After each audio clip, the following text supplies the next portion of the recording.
ready to tap.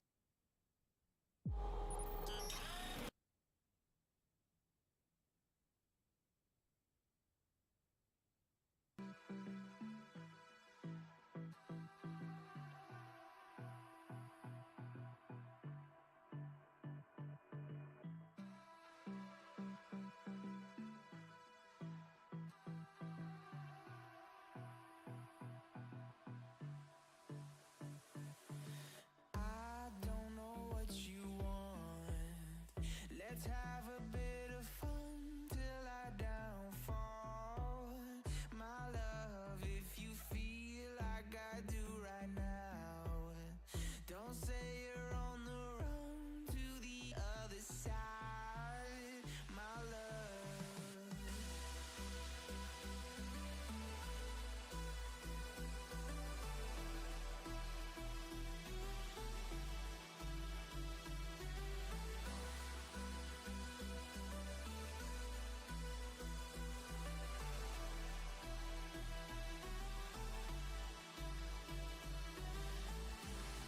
You say you wanna try, but you never do. Sugar, there's a reason why we lose. You say you wanna cry, but you never do. Sugar, there's a reason why we lose. All right, ladies and gentlemen, let's get this party started here.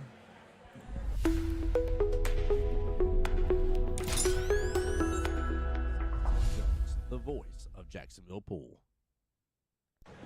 Rise and shine. It's Southern Shindig time. Ladies and gentlemen, we have our very first matchup of the day here. Keep in mind, live stream will be going continuous here, unless something magically changes, of course. You never know what sort of issue is going to come our way. With the Southern Shindig here, this is a team captain format here. Now, it doesn't mean the people in here are team captains. Let's see here who we got up first here. Team Ladies and the Tramp there on the right. And that is Miss Leah here, skill level 2. Miss Terry on the left there for the Mismatched Mafia.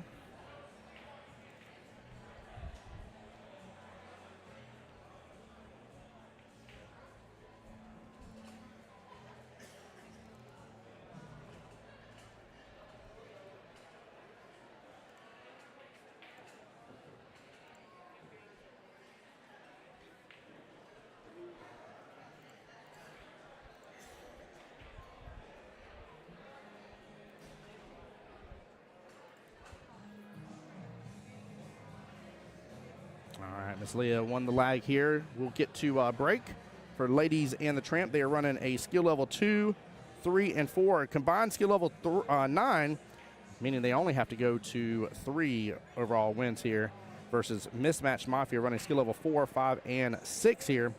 Max of 15, which is the high there. They got to get 5 games.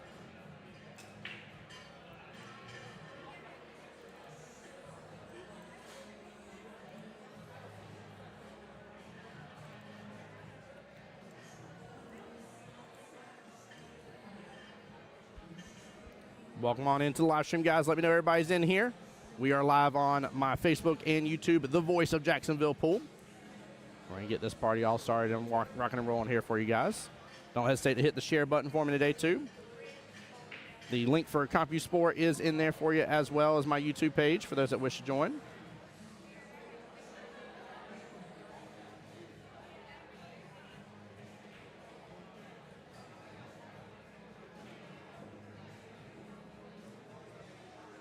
Looks like Miss Terry was trying to go for the 4-ball there, bottom left-hand corner pocket. Miss Leah back to the table here again. The difference between a skill level 4 versus skill level 2 here. Just getting some things situated on the live stream, guys. Bear with me for a minute here. So happy to be back here in Zingales on behalf of APA here.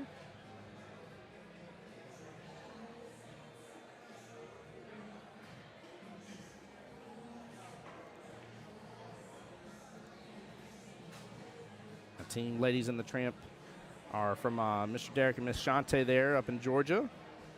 Central Savannah River area over there. And the Mismatched Mafia, Miss Debbie over here one of our fellow Floridians. Stevie's actually on site here, getting to be able to watch her teams. She's over there working as well.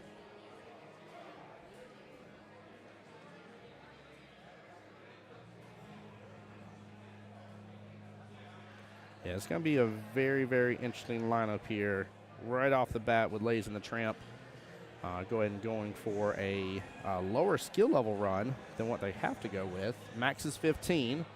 They definitely have a 7 in there they could run. They can actually run, looks like 7-4-4 for their lineup here, and they went 2-3-4 instead, really making a big difference here.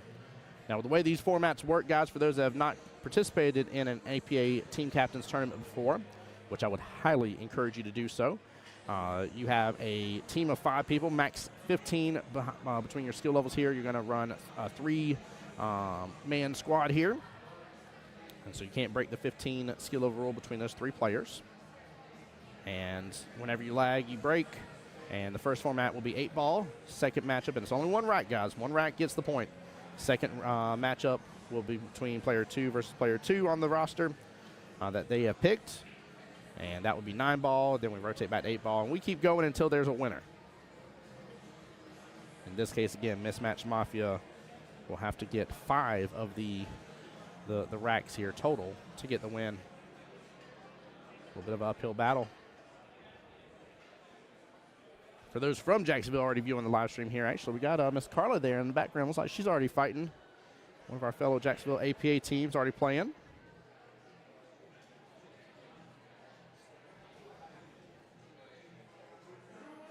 It's been great getting to already talk with both teams right off the bat this morning, getting everything set up here. Weather looks like it's not going to be such a nice day, so it's a great day to be indoors. Huge shout out to Mr. Zingales himself here. He's over there working his butt off right now.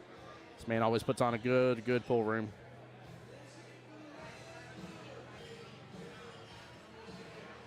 Guys, I do know some audio in terms of the music's going to come through and everything, but bear with me on that as well.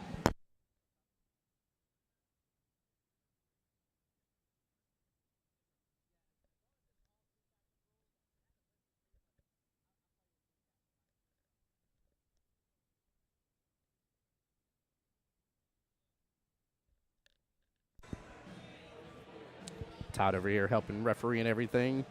He coming over making sure I knew that the winner continues breaking. That's a big deal in this format. That's a really big deal, especially getting that match 3 and get those higher skill levels in there with the higher percentage chance of, breaking and running. Whew. That match 2 can be a massive deal. Now keep in mind as well, they can only run 1 senior player on their 3-person roster. Now out of their total 5-person team, they could have, 2 in there if they wanted to, for example, but they can only run 1 of them, and that's skill level 6 and above. Oh, a lot of force follow. Ooh, she thought she scratched. She was shaking her head no the whole time. Now she might be hooked on that pocket point though. She's not gonna have a lot of love here to work with over this corner pocket.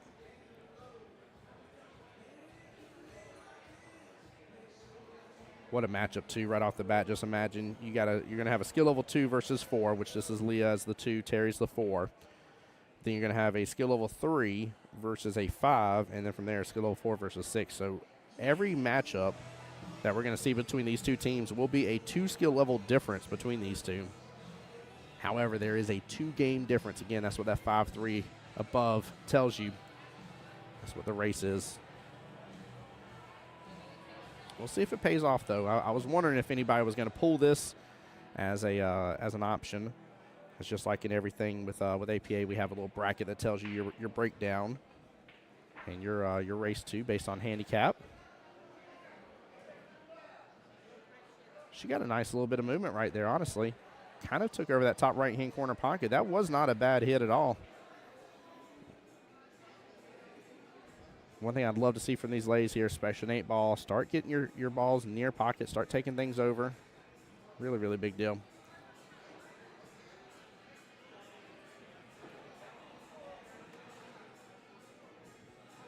Leah going for this long shot here. Keep in mind, these are 9-foot diamond tables with the beautiful Gray Simonis cloth. Timeout being called.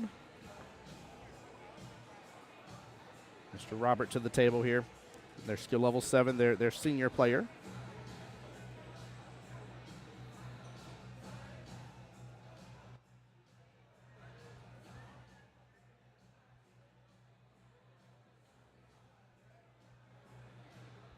Yeah, sorry, guys. The music is a little bit loud in here. Of course, we're jamming out. We're having a great Saturday.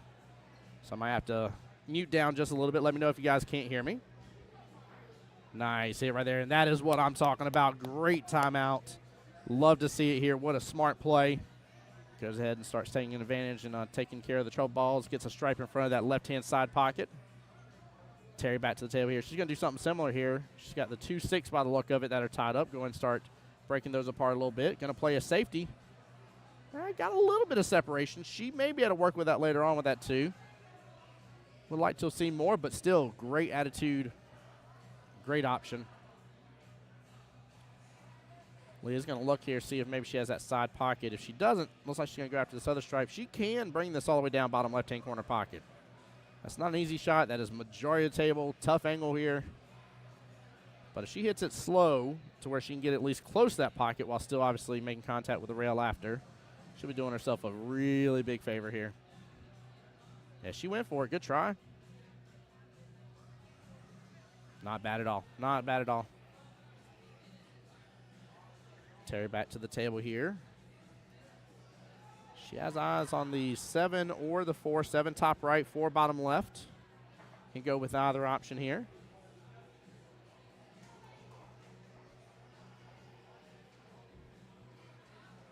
Now, she may not really have a lot of room to do it unless she put that bridge at an angle, but I would love to see if she laid down the bridge. Guys, one thing I've talked about on live stream time and time again, lay down the bridge.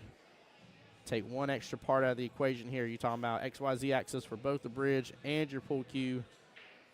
You're just taking in too many things into account here. You're increasing the odds that you're not going to hit where it is that you're actually aiming on the actual cue ball there.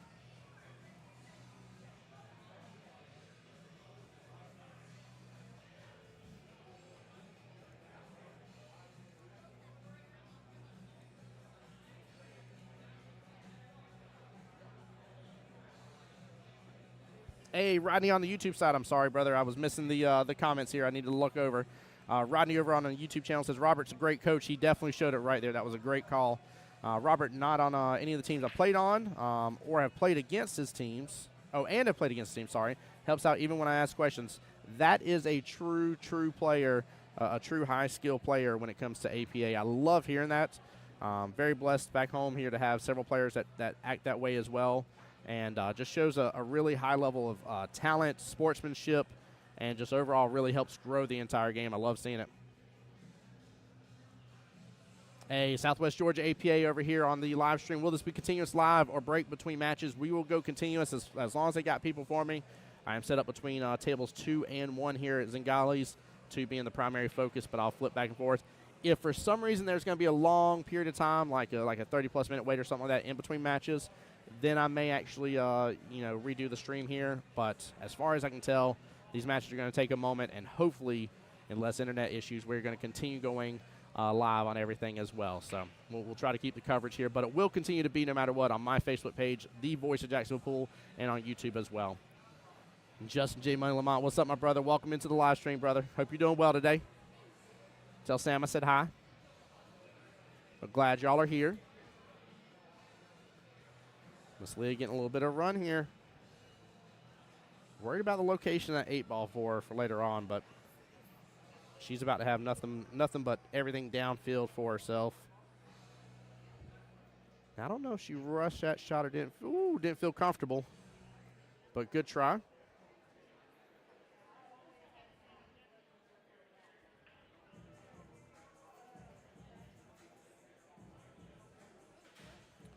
Rodney on the YouTube side asking where are the other streams. I'm the only streamer here. So I have a 3-camera system here that I run between a couple tables. And stay focused on one primary table here for commentary's sake. And then flip over to the other one if need be in case this one ends early.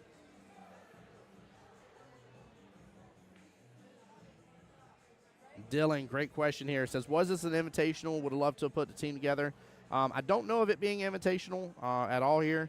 Now, I do know that, different APA leagues here, areas, I don't want to misspeak and overpromise something, but different areas may have ran this as an invitational in the sense of maybe a past tournament that they did, and that's how your team got invited over here to this one, kind of like the Southeast Challenge, for instance. But I don't want to misspeak here. My great encouragement to you, Dylan, is I would speak with your league operator and message them and just let them know it's something you're interested in. You never know. Some of these events, they pop up from time to time or openings happen and stuff like that. And it never hurts to let your league operators know that this is the kind of stuff you're interested in doing and going after, just in case. But again, I just don't want to overspeak or misspeak about as for how your area may have picked or chose who came out here. But good question, Dylan. Appreciate you, brother.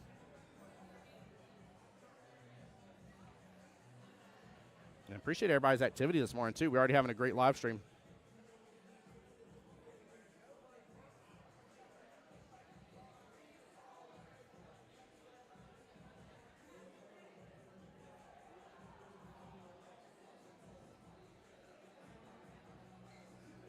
Terry's got a big clump there, top left-hand corner pocket. She's really going to have to start working towards. But she does have that bottom right-hand corner pocket tied up. We're almost having kind of a separation between the two sides here. Again, this is Miss Leah from Ladies and the Tramp.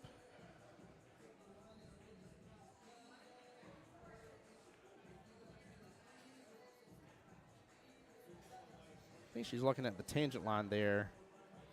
Maybe thinking about cutting this into that left-hand side pocket. I don't think she has enough space for it to actually go bottom left. There's too much in the way by the look of it.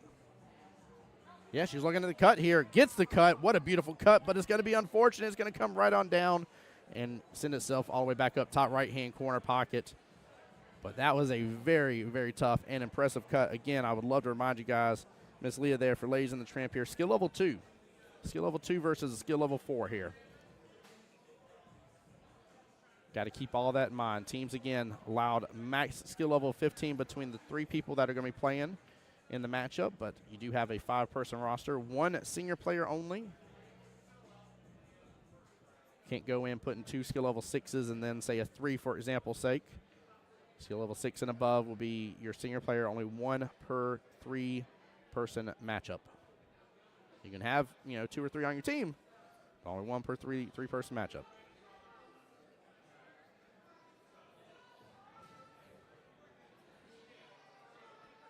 Now, Dylan, if I may ask, which APA area are you out of? Coming on into the live stream, helping out. Same thing with you, Rodney. I'm assuming with you and knowing Mr. Robert here that you're from the Central Savannah River area, CSRA.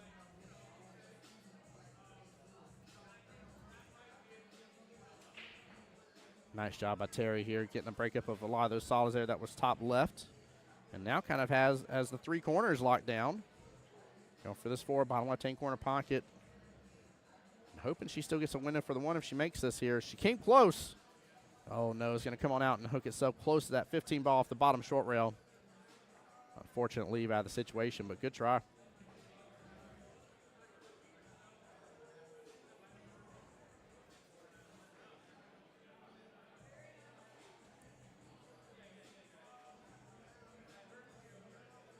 Leah taking a look at her options here. She doesn't have a lot.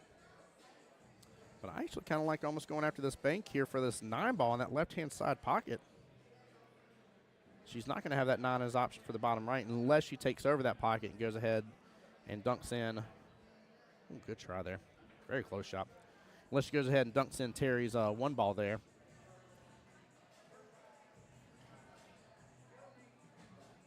Oh, Rodney, great question here on the YouTube side. It says he is representing for the CSRA. Well, glad you're here. And he says, why do these tournaments not use Magic Rack? You can. In terms of the rules, you can definitely do so unless that has been previously noted. But you can use a Magic Rack. They just use what's available at the host location. But, yeah, you can use Magic Rack if you wish to do so. So you just got to make it available for the teams. But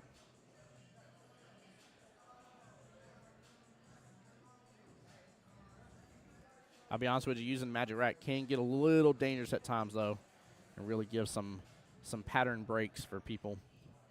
It is nice to have to kind of ensure it's going to be a tight cluster, but unfortunately there are some people that are very knowledgeable and talented when it comes to Magic Racks, and I'll be honest with you, could potentially run amok, especially in the third matchups, which are going to be your highest of your skill levels. For those that don't know how this format works here, when you're picking your 3-person lineup for this match against the other team here, you go from lowest to highest in terms of skill level. Obviously, if you have duplicates, then you get to determine which order they play in. So, for example, here you have a team that has 3 5s in it. That's max skill level 15. Everything's legal and good. And then you can determine which rotation those 5s are in from the initial get-go. They stay in rotation from there. So usually, in most cases here, your third matchup is going to be your senior player, your skill level 6s or 7s is what it's going to be usually. But great question, Rodney. Appreciate you participating on the YouTube side.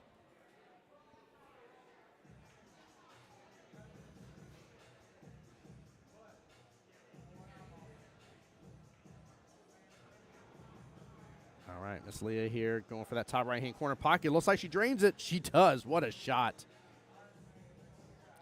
Main thing she's got to be careful of here is honestly just don't get that breakout on that 4. Leave that 4 as a problem for Terry here. Now, we've seen her timeout. I don't think we've seen a timeout from Terry. Feel free to correct me if I'm wrong on that, guys, but I don't remember seeing anybody from the mismatched Mafia coming through on that. Now, mismatched Mafia does have, let's see, they have 2 skill level 6s, Cameron and Ralph.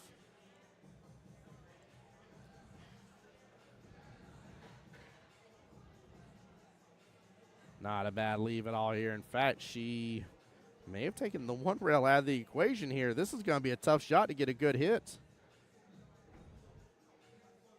Terry might actually be better off just handing ball in hand to an extent here. I don't know. I mean, if she is going to get a ball in hand, I don't see how she's going to get a good hit on this. That angle is super tight in between the 9 ball and that short rail here off the bottom short rail. That was such a good leave for Miss Leah here. Todd's over here.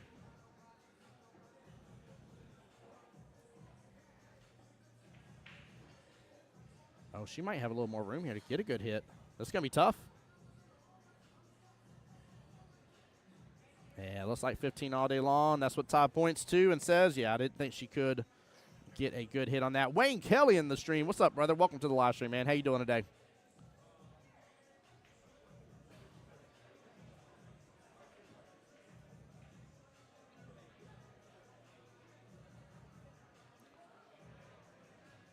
Good opportunity here for Miss Leah to potentially pick up the first team point.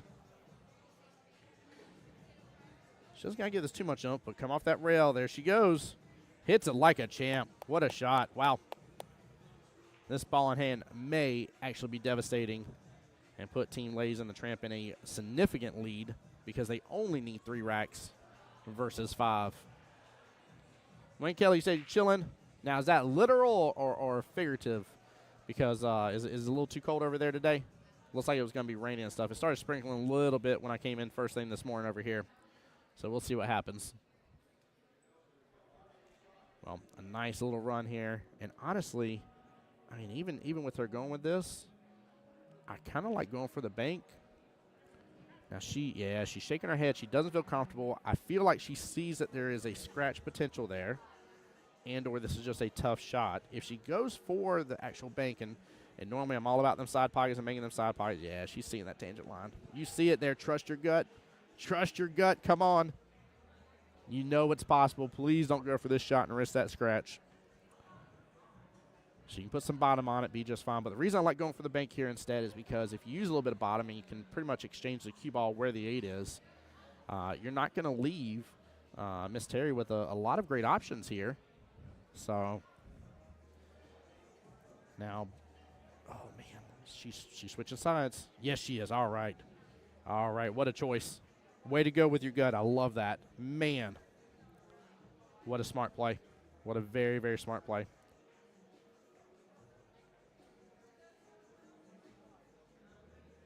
Now she even follows it unless just something crazy comes off that cue ball. She shouldn't have any issues about scratching.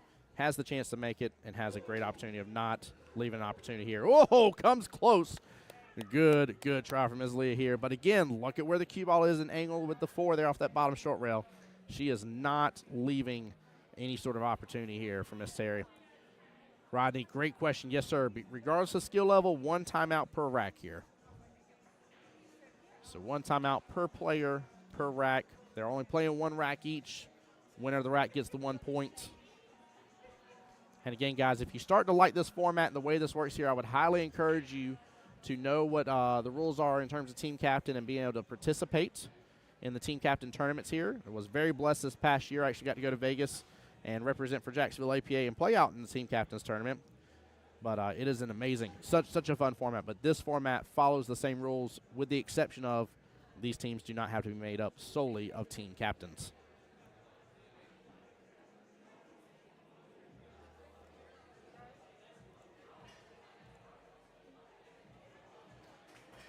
All right, timeout happening right now. And the bridge is coming out. Pretty much you just don't want to leave a shot option. I would just get that off the rail. But honestly, if you can just make a good hit, as long as it's not frozen that bottom short rail, you'll have a good opportunity here not to leave a great easy shot for Leah. Make things just a little bit more difficult.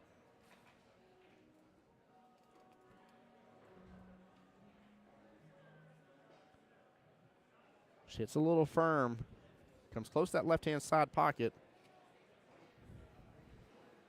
Oh, man, but that left a good opportunity here for Leah. Not say she can make it, but that is a far, far better shot than what she would have left if she would have left it down here, this bottom short rail. The plus side, though, is she's gotten the 4 out and about a little bit, so she'll have more opportunities on it, but Leah needs to be sinking it right here.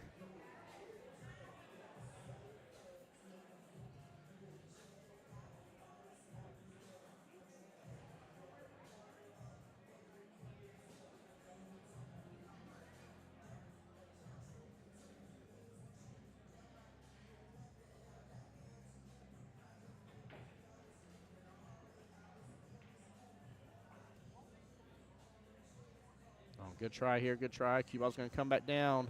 Ooh, that's going to open up a good opportunity, though. That ain't fully straight in, but it looks so close.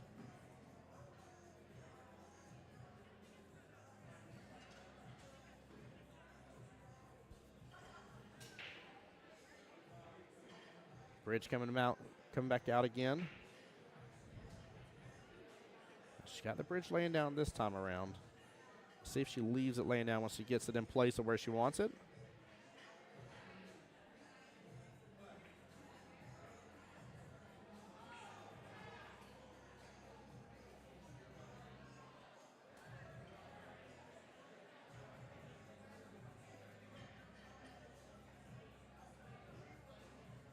And for those in Jacksonville, I am getting some updates here. Seems like, and I got to look up the team names again. Seems like the team with Jack Carter and Ryan Elliott and Fran on it. And Nick Osborne, sounds like they're up 2-0 right now on their first matchup of the day.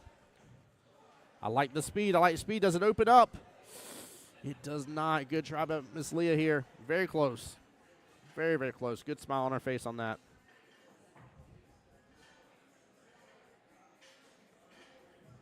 Terry's got to take advantage of where these 2 balls are.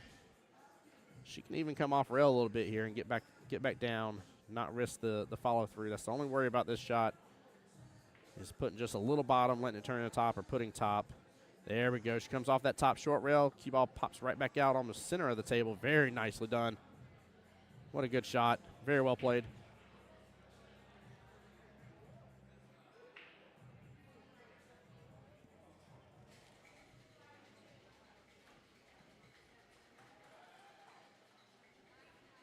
Both ladies shooting very well here for their teams to really get a good start. Not too shabby of a first matchup here, both ladies being on the 8 ball.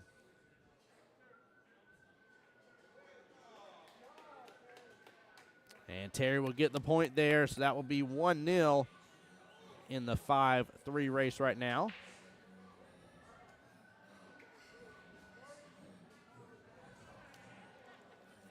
So next up here will be here. Braden Adams. And then Carrie Stampley, sorry. Carrie Stampley up.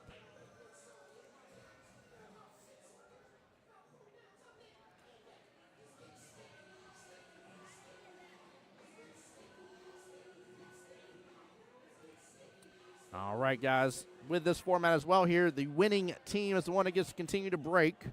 It is not alternating or switching on the breaks or anything like that. It is the winner of the last rack. That team gets to be the one to continue to break. And they have swapped over to 9-ball format. This will continue to alternate. 8-ball, 9-ball, 8-ball, 9-ball, and keep going until we declare a winner of this matchup. This is a modified single elimination. So with that being said, you're guaranteed to play twice. You are not guaranteed to lose twice. This will come a time in the day where eventually, it does not matter whether you are on the winner's side and have stayed there the entire time, teams will start dropping like flies. And as long as everything goes according to plan, I believe we're going to be going until about 9 o'clock this evening. Last update I had was 40 teams. And you're talking about a really, really, really good payout overall as well. First place walking away with $3,000. And that's cash money, by the way. Cash money. That ain't no gift card to McDonald's or anything like that. That is cash money in your hand.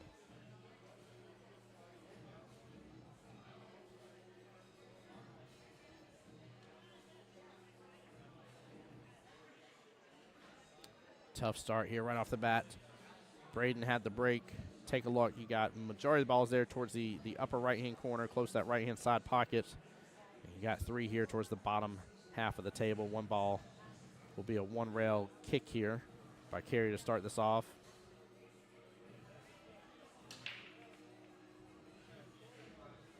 Good try, but that will be a swing and a miss. Braden waiting for that to finish moving. I have good eyes on the 2. Question is as close to that 3 as that side pocket, will he be able to get himself a window for that 3? That will be the real situation here. Nice job popping back out, going the 1-rail route. I like it instead of drawing it back. A lot of people like drawing it. Learn how to use those rails to your advantage. Watch a lot of the higher up skill levels in your playing field.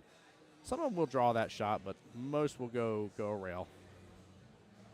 He would have had himself a window here. He was off kilter just a little bit on that too. I'm assuming we'll see a 4-6 combo here. Hopefully just a little nudge in on the 4-6 once it comes time. Leave the 4 in that same pocket. But then we're going to have to deal with the 5-7 situation. This rack's going to take a few innings.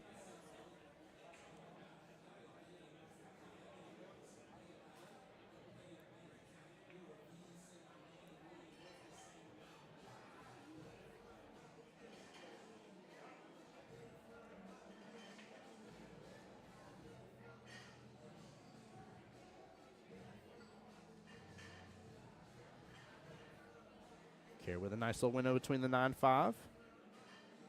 Unless that key ball just drift down just a little bit here. As long as she doesn't hit it too hard, she should be just fine with leaving that 4 in place.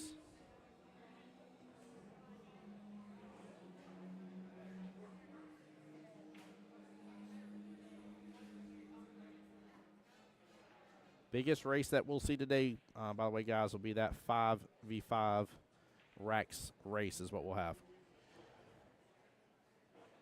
Yeah, Rodney over there on YouTube side says, oof, I like the points with 9-ball playing for racks is tough. It definitely can be.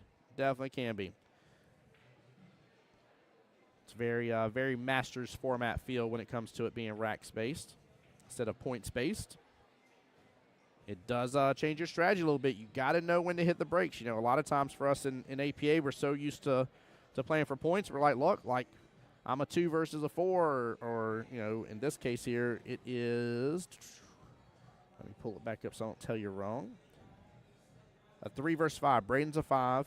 Miss Carrie's a 3, right? So her getting a couple points here and there, I mean, really starts to put a dent in the overall race, right? She's only got to get 25 points usually. But in this case, you got to know when to hit the brakes, which is why this matchup being matchup number 2 and a 3 versus a 5. And this isn't me picking on Carrie by no means. She may still pull out the win, and it'll be massive if she does. but it favors Braden in this instance here. With him being a 5, should be defensive-minded at this point here, being a skill level 5. You know, you kind of expect to start seeing some defenses roll in every once in a while from a 3, more so with a 4. Definitely starting with a skill level 5, you should start seeing defensive being kind of part of the routine here.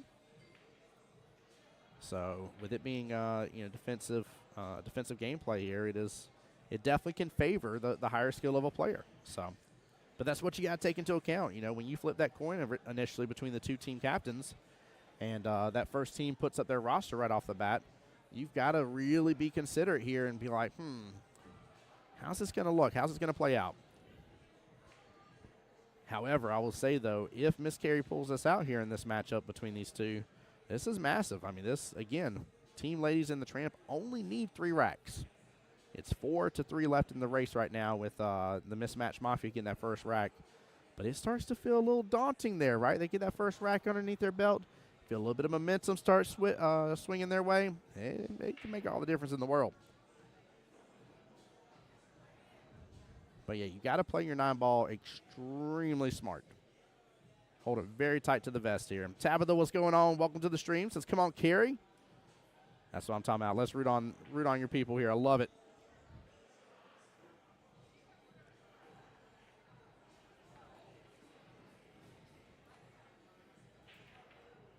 Braden opened up a little bit of window on that 5. That's a fairly tight cut here.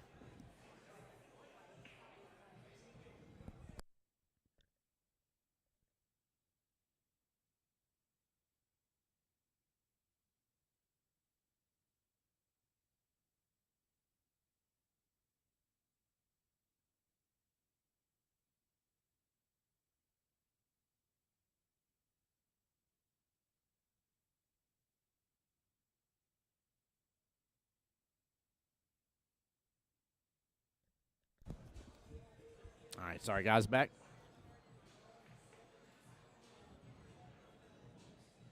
Braden with a long-distance shot, kind of a 2-way here. That may have worked out, and it definitely did. 9-ball play and blocker.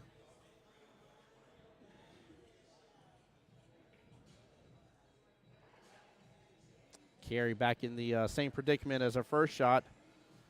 Looking at the kick here. She can come off the top short rail if she wanted to. She's got the 1 rail against the left-hand long rail. She's got a couple options. She has a little 2 rail here off the top short rail and to the left-hand long rail and back down. Oh, actually, I see what she's looking at here. She's got a window between the 7-8, by the look of it, too. I just don't think she has enough angle because of where the 7 is. She'll have to throw it a little. So she'll have to use a little bit of right here. Be careful with it opening up too much, depending on her speed. Remember, when you're applying English here, guys, the faster the hit, the less time that English has to be able to rotate off of that rail and apply itself and allow itself to go. The slower the hit, right, the more time that English has to be able to apply and then fling itself further and open up that angle.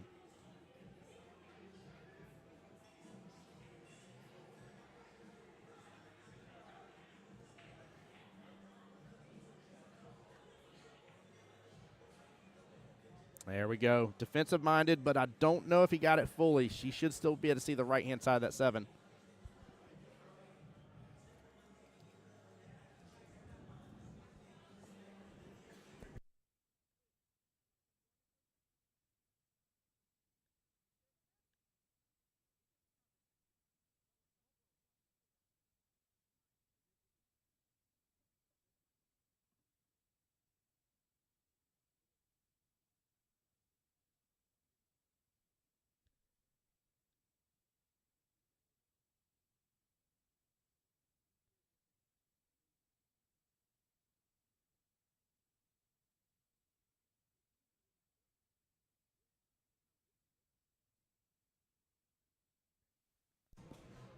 Well, guys, I got Miss Leah actually joining us here. Miss Leah was on Team Ladies. I always have to say it right here instead of Lady in the Tramp. It's Ladies in the Tramp. Miss Leah, great first rack there. Very well played. How you doing today? I'm good. Doing good. Awesome. Glad to hear that. Glad to hear that. I wanted to get you on stream here real quick. I was very proud. Your entire lineup today has a 2 skill level difference the entire matchup here. So you were versus a 4, Carrie versus a 5 here in the last matchup. Your skill level 4 would be versus a skill level 6. So that's a tough lineup for sure. How are you overall feeling about taking on, the 2 skill level difference? Well, we can just do one rack at a time. So I tried to get the first one. I got on the 8 ball earlier than she did. And You sure did. missed it a few times. Had to line myself up for some tough shots. But anyway, with the matchup that way, we get an advantage. We don't have to win as many racks. True. So it is a strategy. So we'll see what happens. I think it's not just a bold strategy. I think it's actually a really smart strategy because I was just talking to the live stream here and letting them know. I was like, you got to think, y'all get that first rack under your belt, and now instead of it being a 5-3 race, it's a 5-2 race, and that feels daunting to say the least.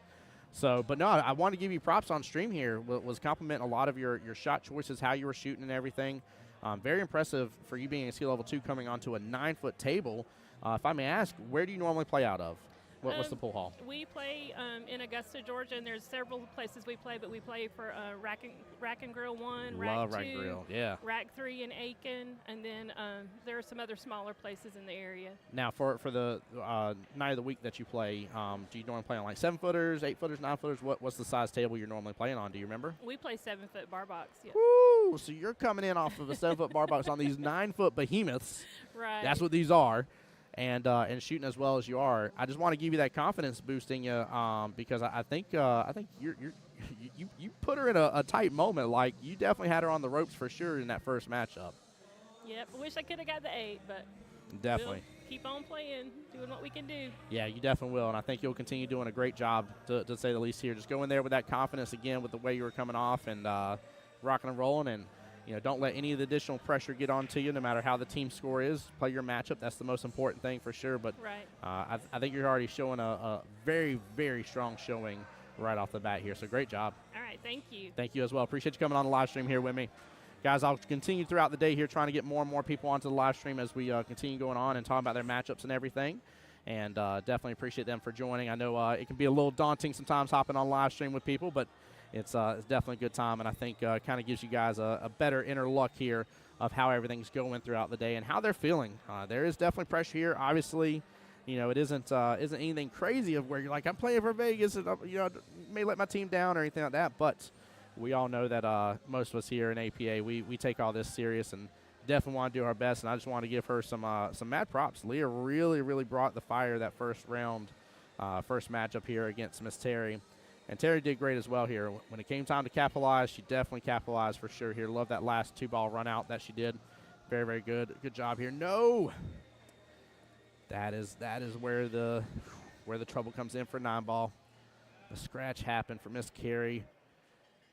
Braden should have this out here. Right-hand side pocket, bringing them up 2-0 and collapsing the extra racks that were going to be necessary for mismatched Mafia. I'm going to mess that up here.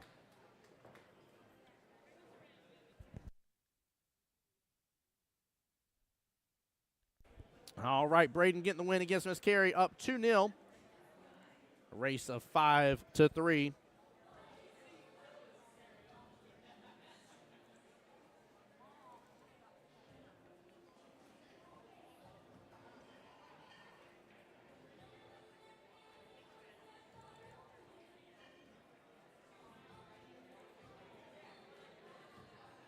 All right. Let me get this updated here as they're getting started. Job over here, up for Ladies and the Tramp versus Ralph here for Team Mismatch Mafia. Again, for anybody just tuning in, no matter what between these two teams, the way they've put their rosters and their lineups here, it is a 2 skill level difference. Job, skill level 4 versus Ralph, skill level 6. Now, because Braden won that last rack, Job will be racking, Ralph will be breaking. And this is exactly what I was talking about, where this could be dangerous here. It could be very dangerous going to matchup number 3. Because especially in this case of how they've listed their roster, you have, again, just a higher percentage chance. I'm not saying he's going to get it, but a higher percentage chance that the higher the skill level person you're going against, the higher opportunity they have for breaking runs. Tabitha, absolutely right here. Awesome effort by Carrie. Yes, it was. Yeah, that was a good matchup. Again, this is, for there to be 2 skill level difference, between these players here, I mean, it's actually kind of impressive what's happening here between these matchups. And I think, especially if Team Lays in the Tramp is so used to the 7-foot bar boxes, and now they're here on, as I call them, the behemoth 9-footer diamonds here. It makes a bit of a difference. You getting a little bit extra time on that table and getting to feel a little bit more comfortable and giving yourself just the grace in that situation of understanding, hey, like, guess what? It's going to be tough tables. They're going to be tougher shots. So let's see how Ralph can do here. Ralph for Team Mismatched Mafia. Decent break here. Got kind of a string of balls there towards the top half, going from left to right here. And got a little bit of separation. A lot of stripes here that are separated on this left and bottom side. In fact, stripes look really, really good here. But I think he made a solid on the break. Yeah, he did by the look of it here, if I'm seeing it correctly. So he will be forced to go with solids. So he's aiming at the 6-ball top left-hand corner pocket. He's got work to do on the 2-1. Good try there. A little rattle out of that top left-hand corner pocket. I like this rack for Job, though. Job's going to have, in my opinion, well, maybe with that little crunch up there, but a little less work to have to go through.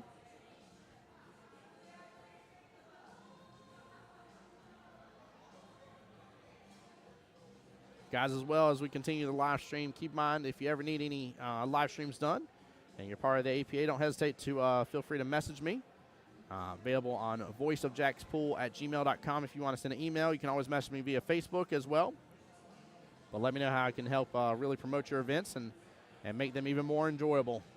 People really love having the live streams going.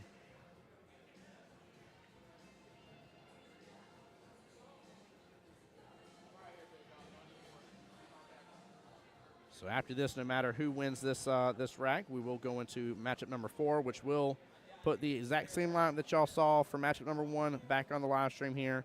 It's Leah versus Terry. And again, we keep on rinse, washing, and repeating until we have our winner. Joe with a great opportunity for a good start here. Small miss there on that right-hand side pocket. The only downfall is that cluster just got worse. Kind of, I'd say more worse for Mr. Ralph. 2, 1, and 8 are a little bit closer. Still a little breathing room for that 10. Ralph's going to look at the 7 here, top right-hand corner pocket. I can see a slow roll here, leave the opening up for the 6. And sure enough, he did. Didn't hit it hard at all.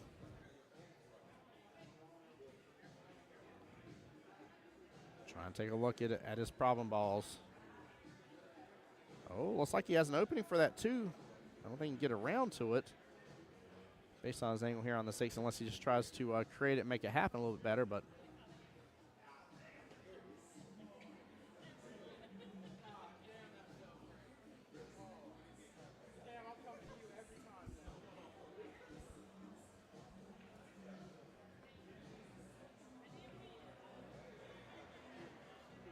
yeah, he's going to go and start working on that, leave the 5 alone. I like this.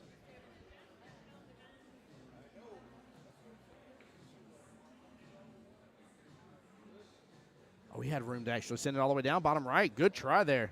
A very nice try, actually.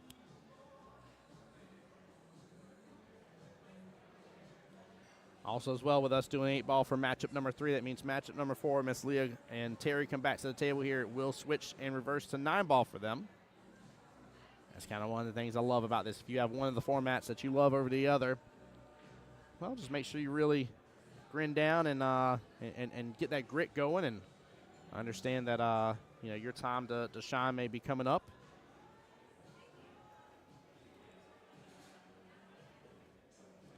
Rodney, great question on the YouTube side, says, since we're having a little conversation, what is your skill level? Rodney, I'll let you play the guessing game here, my friend. I always love to know what people think my skill level is based on my commentary. So what do you think my skill level is? Chat, feel free, everybody, to chat in on it. Minus you Jacksonville people that already know. Don't go giving it away. Don't go giving it away.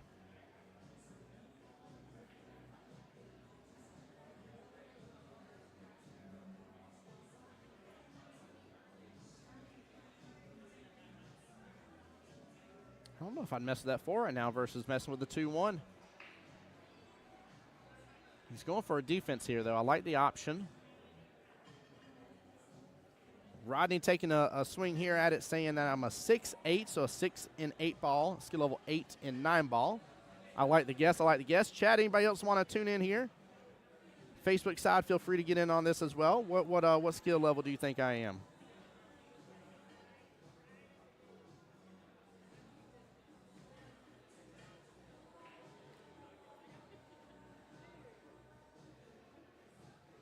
Joe waiting for a moment here to have the opportunity, giving the other table some space.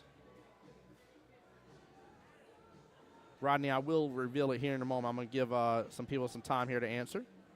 It's one of my favorite questions I get asked.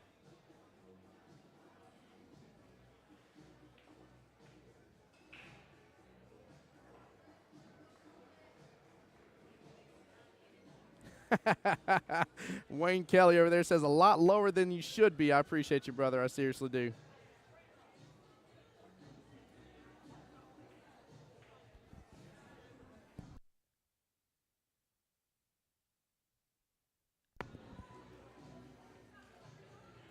All right, a little simple back and forth exchange between these two. Nothing crazy going on. Still got a lot of development to do between the 2-1-8 situation that's happening over there. And looks like the 13, I think the 10 ball. That little 5-ball cluster's, again, problematic, but I like the fact Ralph was looking at it too early on.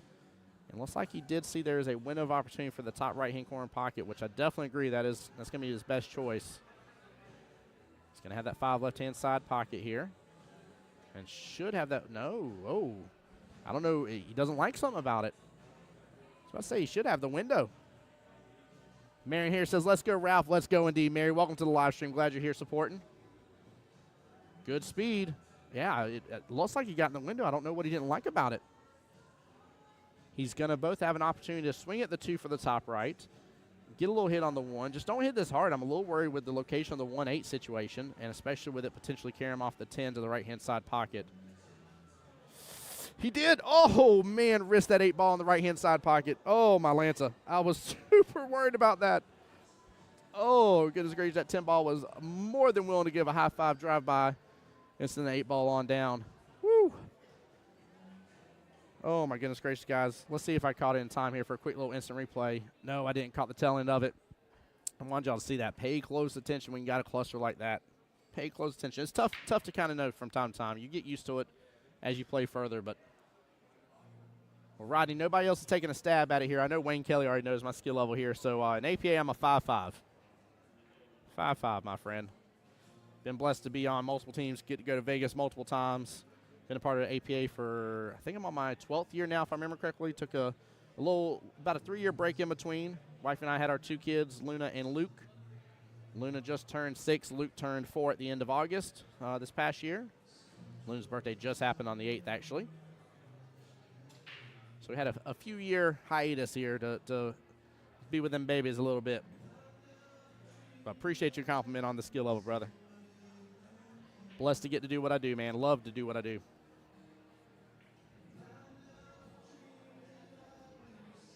Oh, gets the scratch that time, though. Top right-hand corner pocket. I didn't think it was going to hit as much of that right-hand side of it due to the risk of the scratch. Joe with a huge opportunity here. And I think, honestly, I may even start with that 11 ball. I kind of like taking that left-hand side pocket if there's enough room there, and it looks like there is. Instead of having to be below it, you could use your 11 as your out ball, though. And that way you have the 8 bottom right-hand corner pocket if you want to go that route as well. You got a couple different outs here. Nothing else is really like a major trouble ball. Everything has at least a couple homes or a couple opportunities to it for the most part. Joe going for a 13 bottom left-hand corner pocket. Come off rail here. Yeah, Joe's going to have to take that 11 now. Going to be the best opportunity. Not to say, yeah, I don't like the back cuts here. I don't like messing with the back cuts because of the 8. Definitely 11 ball, maybe go 14 next. Oh, I didn't see the 9 up there. Forgive me, guys.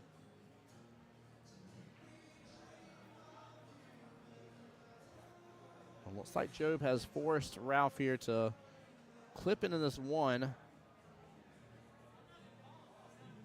he uses some inside English here, a little bit of right there, he can actually still get back over for that 2 next. He needs to use some inside here. This actually works in a nice little 2-way. If he uses right on, it's going to put left on the 1. Goes and swings for it. And going to end up leaving that cue ball right above the 9. Yeah, if he would have used some right there, would put left on the 1, allowed it to hug closer to that top short rail. In my opinion, giving him a better chance for it to pot in that top right-hand corner pocket. And enough of the right should have kicked off that top short rail and sent the cue ball a little bit further right, opening up a good shot opportunity for the 2 for him.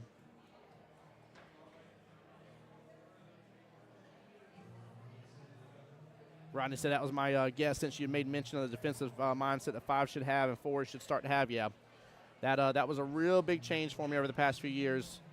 I've been a 4-5 for, goodness gracious, forever. And really started working ultimately on my 9-ball game, to where we have a division in my APA, and it's Monday nights, and we play 9-ball and 9-ball doubles.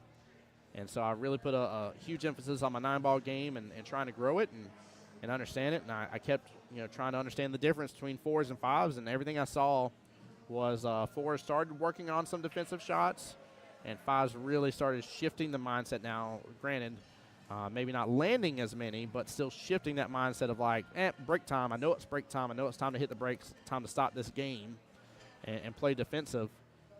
So it's been a huge mindset shift.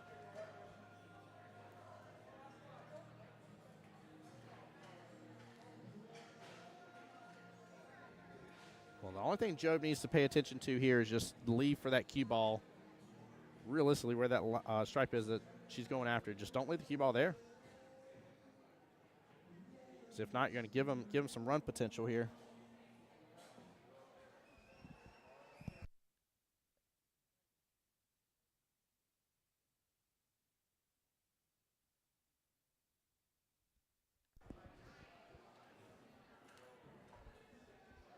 Yeah, just pretty much don't leave the cue ball down there.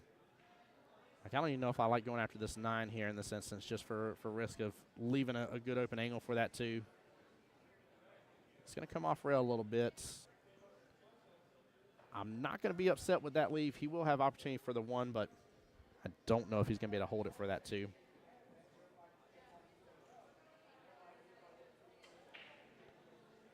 T-Rex over there on the YouTube side saying, yeah, 1 timeout per rack. Yes, that is correct. 1 timeout per rack, per player. Ralph setting himself up good, though. Small miss equals a win here on the next inning for him, next opportunity at the table.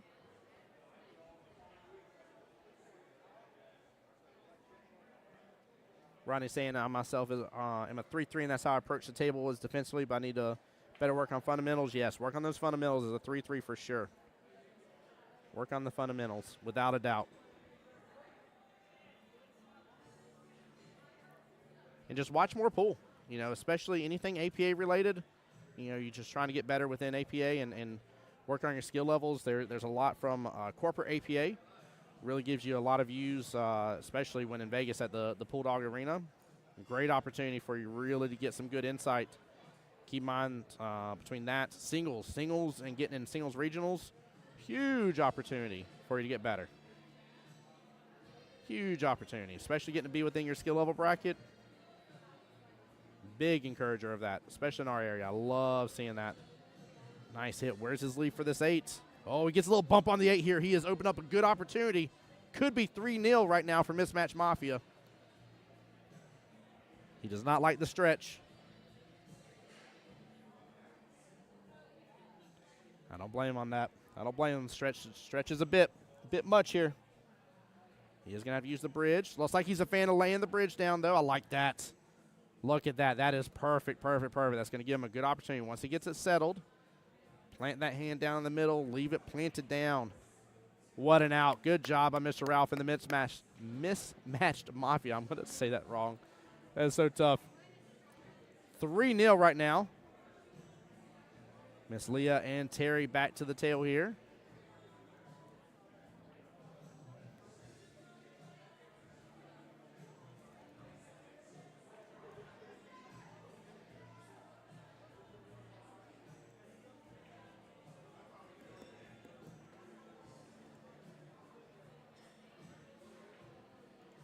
right, let's see how these ladies can do. Terry with the opportunity here to get Team Mismatched Mafia onto the hill. And Leah with the opportunity here to get the first team point and tie this bad boy right back up. Mary saying, way to go. Yeah, that was a good out. Good use of the bridge there. Good use of the bridge. Overall, just really, really did well handling that table. I said Mr. Ralph did really good. Just a reminder here between these two ladies here during the 8-ball matchup that they played first on the live stream. It came down to where both ladies were on the 8-ball. Now, Miss Leah did have a couple extra swings at the 8-ball. Terry only having the first swing and getting it, but oh, I love that question. Rodney saying, do you think there's a chance a 10-ball will come to APA? I don't know. I really don't. I don't want to misspeak here. You know, I'm not in an official capacity for, you know, APA National or anything. Asking my opinion if I would like 10-ball, potentially, maybe as a Masters style format. I just think 10-ball because of how difficult it is, where you know you've got to call your pocket, you know, each time for every ball and stuff. I think that has the potential to really rack up a lot of time. And I think the issue with that is that, you know, you're going to start running late on league nights, and people just don't want to run late on league nights, and I don't blame them. You know, I don't want to be out there till 2 o'clock in the morning at the pool hall. So I think that's where the real issue comes in, is that, you know, if it is going to be a format for APA, I think it would be, you know, maybe potentially a master style might work, and I'm sure that's something they've thought of. You know, there's not a lot that we're gonna think of and come up on live stream that they probably haven't already started to consider in some way, shape, or form there, Rodney. But yeah, I have a strong feeling that it would just cause for matches to run really, really late.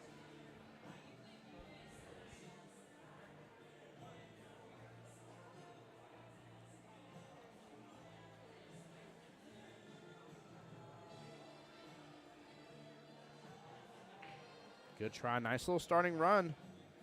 Oh, that cue ball's going to leak out and open up here, but good little run by Miss Leah. No matter what, we got at least bare minimal one more rack with these two teams here.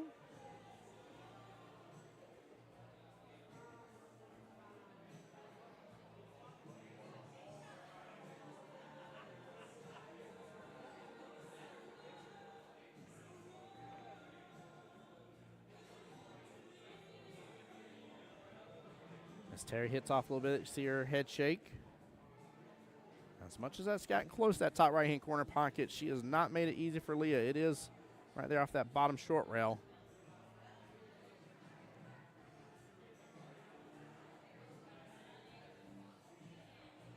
Tough long distance shot here.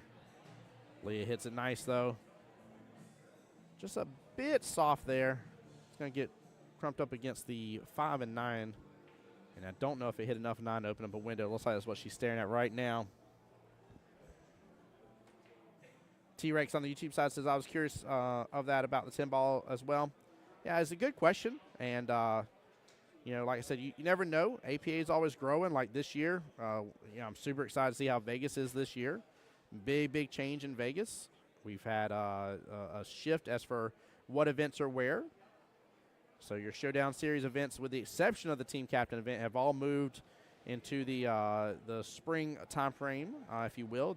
Was the end of April, beginning of May, if my memory serves correctly.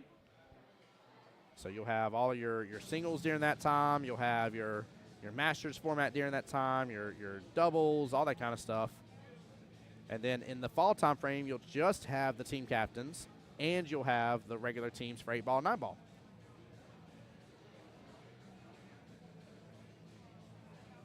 But yeah, I'd be interested to see what ends up happening with that as well there, T-Rex and Rodney. Like I said, love the questions, though. Keep it up. Just understand, as always, guys, I like to, you know, talk about this. As much as I call myself the voice of Jacksonville Pool, I work with Jacksonville APA very closely and work for them now as well. At the same time, just remember, I'm not in an official capacity to ever comment on something and say for sure, you know, Nationals doing this, Nationals doing that, or this is coming to your area or anything. I just don't want to ever misspeak on that kind of stuff for you guys.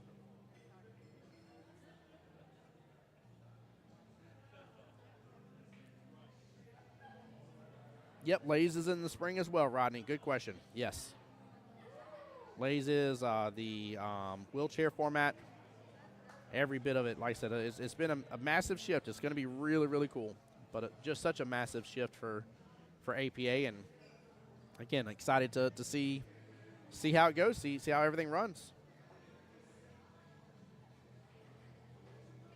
In fact, another change this year as well, USAMs. USAM's moving out to Vegas.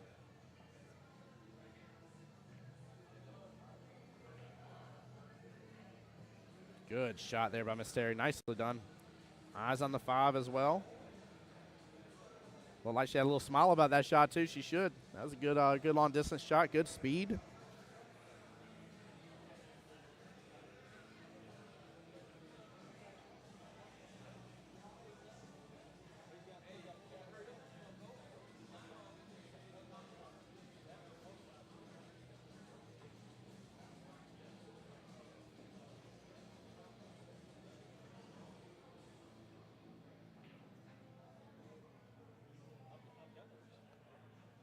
There we go. Good try. Honestly, that's going to be a good lead from Terry. Not really opening up a huge window of opportunity for Miss Leah.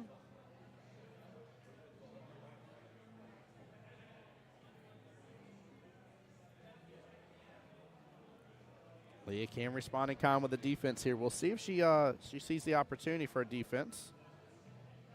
Keep in mind, guys, for APA is defense is you just try not to pot a ball. Doesn't matter if you do pot a ball by accident. Right? That's a common misconception.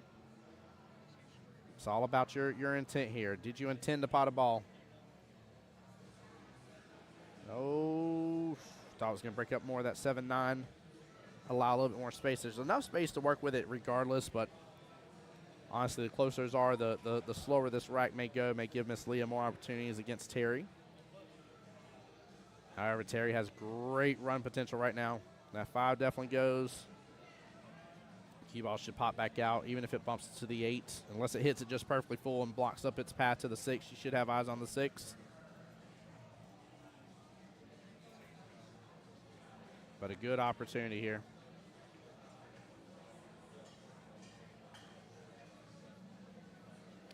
Nice try. Woo, that cue ball and 5 got awfully close to each other.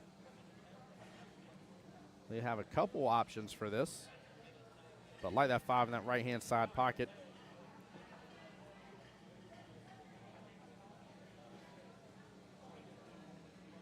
I like the fact earlier on, too, we saw Leah, and she may do it here in just a second as an example, but she's really good at kind of noticing the tangent line when it comes down to it as well. So I like the fact that she's made some adjustments in her shots earlier on in that first matchup to where she didn't risk a scratch here based on tangent lines.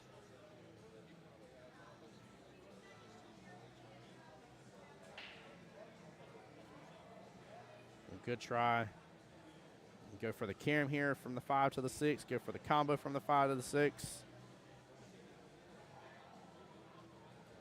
Kind of like the carom because if you can slow roll it enough here, you're going to send that 5 up to the top short rail.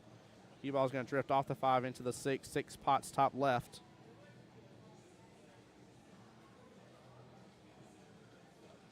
But you got a smooth stroke this bad boy. You cannot ever hit this.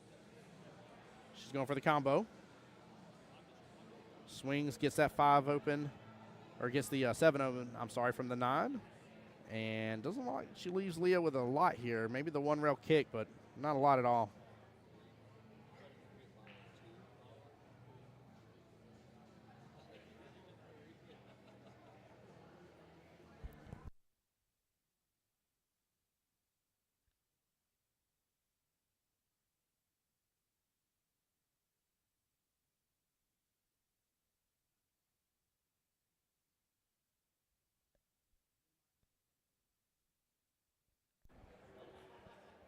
Yep, smart move. Smart move.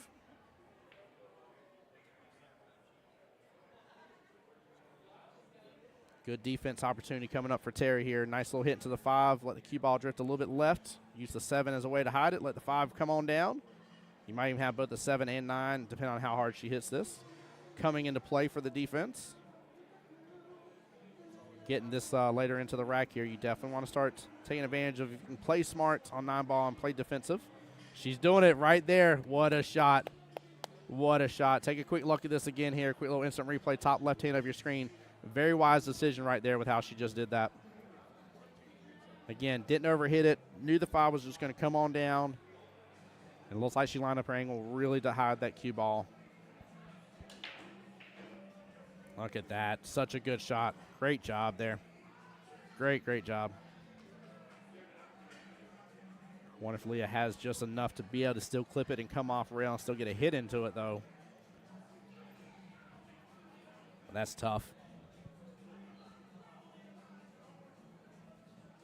Defenses win championships, guys.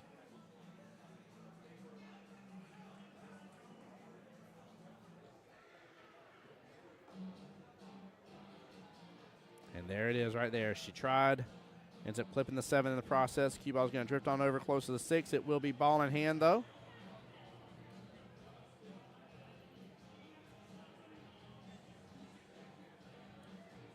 The only plus here is that 5 looks like it's right up against the rail.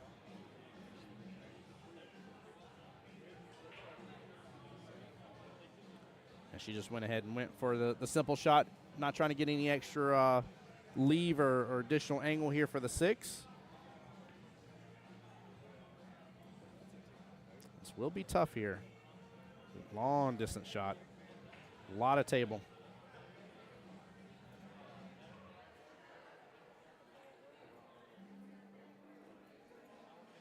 Good try. Good swing there. She would have been close up on that 7. Very good try.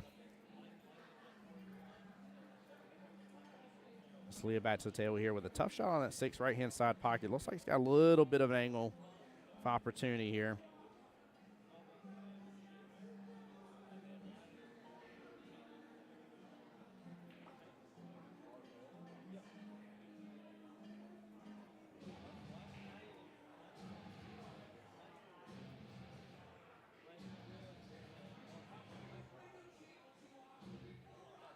Yeah, I wouldn't let that shot bother you there, Miss Leah. Shake that one off. That was not an easy one at all. Not for either of you ladies here.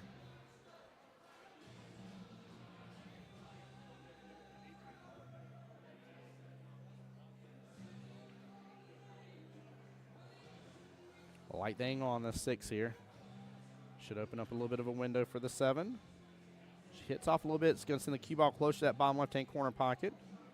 A little top there would have done the trick, though. She would have come off this bottom short rail and popped back up a little bit. Could have used a little bomb there and let the cue ball just drift directly over to the left some. But I don't see these ladies using a lot of English here.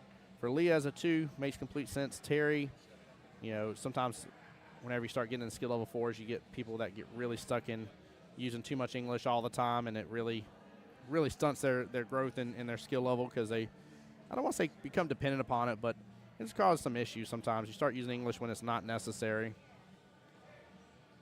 I like this option here by Miss Terry here. 6 ball left-hand side pocket. Keep in mind, if you have a little bit more distance, that follows through a little bit easier. Shorter distance, the follow is not going to have as much time to take. She's not going to have a great opportunity to get back down for the 8, though. If she would have followed a little more and took kind of almost a back cut on the 7, she could have come around 2 rails for that. But I think, again, they're taking it kind of nice and easy here. Not really focused on a couple shots ahead, which makes complete sense. A little extra body English there by the look of it. Guys, y'all are coming in the live stream here today. Do me a favor, hit that like and share button. Takes just a moment. For those on the YouTube side, hit the subscribe button as well. Appreciate y'all for tuning in and joining into the live stream. We'll be going throughout the entire day here till the last match is done. Then we'll be back for tomorrow to actually crown our victors.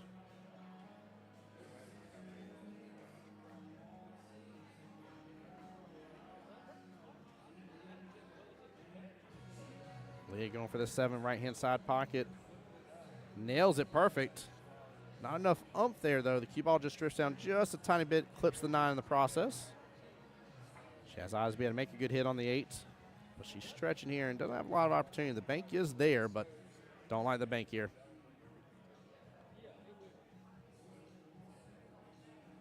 Oh, don't scratch in the process. Oh, very, very unfortunate here. Terry's going to have a good opportunity. Now, it may not seem like it that you'd want to go for this, but actually going for that 8 top right-hand corner pocket, let the follow-through happen a little bit, then take the 9 left-hand side pocket is a great, great opportunity. A lot of people will want to go for that bottom right just because of the proximity to it. But you're going to leave yourself a tougher shot on the 9 in the process here. Now, she could use some bottom, pull it back out, go for that 9 left-hand side pocket, or use some bottom and do a stop shot there, and then go 9 top left. But T-Rex saying these tables are like glass, that ball flies. Yeah, this is good, well taken care of Felts. Mr. Zingales himself was in here vacuuming up, cleaning the tables. The ladies were wiping everything down, getting everything prepped and ready for the tournament for this weekend. So you'll have that with well-maintained tables. Even if the cloth isn't brand new, you will have where these tables continue to run a faster speed than what you're kind of used to in some pool halls here. What a shot here. What a good timeout. Drop. She gets it here. What a good shot by Terry. Good timeout there. Nicely done. That was the call right there. Short, sweet, keep it simple. Anytime you can get natural shape for things and you don't have to do extra stuff, always the call, guys. Always the call. Good shot there. Great opportunity from Terry here to potentially make it 4-0. Terry taking a second here. Gentleman from the other table getting close. Good job resetting. I like that. Get back down on your line.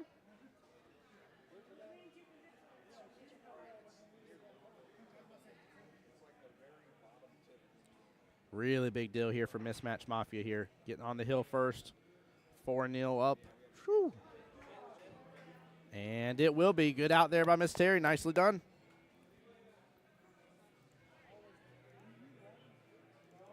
Very, very nicely done.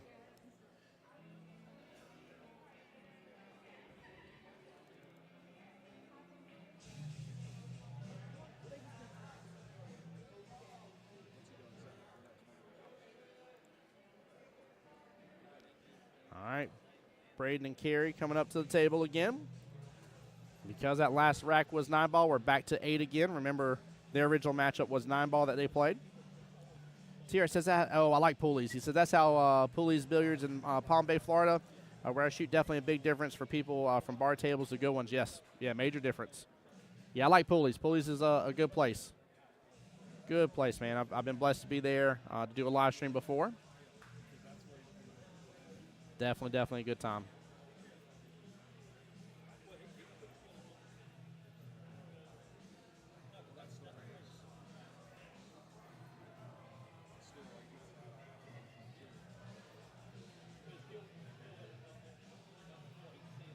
Over 32 of you guys from home here viewing the live stream. Appreciate you guys again being here. When this matchup is said and done, don't go anywhere, guys. I'm going to see what's going on table 1. Figure out how their matchup's going, or if they may already be done. I don't see anybody playing on table 1 right this second. So if their matchup's done here, I'll just zoom out, and we'll let you guys enjoy the room for a moment. So T-Ray saying love Poolies people and owner employees the bestest. Yeah, there you go. It makes a difference, man. It makes such a difference, you know. When you got a good APA league out of a good pool hall, good host location, man, it's phenomenal, brother. It's match made in heaven. All right, big cluster there, top middle of the table here. A little bit of spread overall, though. 5 balls in that top cluster. And it looks like it may be the 10, 3, 1, and 9 along with the 8 ball there.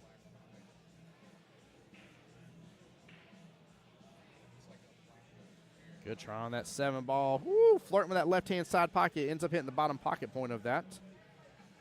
Very good try.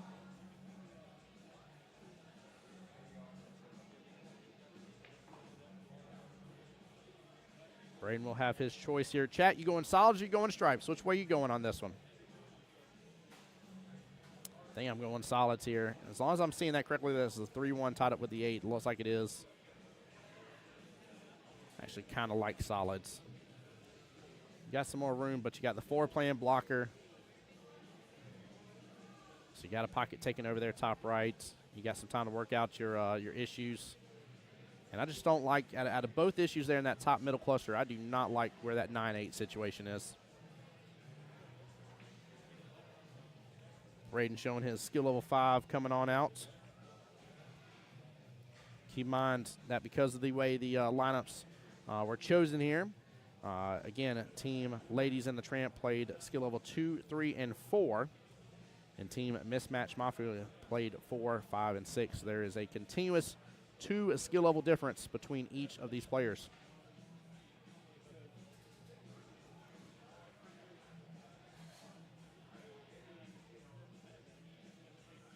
Ooh, clips that 4 a little closer.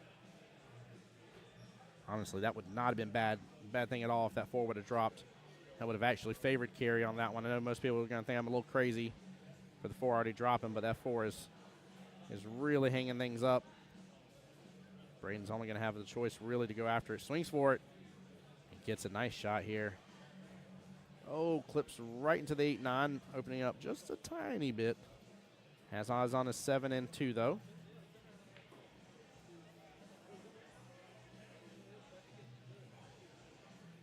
There we go. Again, just making a little bit of space for his 7.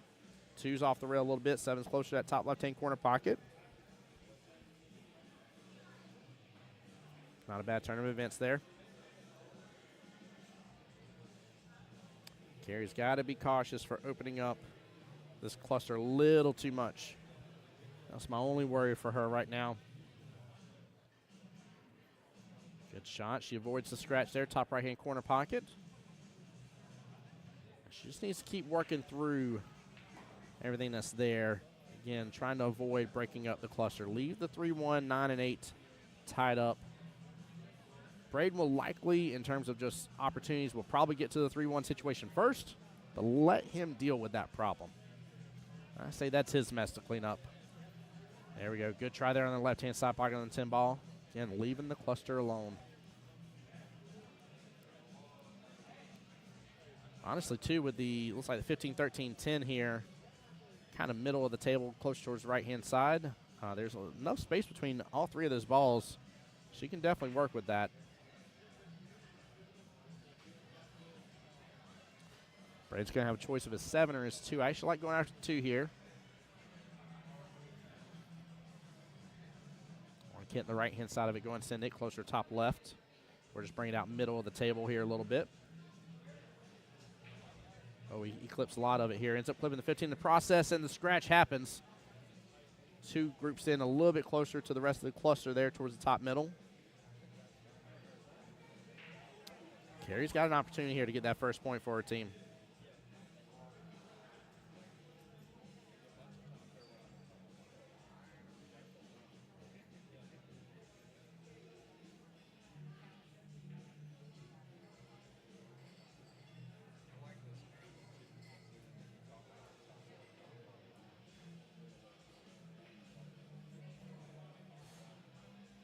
All right, she's opting to go ahead and start working on stuff up there. Great choice.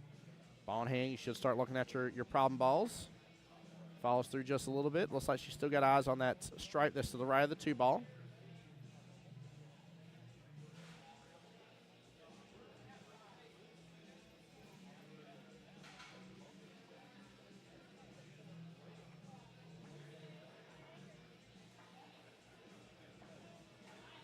There we go. Nice little back and forth. Carrie doing it to it. Punishing Braden for that ball in hand. Cautious about this breakout here. She can use some bottom actually to ensure she doesn't break anything out. She may not want to. She may be thinking it's time to break it out, but again, I think that's a his problem situation. Oh, she misses the 11 in the process and has opened up some room here.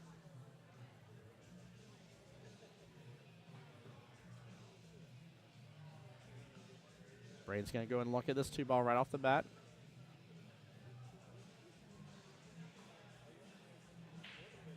Nice follow through.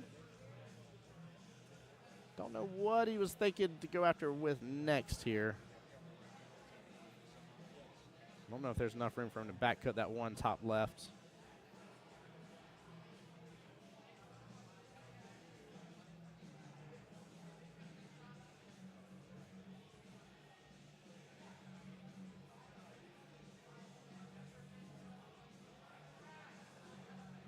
He went for the cut on it here, but cut all the way down, bottom left. I don't mind the leave he got out of it, though.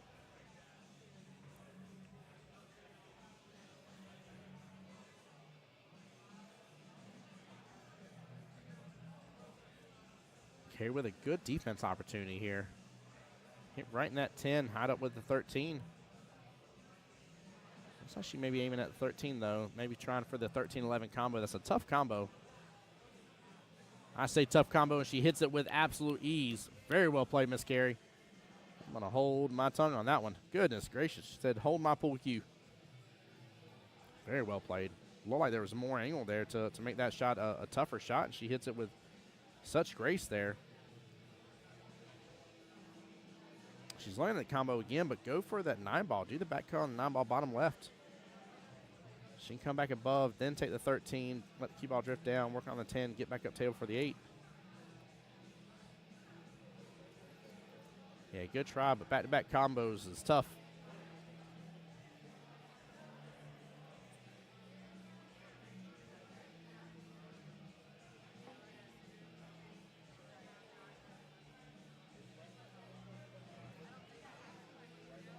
Braden ends up clipping in that 7 in the process. He's on top of it, though. Wants to save that 7 as his out ball anyway, so he's going to actually be tree-topped over it. He doesn't have to worry about the scratch here going for the one bottom right-hand corner pocket because the 13 being there. But he does have to worry about missing it and really leaving a good run-out potential for Miss Carrie.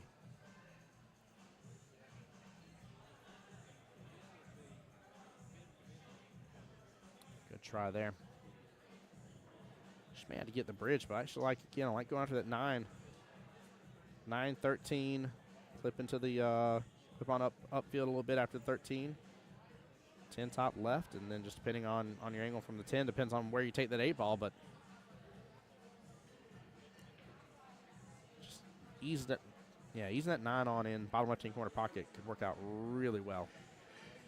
She can go 13-9, then 10 instead. So that's what she may opt to do here. Come off rail just a little bit, keeping that window for the 9. And then take a potential longer distance shot on the 10.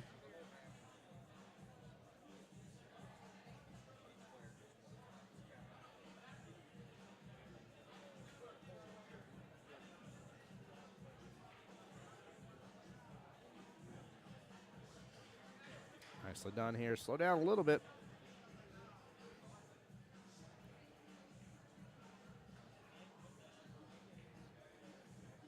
Now, if she's worried about holding this too much, she can actually just come off rail. Do a little bit of a steeper angle for the 8 afterwards, but she can go for that 8 same top right-hand corner pocket. Unless she believes she can hold this, which is going to be tough. Hold for that 8 top left here by the luck of it. Let's see what she can do with it, though. Yeah, good job. Nicely done. Coming right back across. Carrie with the opportunity here to get Lays in the tramp and onto the board. Shut the shutout down. Really big 8-ball here. She may be feeling a little bit of pressure here. Trying to give her teammates another chance at the table.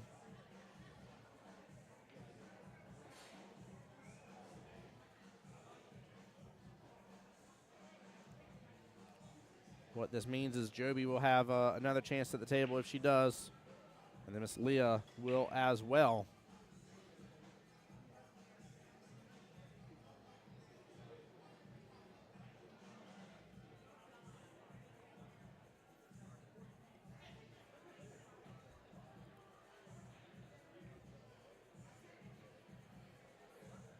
Nice little timeout there. Hopefully calm her nerves. She's got nothing to worry about. In fact, she's got a little two-way here. As long as she doesn't overhit this, she'll get that 8 close. Not really leave Braden with a lot of great options. Not to say can't work with the one after, but she hits it like a champ, though. Good out by Miss Carrie. Very well played. Getting team Ladies in the Tramp on the board here.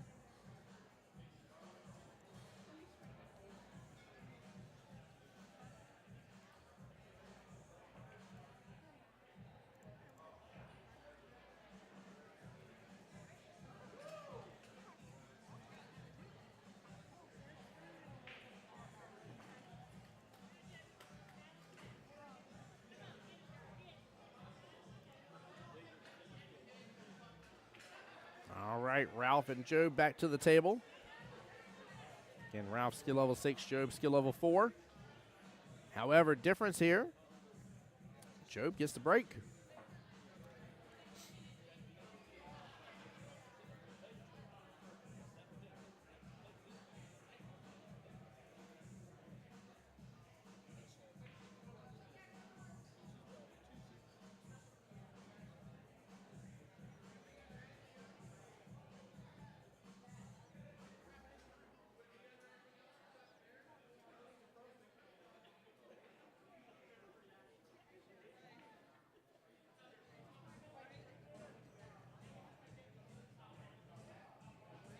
Quick little team powwow here. I like it.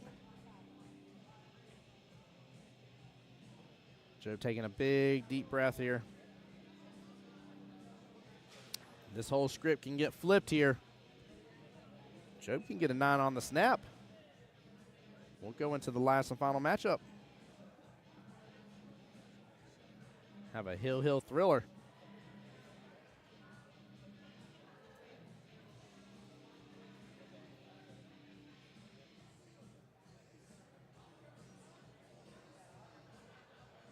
Ronnie, that was a great shot by Carrie. It was a good out. Very well done. Again, major 8 ball. Could be a shift in the waters here. How everything's going. 9 ball's going to get a little movement, but the scratch on the break. Unless somebody swings for that 3-9 combo here. I doubt we'll have an early 9, but he's looking at it. And with ball in hand, he will have the opportunity. Ralph would love to close out with a 3-9 combo. That does count, by the way, guys.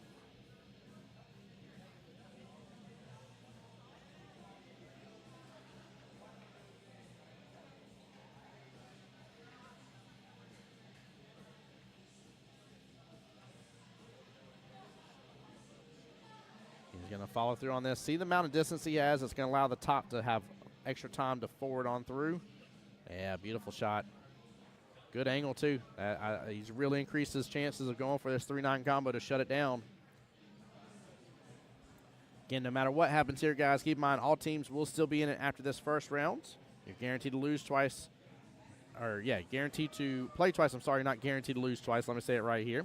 It is a modified single. Very good try here. Almost it gets a little extra love there from the 3-ball right-hand side pocket.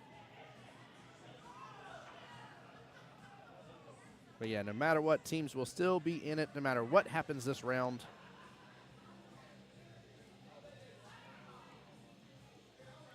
In fact, just by the luck of the draw here, some teams actually had a first-round bye. They're actually waiting for some of these matches to finish so they can get their first matchup going.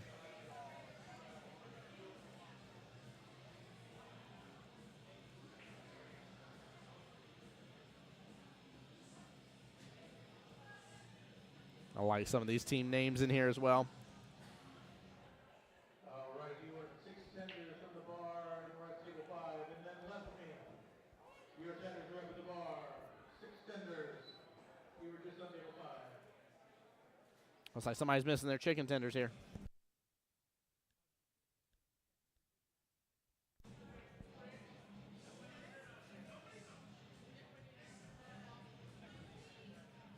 All right, Ralph bringing out the bridge again. Seems like he's really adept on using the bridge just fine. Representing the Emerald Coast APA over there. I like the shirt. Oh, it goes a little too far. He ends up hooking himself behind the 7. Unfortunate leave.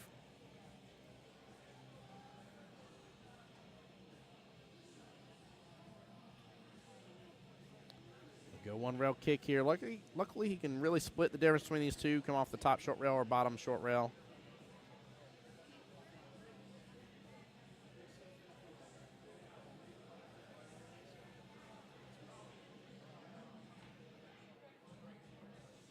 He's got a short distance coming off the bottom short rail by the luck of it, but not by much. It's really tomato. Hits it good. Actually clips it close to that bottom left-hand corner pocket. Good try. He will open up that left-hand side pocket, though, for Job. Honestly, if Job can actually hit that 5, come off the top short rail, come back down, there may be a 6'9" carom there, potentially. I don't think it fully works because where the 8 ball is, but Job hits it with some fire there. It's going to come on out tremendously to that left-hand side. Very good shot. Wow.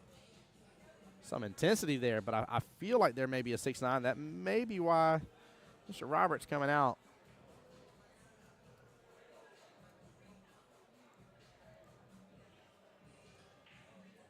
Yeah, let's see what he tells her to do here, but there is what looks to be a little bit of a carom, a little bit of opportunity here to get an early 9.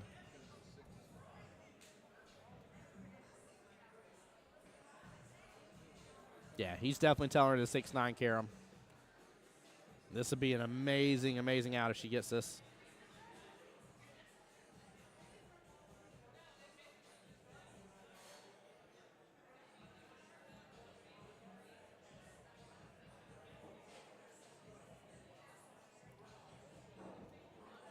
Yeah, it looks like table 1 is done here. So after this matchup, like I said, I'm just going to zoom out, guys. I'll put on a little bit of music, but don't go anywhere.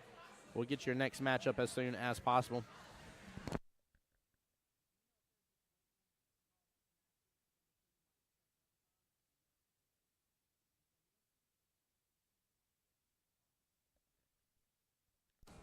Yeah, so it seems like they're going to have continuous gameplay here. So we should have somebody on this table next without it being too long of a wait, guys.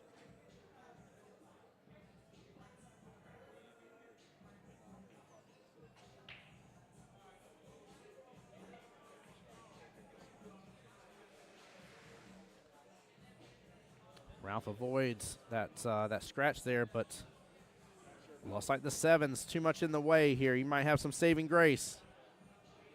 I was about to say, if that 7 was not in that way, that 6'9" combo was dead on home.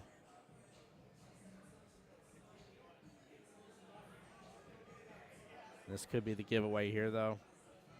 Miss here opens up definitely the 6'9" combo without a doubt. Miss hit on this at all, even if you don't give ball in hand. May end up just allowing for the 6'9" to be a thing regardless. To make him off that left-hand long rail. Oh, good try by Job. Ball in hand and the opportunity to close it out. Ralph doing the right thing, just double checking. All he's got to do is just land it as if the 9's not there. Major pocket right here. And that will be it. Team mismatched. Mafia takes out Ladies in the Tramp here in the first matchup of the day here. Guys, for those who don't know me, my name is Tim Jones here. I'm known as the voice of Jacksonville Pool. I'm proud to be able to give you this live streaming commentary again. Huge shout out to Mr. Stacy and team over here for running the Southern Shindig and providing this opportunity to be able to have it live stream for you guys. Stay tuned. Still plenty of action coming on throughout the rest of the day, guys, as we continue on and down this wonderful, wonderful, wonderful bracket here until we get on down to that final winner come tomorrow. So, guys, stay tuned. Don't go anywhere.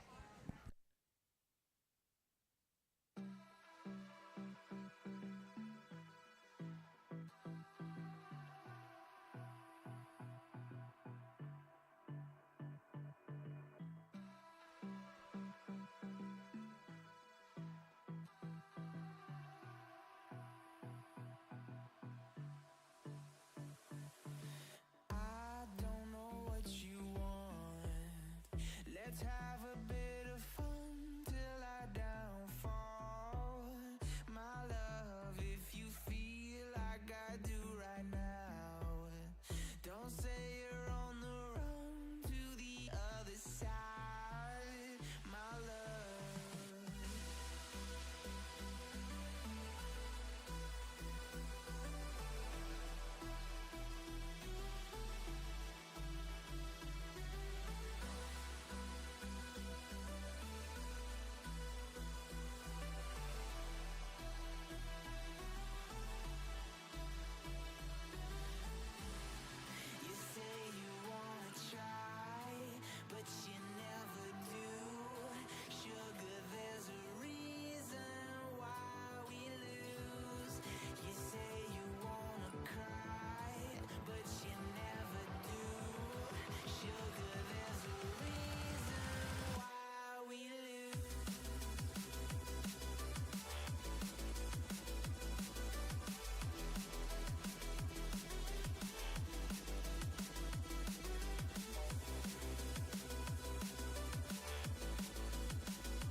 we chase are leading us, and love is all we'll ever trust. Yeah, no, I don't wanna waste what's left.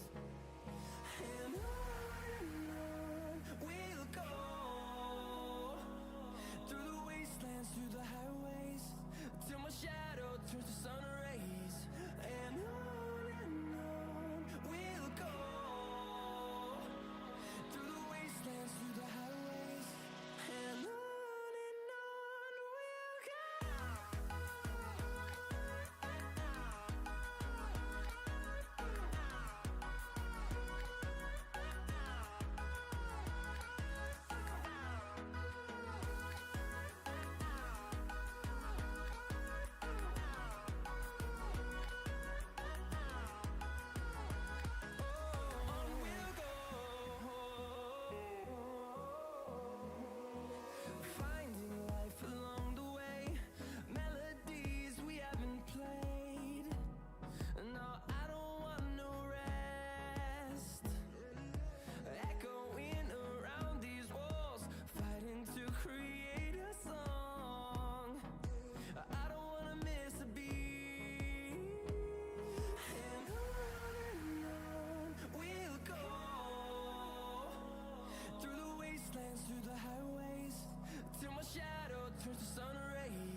Get matched today with the tax expert who's just right for your situation. They'll do your taxes from start to finish, and you can work with the same expert year after year with TurboTax Live Full Service. Hand off your taxes today. This is what we've trained for, people. Omega Incursion. Where? Everywhere. The old man laid out the plan. Now all we gotta do is show them how to do it with style. Hold them to their grave!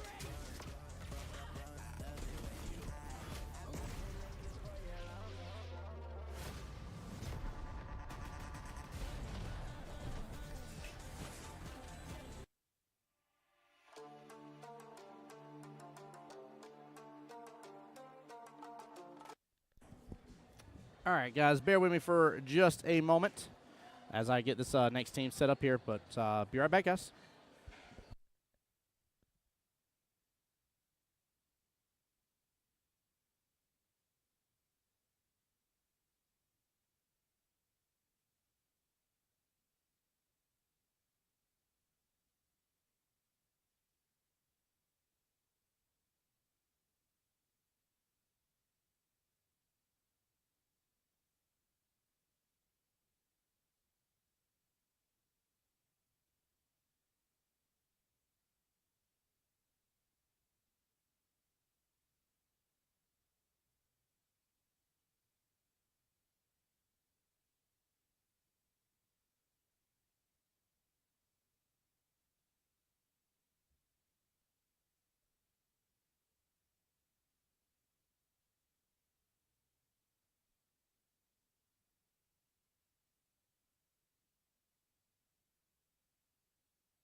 All right, guys, I am back here. Do forgive me. Takes me a second. Miss Yvon for Lucky Strokers just broke, and she is against Felicity here. Skill level 3-3 on both ladies, so give me one second. I'll get that updated.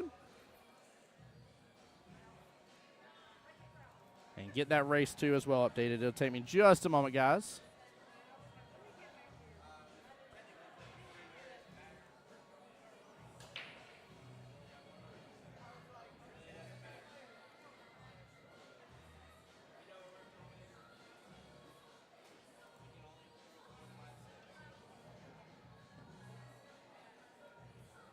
So Tips and Chicks has listed they only have to win 4 matches. 8-5 here.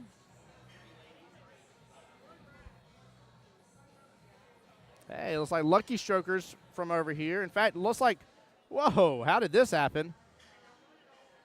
Both teams actually from the Tallahassee area.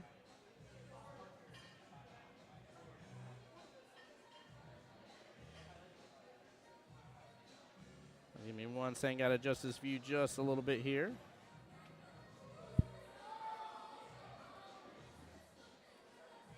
Perfect, there we go.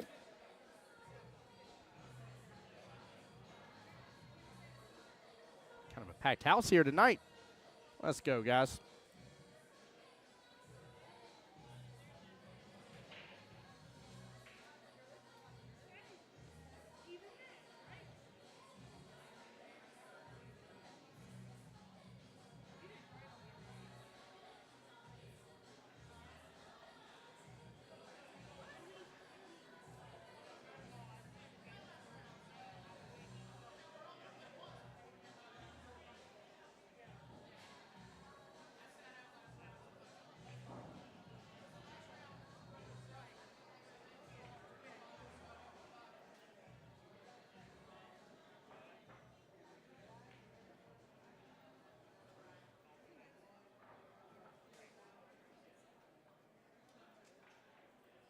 All right. Let's get in this action here, guys. Sorry about that. Trying to make sure I got everything rocking and rolling here. We had a fast turnaround and a little camera incident, unfortunately. Camera's fine, luckily, so no big deal there.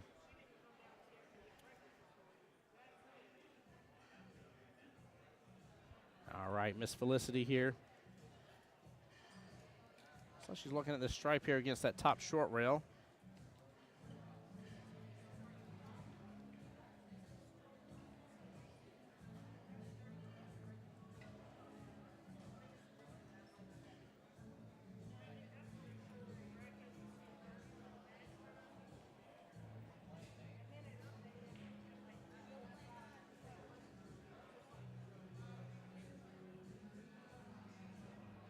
Give me one second, guys. I'll be right back.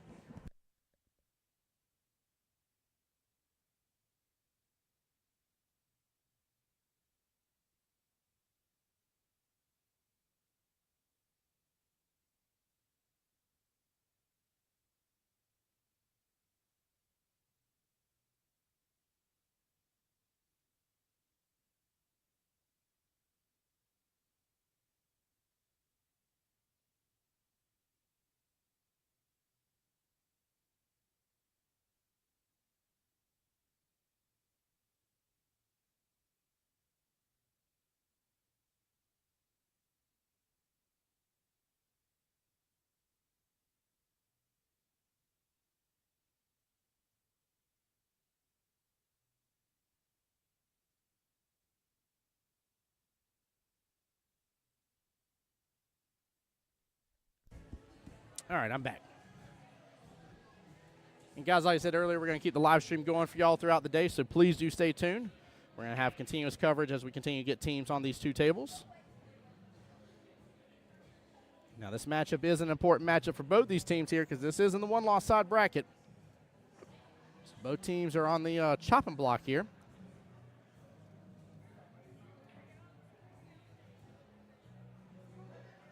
Let's see something here. Teams Tips and Chicks. Oh, they got 2 skill level 7s on their team.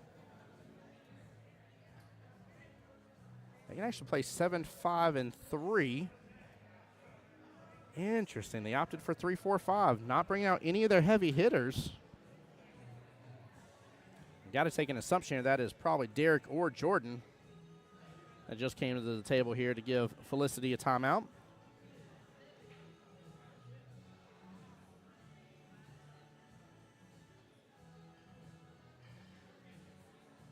Good first round matchup that we just got done having here.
right, Miss Felicity here handing ball in hand back to Miss Yvon.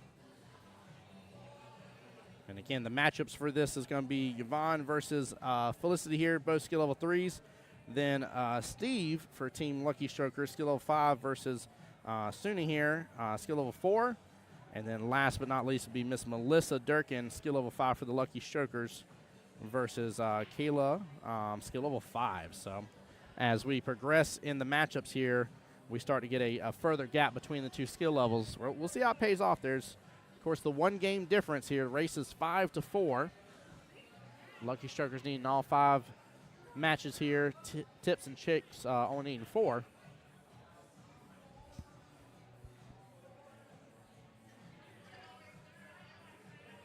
Oh, ends up hitting the 5 in the process here.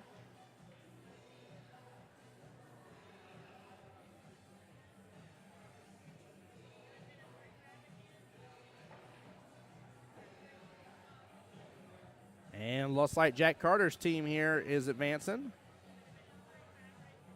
They got the win earlier as well. Congrats to them for those following from home from the Jacksonville APA side. Can't help but to report on my guys.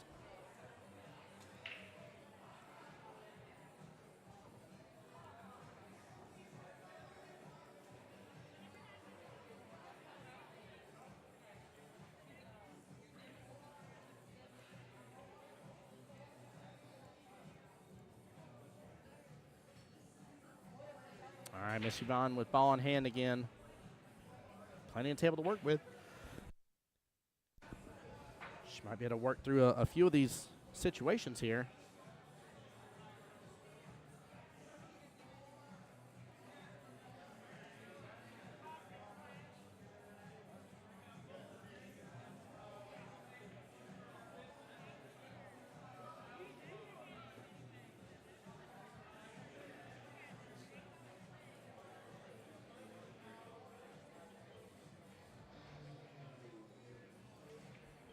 Miss Felicity with a good opportunity here to get onto the 8 first. Tough cut, though, on the 15.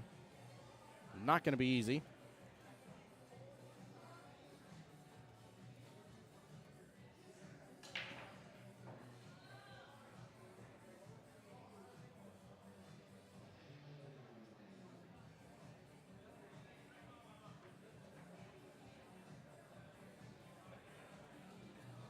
Good try right there. Miss Yvon here bringing out the bridge, going after that 3 bottom right-hand corner pocket.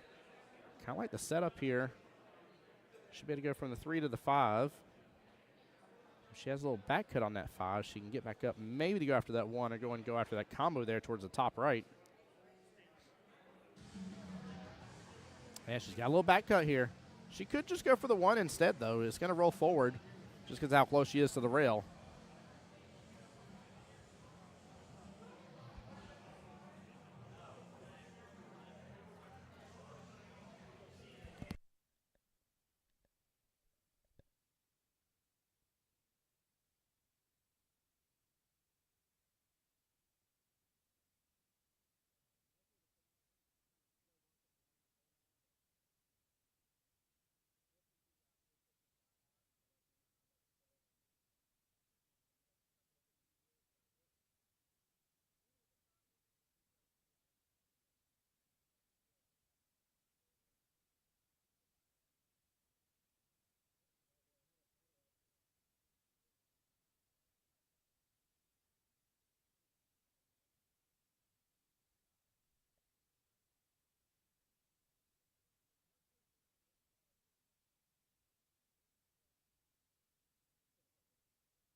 All right, guys. Jack Carter coming over to the desk here just to update me. The Team Jack Sharks did get the win there. Moving on into the winner's side bracket. And trying to see if I had an update on Strokers here, but I see Dara and them still playing in the background, actually.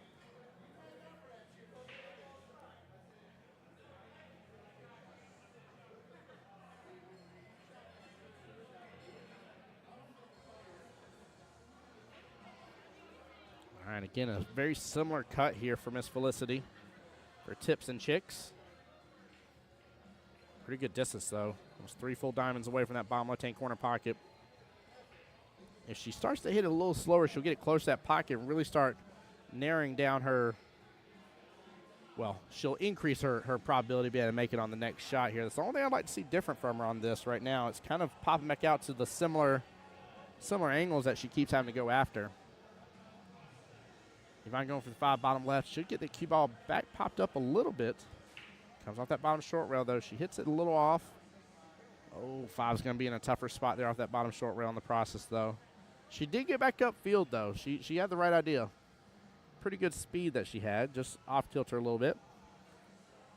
Better opportunity for Felicity here, and actually really a golden opportunity to go from the 15 to the 8 to get this first rack underway and bring tips and chicks, in a immediate good lead here. Might get love from the side pocket, and she does.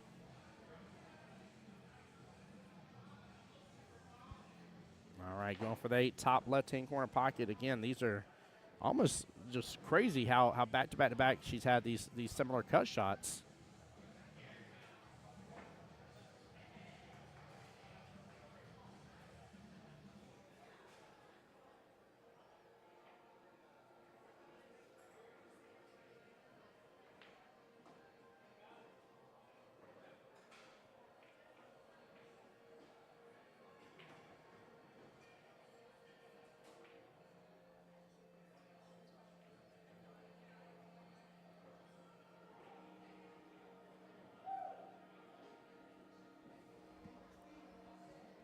There we go, and what an out indeed by Miss Felicity. Nicely done. Teams tips and chicks will take a significant lead, technically by 2 racks, if you will, with getting that first win.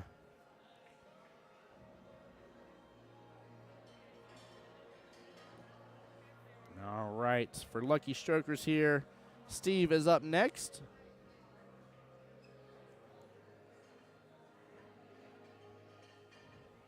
And then for tips and chicks here would be Suni here.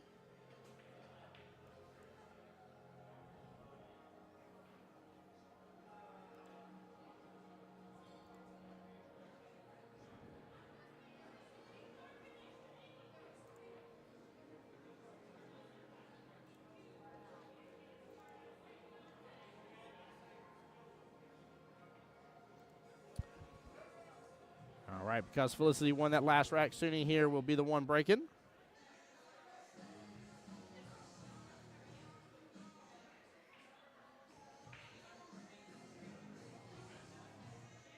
Oh, that cue ball's going to drift all the way down bottom right-hand corner pocket. Unfortunate scratch on the break, but no 1-9 combo lined up. So not a bad time to scratch there.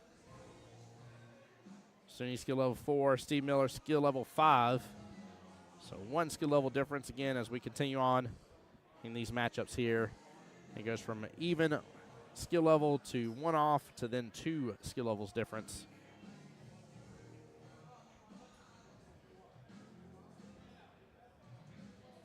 Pretty good throw here by Lucky Strokers, but again, Felicity had a lot to say about that from Team Tips and Chicks. She took on that good 8 ball after having to go after, again, very similar cut shots throughout that rack.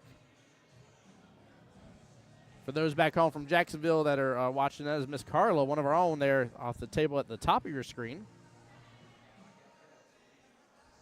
Nice little start by Steve here, taking advantage of the ball in hand.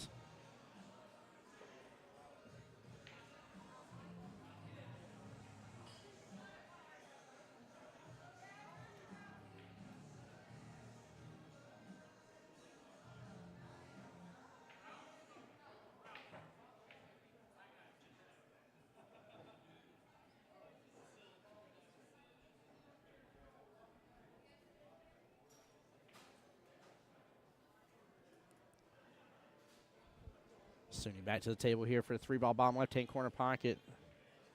Gets behind it, ends up getting the rail, so that will be a good hit. And looks like it's going to drift close to that top short rail.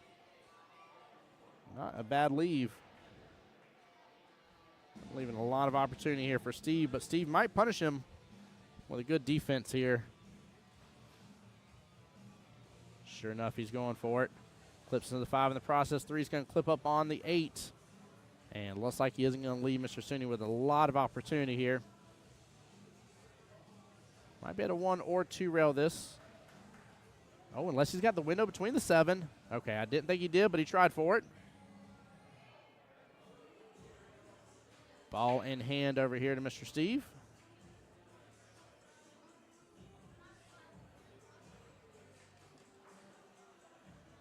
It's going to be a tough one.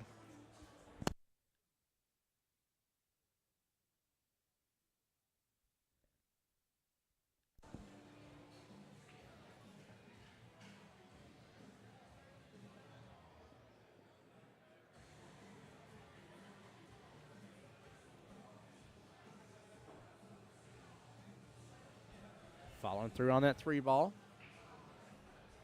Keep an eye for the 4. Might have to go with the 4-6 combo here. Tough combo, though. Last time I said that on live stream just a moment ago, though, I got shut down real fast, and the player made that combo really quickly. Going for the defense instead. I like it. Still open up a little bit of opportunity for Mr. Sunni here. Oh, forgive me. I'm sorry. He goes by Sunny. Sorry about that, guys. I figured it was Sunni here, but let me update. I see the nickname on the back of his shirt here. Sorry about that, Mr. Sunny.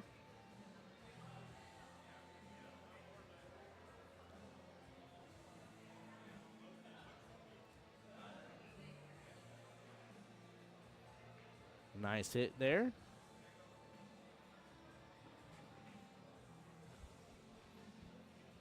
It's actually a pretty cool little device he has right there, allowing him essentially the same concept as a bridge. Piece goes onto his shaft there and allows him to use one hand.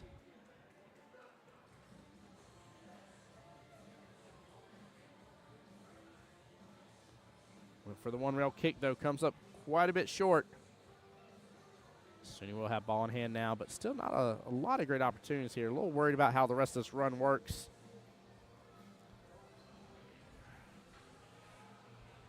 I'm assuming there's enough room for that 5 to go past the 6 top left and not clip it in the process. If so, he wants to have an angle here, kind of a back cut. Have an angle for the 5. Oh, he's going to go for the opportunity here to take the 4 all the way down bottom left and definitely appear back below that 5 ball. Unless he wishes to hold it there and then just get a good hit into the 5 and send it on downfield. But a couple opportunities here for sure.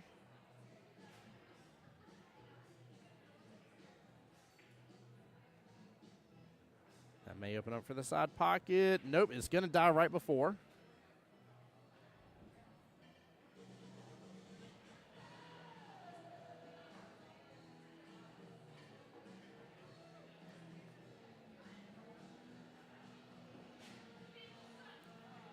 All right, Mr. Sunny here is going to have a better chance here at that 4. Should have eyes on the 5 afterwards anyways.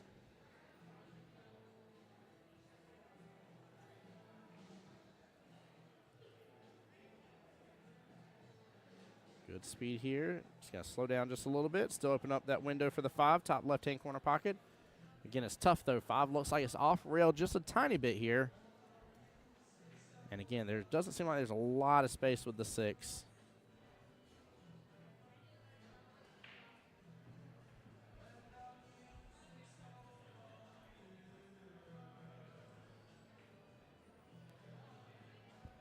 Steve with a chance here, maybe the 5-6 carom.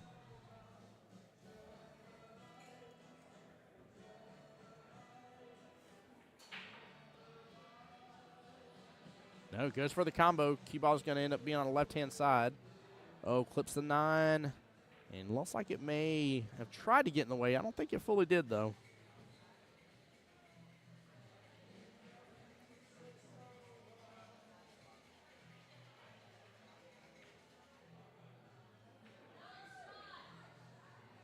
Wow, what a shot on the bank there by Steve.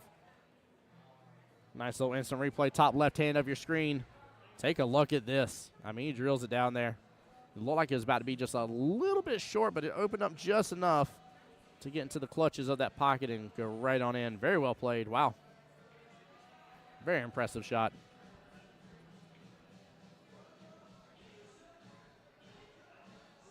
A small miss there for the bottom right-hand corner pocket as well, but a great leave.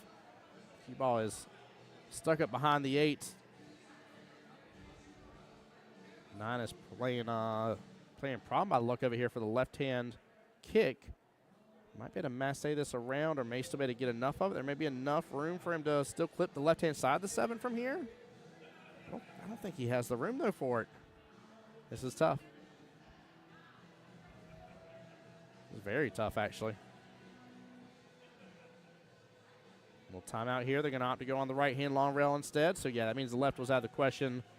Room past the 8 was out of the question here.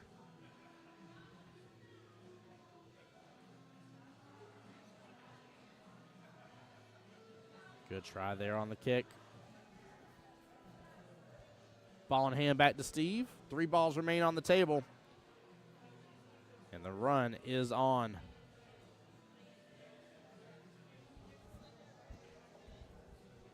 Steve looking to keep things in focus for Team Lucky Strokers. Just a reminder here, both these teams are in the one-loss side of the bracket here, guys. Ooh. I was going to play with that left-hand pocket just a little more.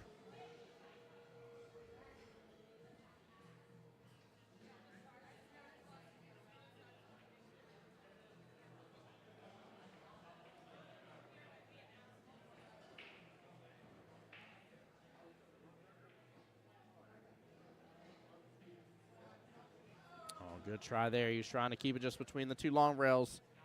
It would have set up beautifully. Going to be a tough shot for Sonny here. It's pretty close to this 8 ball.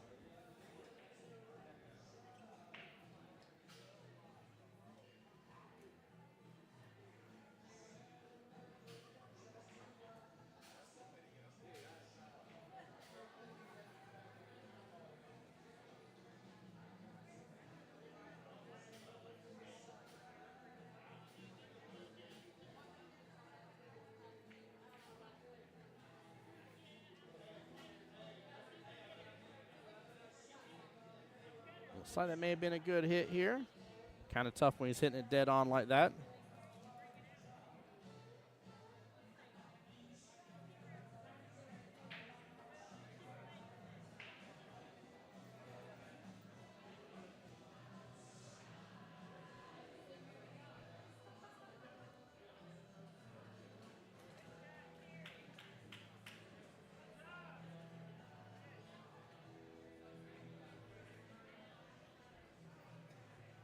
Steve looking at his options here for not only making the 8, but getting shape for the 9.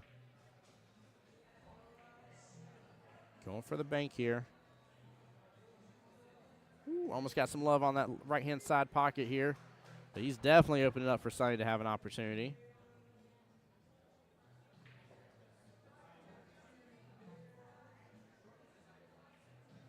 Just depends on how dead on he is with this 8, but it looks like he has a little bit of angle here. Hopefully enough to drift down to get below the 9, take 9 top left. No, he's dead on. The cue ball is going to follow.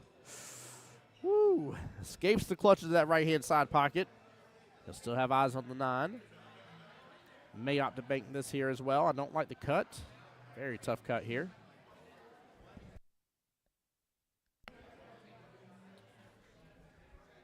Main concern is if he doesn't get it, him just opening up a wide open opportunity for Steve.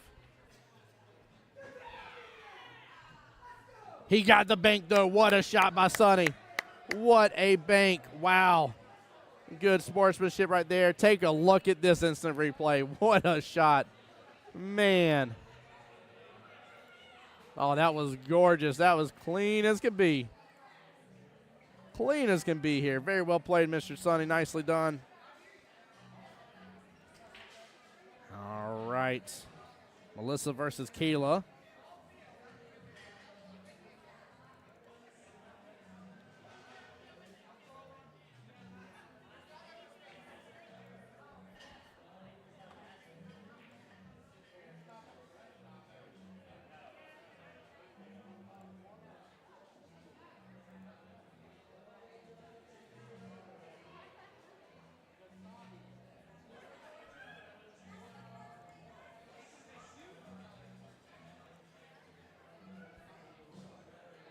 right, Kayla up to break here again. As a reminder, Kayla skill level 5, Melissa skill level 7.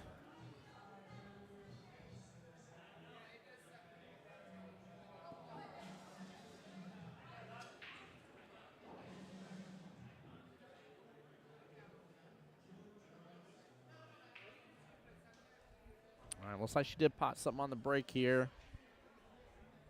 It's going to be a solid, in which she has got 3 of them intertangled with that mess top middle. She does still have the 2, 5, and 6 that are out and about.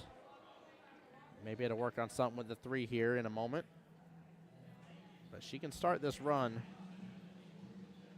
6 ball first. Maybe there's enough room for that 5 go top left. If not 2, definitely has a window for top left. In fact, she might be able to use a 2 to get a breakout into that 7, 6, 3 situation.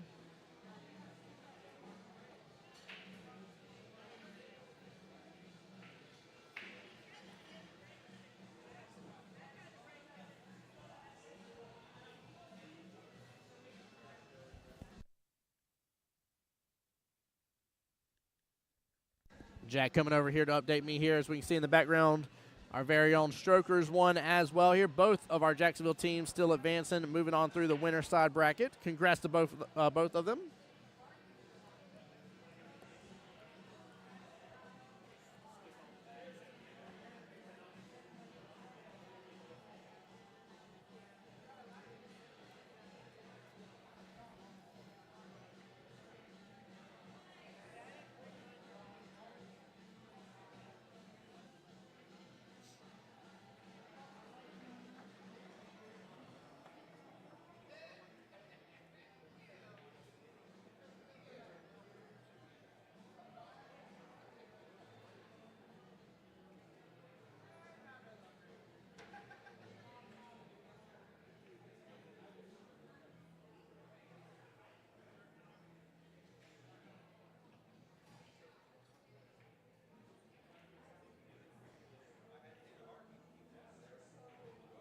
Keeping it simple with a defensive shot there. Nicely done.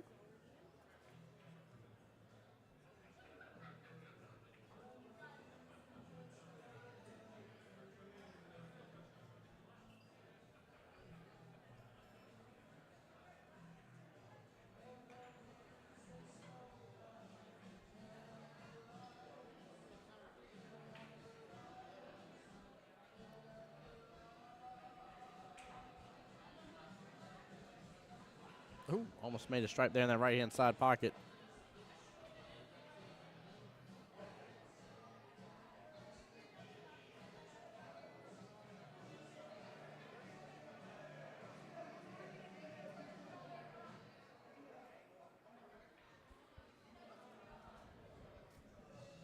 That's Melissa here doing the 1 rail kick. Bottom short rail. Good smooth stroke here. Gets that 14 ball right-hand side pocket. Nicely done. May have a window for her to work on this this 9, and it looks like maybe the 14 ball.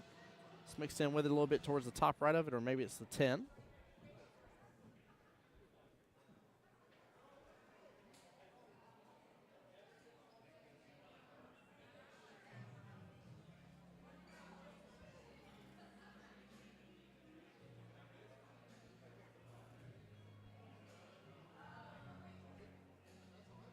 Oh, good try on the combo there. Nicely done.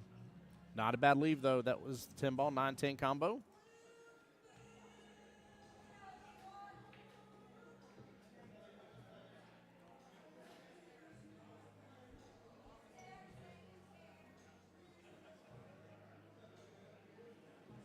Kayla over here seeing what she can work with.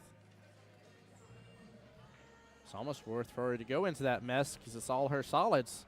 5, 7, and 3 all crumpled up together. Might even have eyes for that, looks like the 4 ball, bottom or left-hand side pocket. She definitely has eyes on the 2, but I kind of like 2 being where it's at. Oh, she might be able to do 7-5 top left-hand corner pocket, go and get a little bit of breakouts, at least push it towards that way. Well, she had enough room to work with the 5 altogether here. Ends up clipping the 8 in the process, but not a big deal with the 8 moving down just a tiny bit.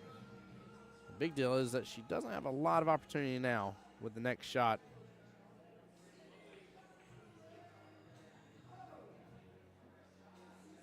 And I say not a lot of opportunity, and she says, hold my cue because I got you. Very well played.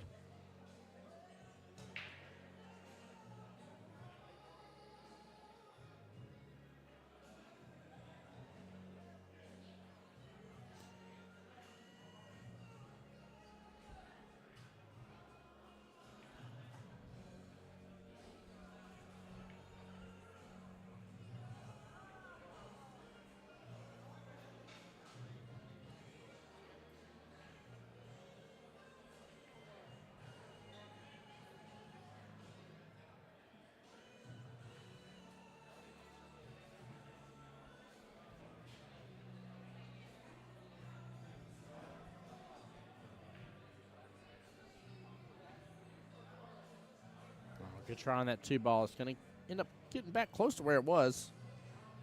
A little close to that right-hand long rail.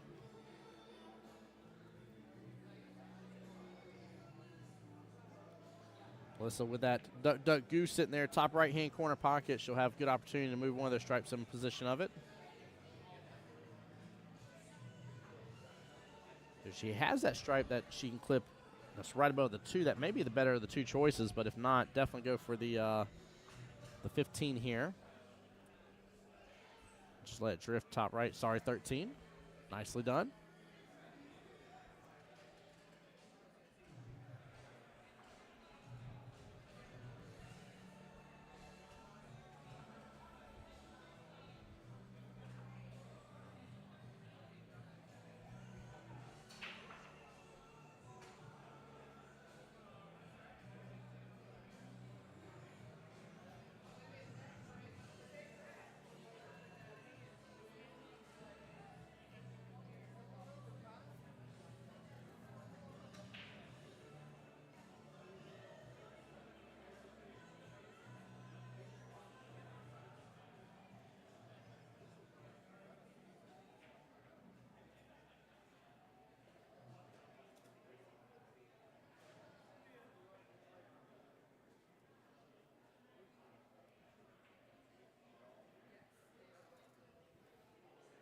All right, Miss Melissa back to the table here.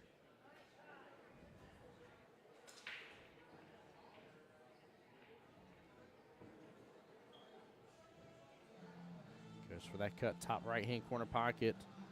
Comes close, but no go on it. Very good try.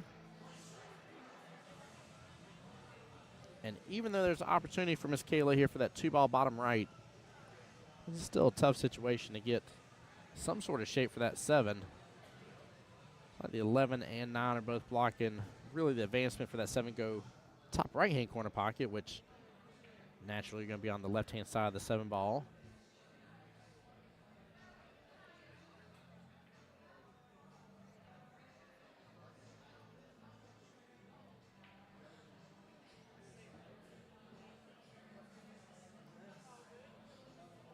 Have to go for the 4. And a great shot here. Look at the window she just opened up. Very well played. Very, very well done by Kayla. Kayla looking to close this out here with these 4-ball run total. She'll have the opportunity here. 7-ball top left, 2-ball bottom right here. She's trying to force it on over.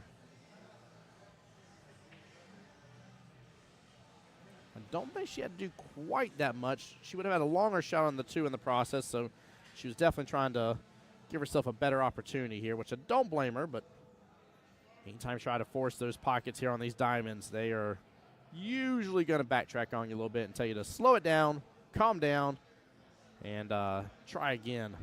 That's the way these tables love to respond.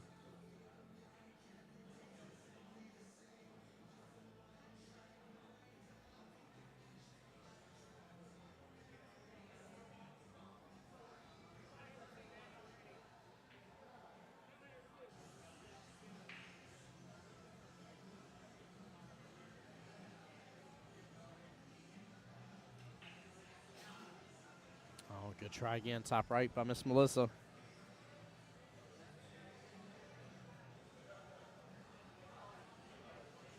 Kayla's going to have her choice here for the 2 or the 7, but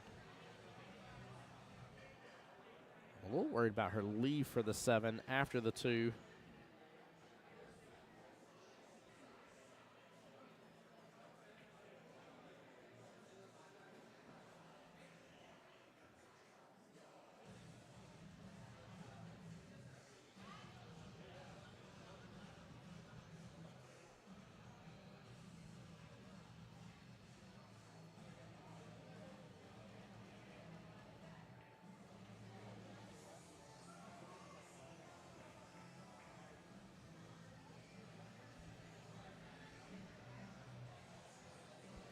Looks like a timeout is being called here.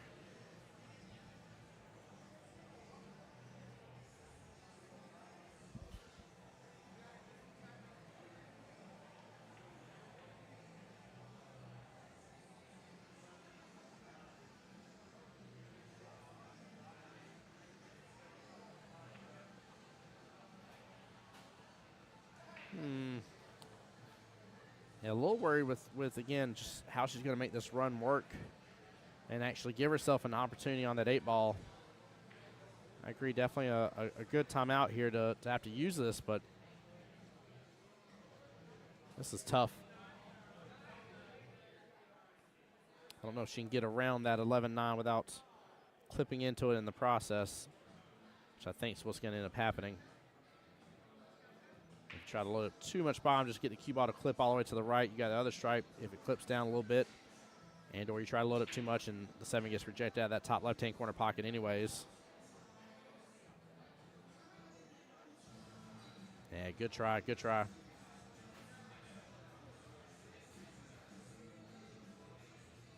Melissa might have a little, almost a little back and forth to an extent here.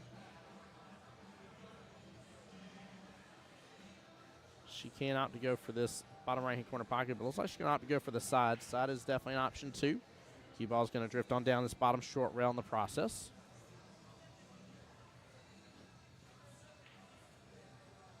I'm assuming she'll go after the 9 next.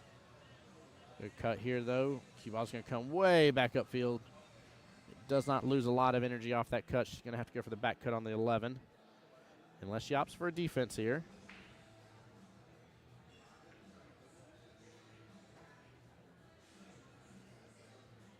Yeah, she's opting for the defense here. Smart move. Very, very good job.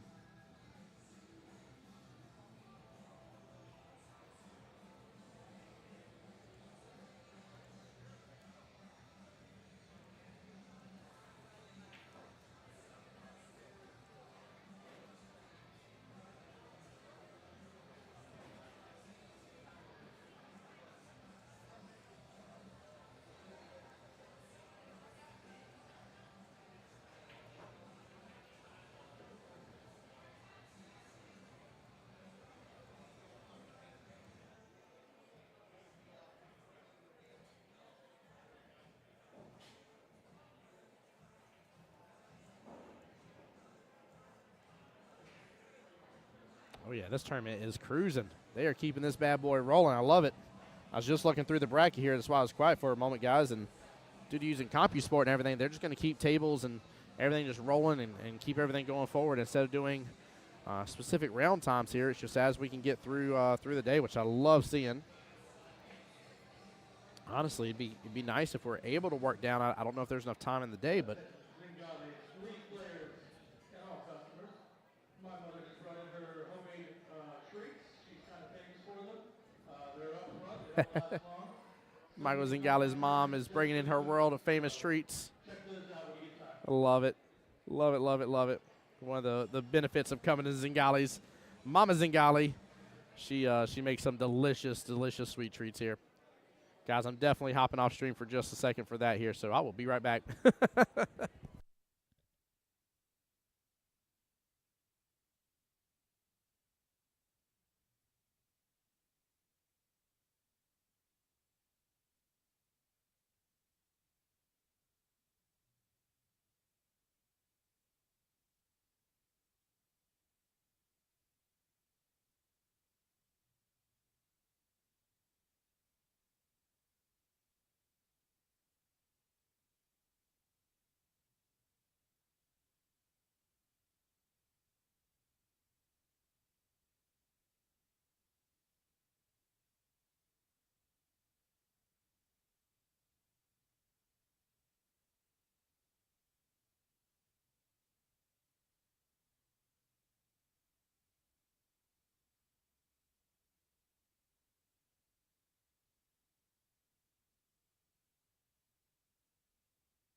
All right, guys, I am back. Had to pick up some Mama Zingales treats here. Can't miss out on that.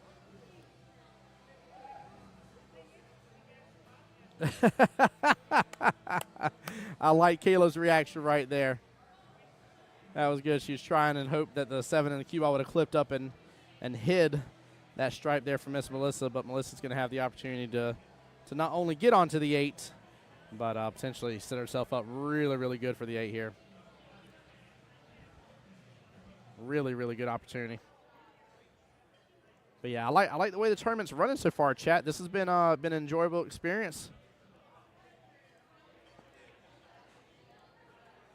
Keep on refreshing things a little bit here and there. Trying to keep eyes out.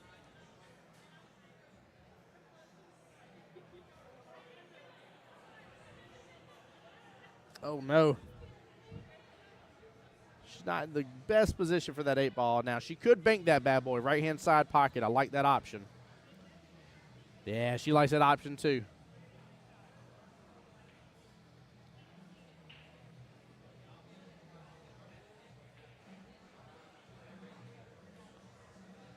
Oh, no. The camera change affected the angle. Cameraman, what are you doing over there? Just kidding. That was me doing it.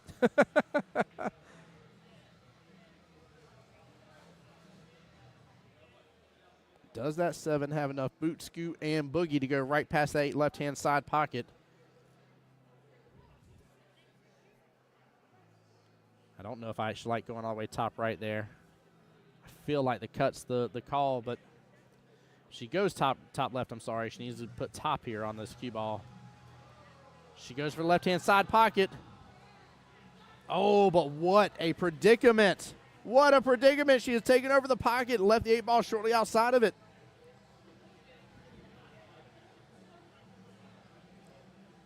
Oh, my Lanta. Melissa has got to pot both here.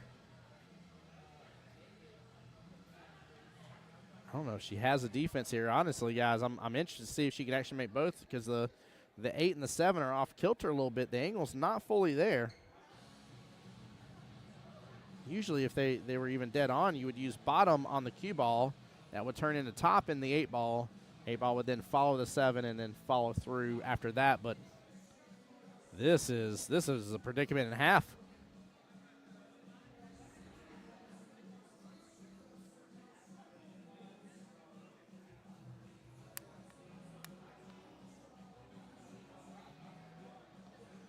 Timeout being called here, as it should be. I think it's worth a discussion about this.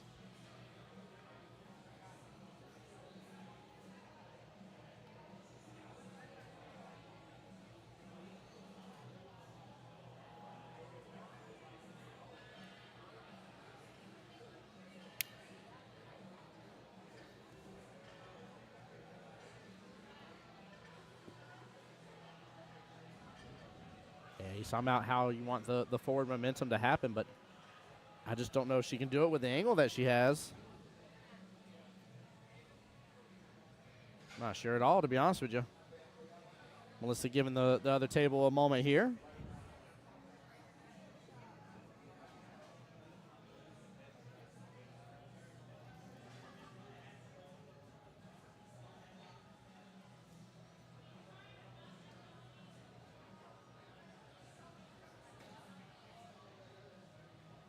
Going to be brilliant. If she gets this. No go.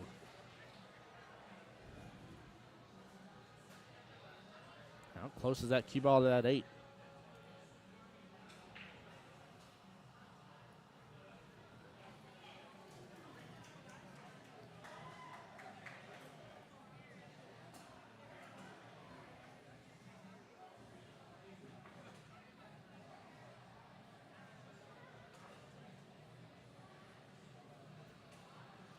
She is super, super close to that 8 ball. Oh, man, I do not wish her in this predicament here. This is not going to be easy. Scratches loom everywhere. And it looks like she may be using her her chalk holder there as a pocket marker.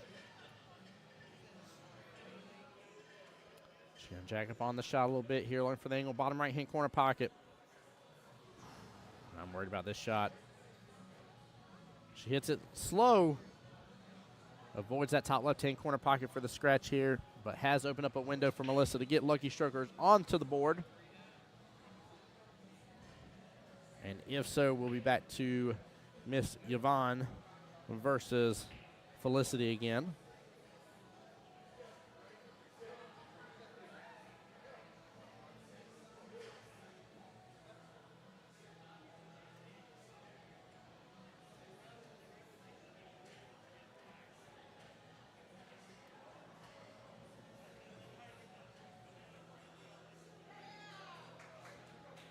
There we go.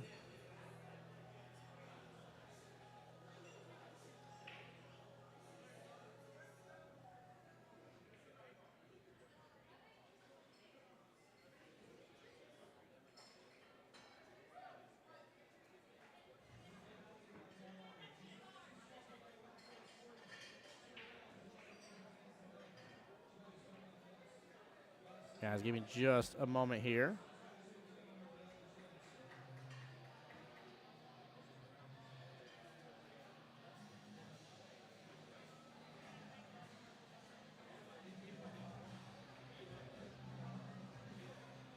All right, let me get this updated. And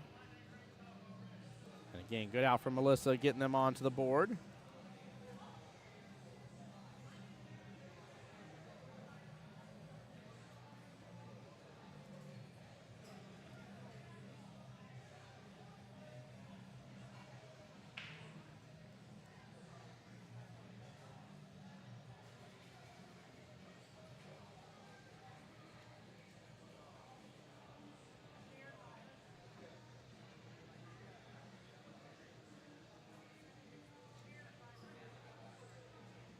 Guys, give me 1 second. Be right back while they're getting ready to break.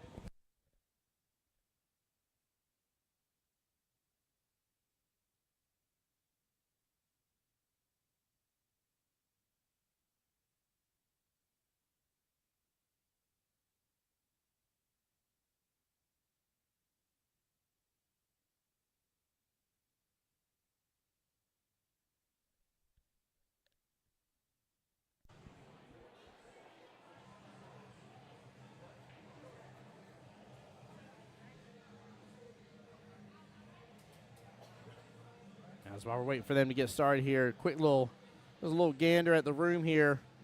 Pretty packed in here today. Got a lot of action going on. All tables being used right now. And 40 teams, 5 people potential per each team. Over 200 potential players here in the building today for the APA Southern Shindig. And one winner will take home $3,000 cash money here. In fact, let's go through the breakouts here. First place will be $3,000. Second place, $1,500. Third and fourth place will be $700 apiece. And then fifth through eighth place will be $400. Brian, what's going on, bud? Welcome to the live stream here. So Lucky Strokers as a team only has to get to 5 points. Team Tips and Chicks has to get to 4 points. Every one rack is worth a point.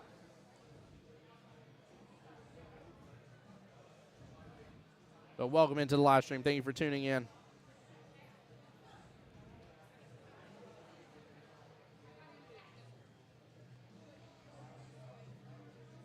All right. Yes, Miss, ooh, nice job. Nice hit there coming from behind on it. Miss Yvon there with a good break, getting the one from the get-go here. Give me 1 second, guys.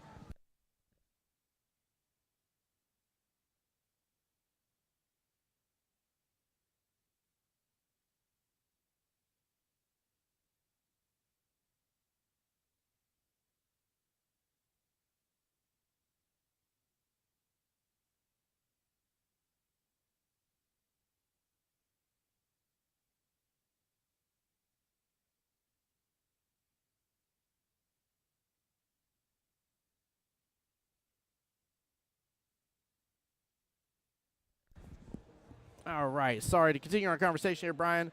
This is played in the same format as the team captains format. Teams were a team of 5 players here. They can have, that is a 3v3 matchup is the way it works here. You flip a coin between the two captains here, decides who puts up their roster first. You go from, sorry guys, 1 second.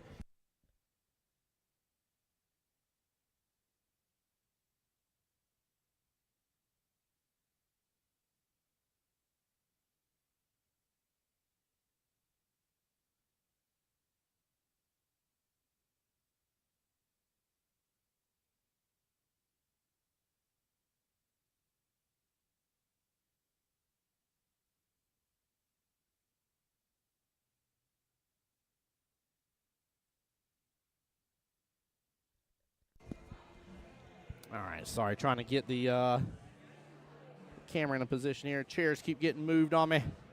Trying to keep protected. We've already had one camera spill over today, unfortunately, from the action.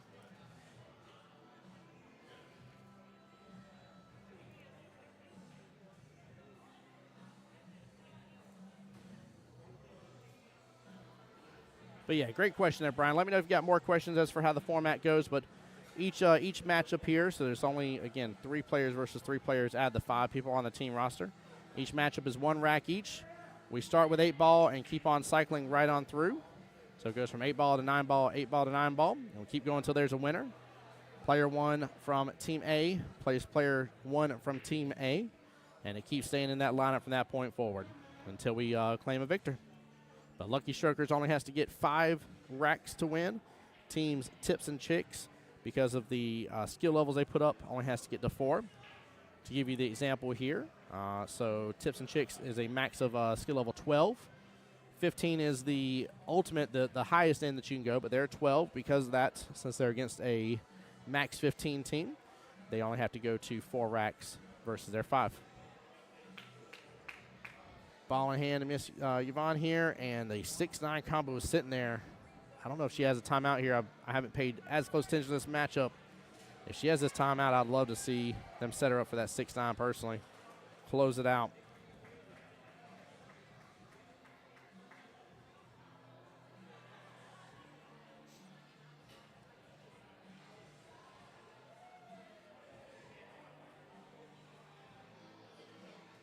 Oh, she's going to go for the 6 still. Well, I'm not a fan of always swinging at those, but the 6 and 9 are very close to each other, so a good opportunity for her to go for that.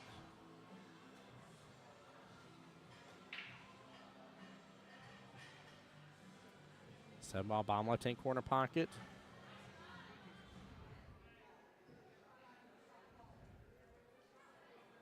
She's got a good opportunity here to complete this run. See her get a big smile on her face about it, too. She knows it. Could potentially get the second point for Team Lucky Strokers. Would make it a 3-2 race overall left in the battle. But if Felicity gets the win, which she did get the first win against Miss Yvon, if she gets the win here, it will put Team Tips and Chicks onto the hill.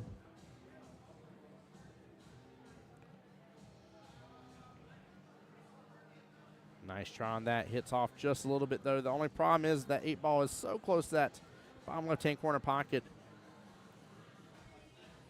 Tori, what's up, my dear? Welcome in, welcome in. How are you doing today?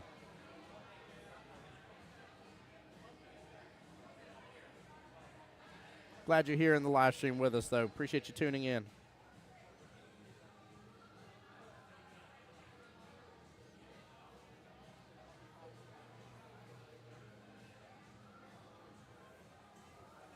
I will say Felicity for sure. I know I saw her over there getting Mama Zingales sweet treats over there. So she might be pulling a Popeyes with a spinach move here. Grace says hi. What's up, Miss Grace? How you doing?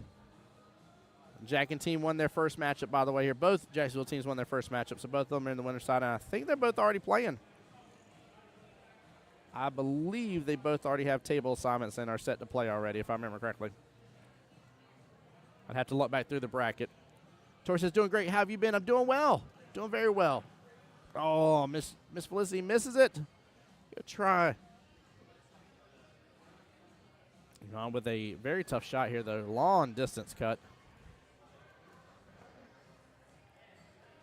Yeah, Jack Sharks is, they should already be on table 9 here playing Team Jacko, which right now, this win here puts them in the 9th through 16th place, which means win here for Jack's team there, Grace, will put him one more win away from being in the payout. So really, really huge deal for them.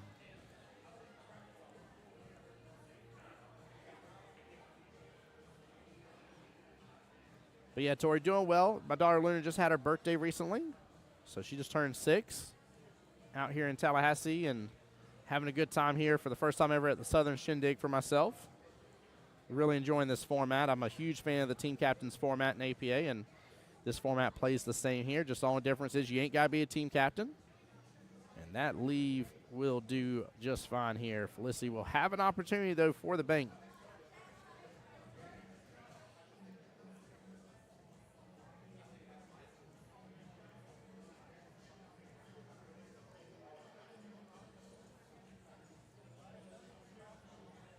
Yeah, strokers as well from Jacksonville.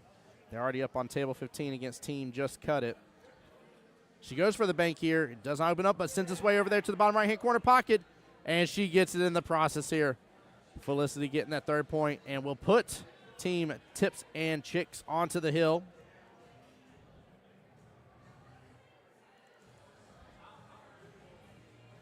Mr. Sonny will be back to the table. And he'll be against Mr. Steve Miller again.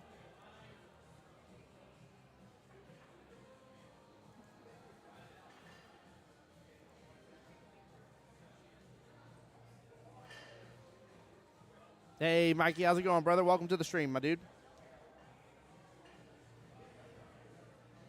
As Mr. Steve there for Team Lucky Strokers racking, because Felicity just won that last rack for Tips and Chicks.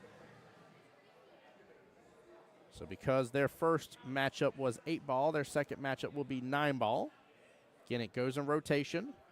Matchup number 1 out of the matches between these two teams always starts with 8-ball, then 9, then 8, then 9, and we just keep rinse, wash, repeat until we have a winner. Guys, if y'all have more questions about the team captain style format here, don't hesitate to ask them. 1 timeout per rack. Again, max skill level of 15 between the 3 people you put up. You can only have 1 senior player, so that's your skill level 6 or 7 player.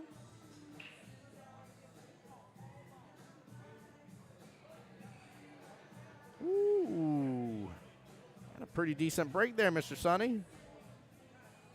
Nothing on the break here, but got a little breathing room across the board here. We don't have as much of a major clump top middle like we've had a couple times with 8-ball, so I like seeing it. Mike, you doing good? Nice, brother. Hope you're having a blessed Saturday. Appreciate you tuning in. Guys, hit the share on the live stream. If you are not subscribed to me on YouTube, it takes you just a minute of time here. Make sure to tune into YouTube as well. Same name, Voice of Jacksonville Pool. And that way you guys get to tune in and join. Got a huge 2025 in front of us here. We got the Orlando Invitational, Jacksonville Invitational. We'll be up in Montreal again for the CPA Montreal Invitational. We'll be in Vegas twice this year. If not, maybe a 3rd time. Who knows? Who knows what happens with the USAMs? Got all the wonderful support and love from back home in Jacksonville, APA. So all the live streams going on with that as well, guys. Takes you just a moment of time, again, to hit that subscribe button. Huge shout out to my friends at Threefold as well here for providing me all this wonderful streaming equipment as always. Definitely appreciate them. Let me just be able to travel around and go and do this for you guys.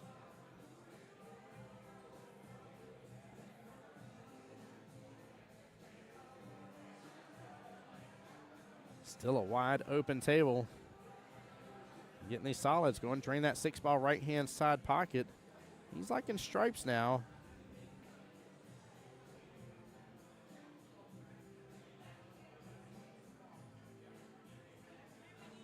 He's got some good opportunity, that's for sure. 8-ball sitting almost kind of where it was from the get-go with the rack. Top middle. And plenty of stripes playing blocker around it.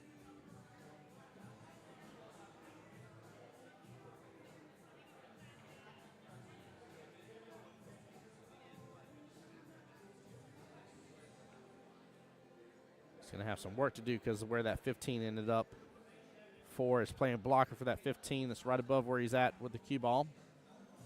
Small miss for the 14 ball, bottom left-hand corner pocket. Good try. Comes back out. It's down towards the bottom half of the table, almost kind of close to center there. Mr. Sonny back to the table. Again, Sonny got the first rack against Mr. Steve Miller with a, what was it, a brilliant bank shot if my memory serves correct. It's a good shot. I like this good sportsmanship between these two teams as well here. We've already seen really good sportsmanship. I do know, as we progress throughout the tournament here, things get a little bit more serious, right? Teams may feel a little bit more laid back right now, not as worried.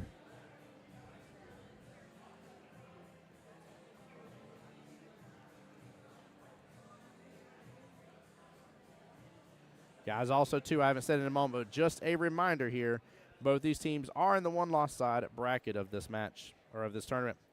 Mikey, yes, let's go Jacksonville teams. Indeed, brother. Both teams are still on the winner's side. And, in fact, Jack's team with Jack Sharks, they're playing Jocko right now.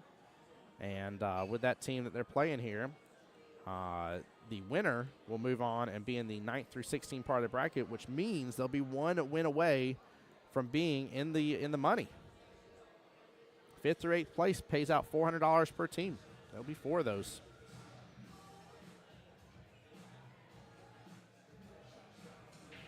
Steve knowing the way to this here, no matter what. Lucky Shirkers has to win 4 in a row. Tips and Chicks just has to bide time here, wear him down. Funny thing is, too, with how the draw came in, and I know some people are like, I don't think it's a random draw. This tells you it's a random draw indeed. Mr. Stacy, league operator over here for Tallahassee area, this is both of his teams. you tell me luck of the draw put 2 of his teams here against each other in the one-loss side bracket, man, right off the bat. So it's fun to see those, fun to see. It's tough, though, right? Because especially if we were in this instance and it was both Jacksonville teams, almost comes a question like who you want to progress on, but you better believe I'm going to fight you tooth and nail for that spot. Steve here using the bridge, going for that stripe there, top right-hand corner pocket. Drifts it on up and over. Gets right in between the window for the 5-8. Still in a bit of predicament here. 11-15 are problems. But yeah, Mikey, what you got going on today, bud? Same thing with you, Miss Grace. What you got going on today? Hoping we do get a Jacksonville team on stream. We'll see what happens with the way the bracket goes. They are pushing this entire tournament just forward. As tables free up, there's not a specific plan in place for a specific team up next on the live stream. They are continuing to push this forward. CompuSport is alive and well and being used. And it's pretty cool to see how much they're just progressing along. Let's see, it's what time? It's about to be 2:30. I believe they're going to try to call the last round around 7. So we'll probably done by about 9 p.m. for the night, but it'd be really bad to bone. Even if we only get to the final 16 teams, we'll be in single elimination by that point because it's modified. But it'd be really cool if we can get down to the final 8 teams. That way everybody that comes back tomorrow is in the money. Now, again, it just all depends on how the day is able to progress, of course.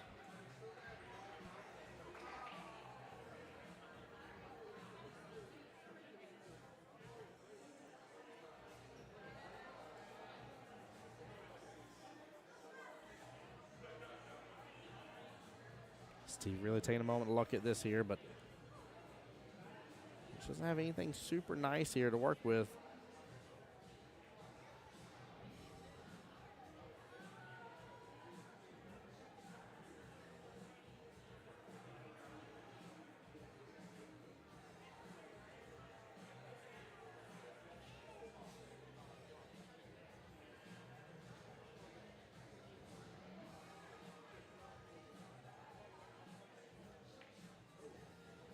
Sonny here looking, go in and open up that 4 ball, top left-hand corner pocket. I don't like going for this shot here.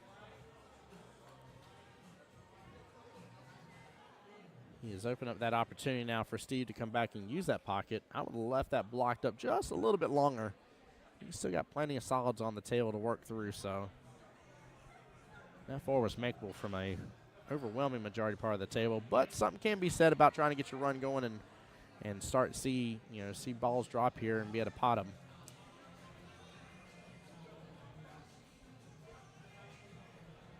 Fourteen balls wide open now.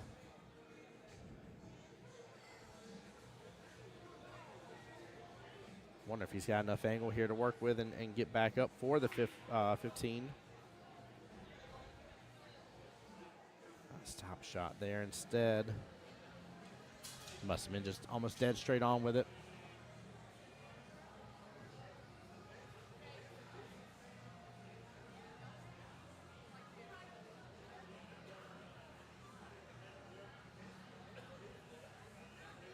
There we go, playing defense.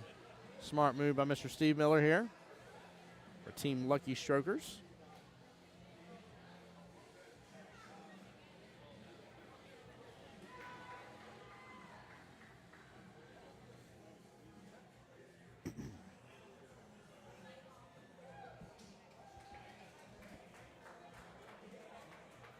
There's some claps going on. Seems like we must got another win going on over there.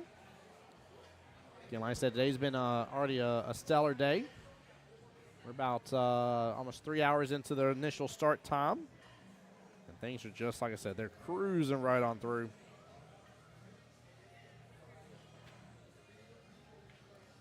Something here with a long shot, 7-ball, bottom right-hand corner pocket, but we'll give him some opportunity here.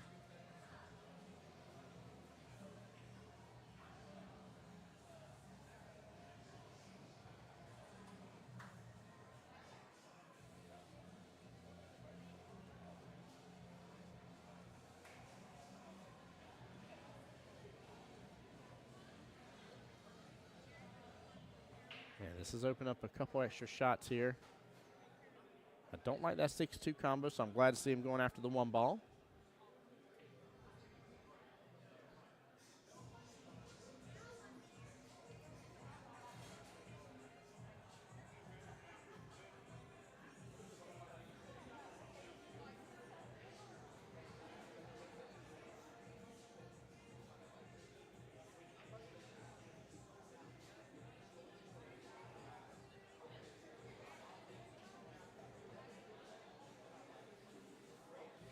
Steve really taking an account on this, but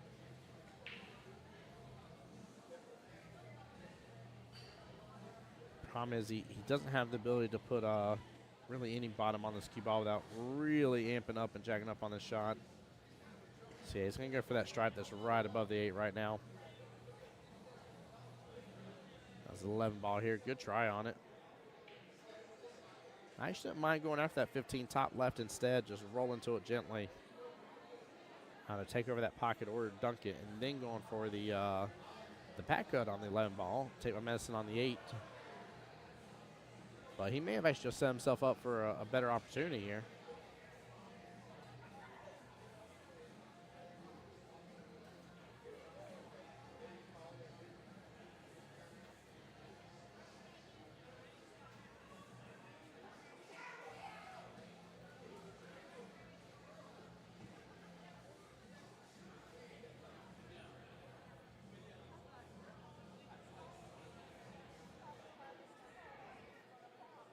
Good try, good try. He avoided the scratch in the process.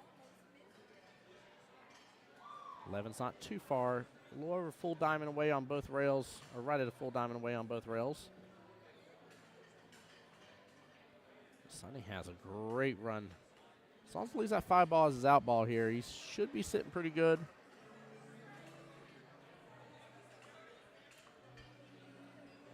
Oh, don't tell me you're looking at the 5 right off the bat. 5 can be a good out ball for you.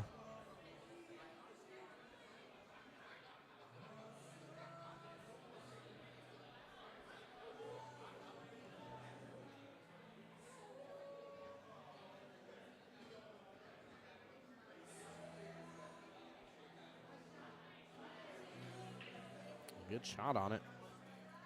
Scoot the 8 ball over a little bit more. Actually helps him out a little bit.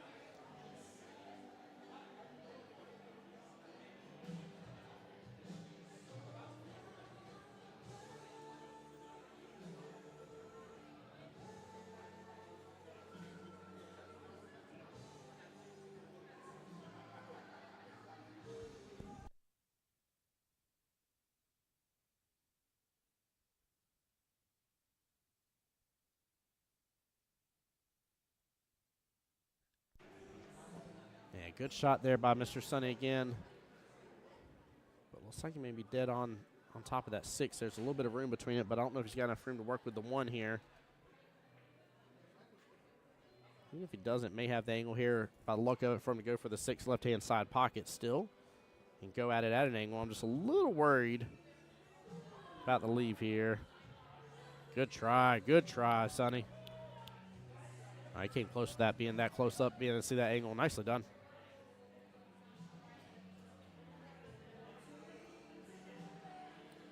Steve needs to take this on home here and get this point and get the next matchup going. He is really giving Sonny some opportunity here, and Sonny has been more than gracious to take advantage of it.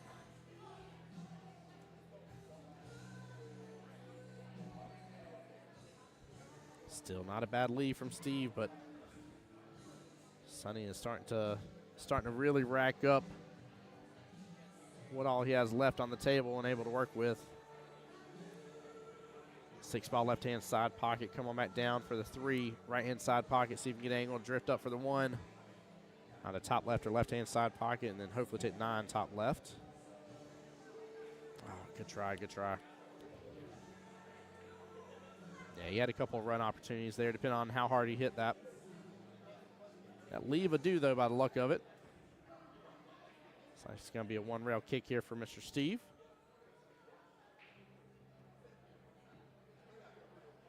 Oh, no, ball in hand.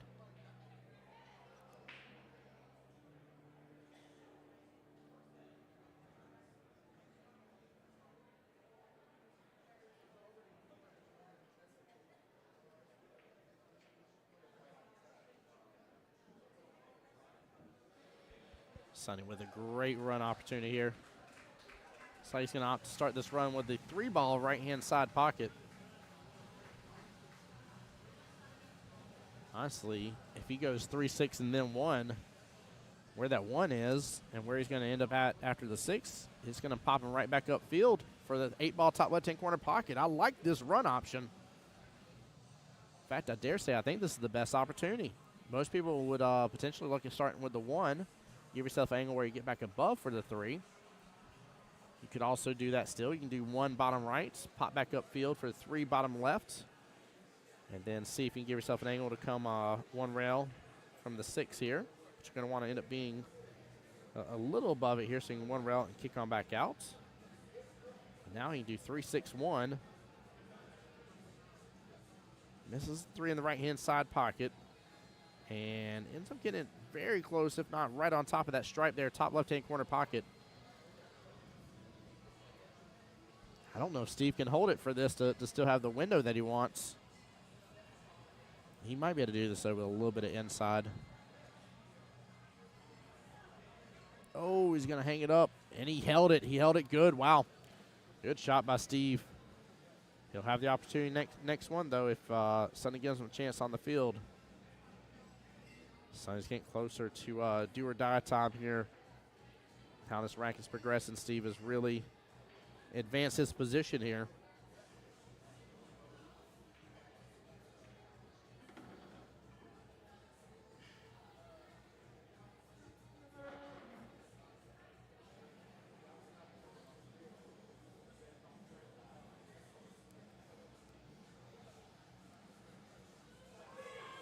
Good speed. Oh, he hangs it up.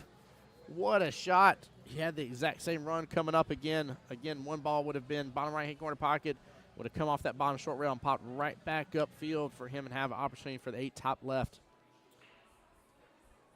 Steve's got to count his lucky stars here and finish this matchup. Both gentlemen in almost the same predicament, just yin and yang here. Benefit is Steve has the 8-ball upfield. And if he made enough of a position here, he might be able to do almost the same thing where he's going to hit into this, come off that top rail, and drift right back down for the 8 to go top right-hand corner pocket. Well, the downfall is he's against the rail, so he really doesn't have much opportunity here at all to manipulate this cue ball to where he wants to. Oh, no. See the disappointment on him after that, and I don't blame him at all here. He was set up beautifully for that 8-ball. If If it didn't get set up so good for that 8-ball, it probably wouldn't feel as bad. It still sucked, but it just wouldn't feel the way that it's feeling right now. He sees that leaving the 8-ball, knows that he had Sonny dead to right. Sonny says, no, sir. I got you dead to rights on matchup number 2 here. If he can finish off.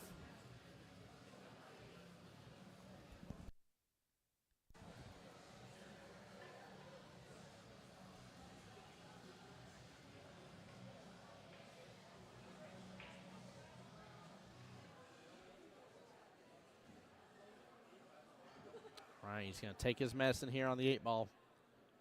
Tough shot. Very tough shot. He has so much of this table to get through, so much of this this sea of gray. Love this cloth, but this is not going to be easy.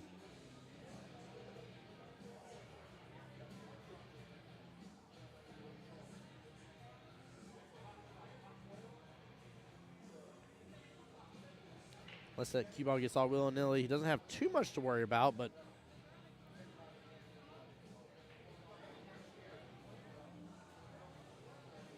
I like his speed. I like his speed a lot there. Good try there by Mr. Sonny. Again, not leaving Mr. Steve with a lot of opportunity here. Steve could clip into this here, let the cue ball drift on down, and have that last stripe hit the left hand. Long rail here, pop right back out and kind of block up the 8 some. But a tough situation.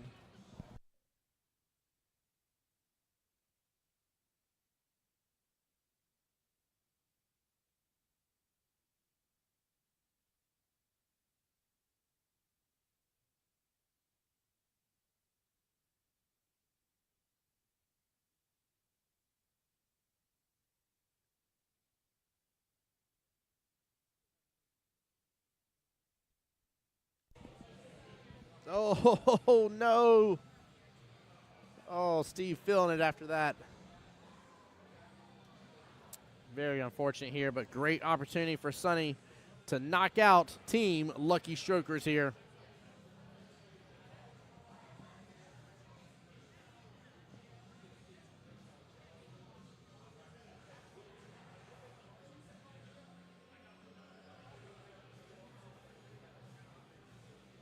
All right, best opportunity right here.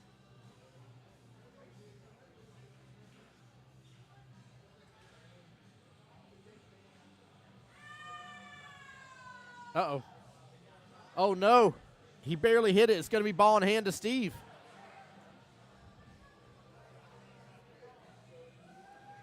Oh, man. Very unfortunate for Sonny on that one, but what a lifeline for Steve.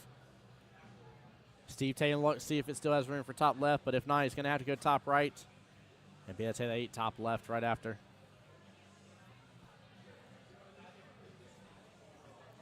Looks like timeout being called over here. Miss Melissa back to the table.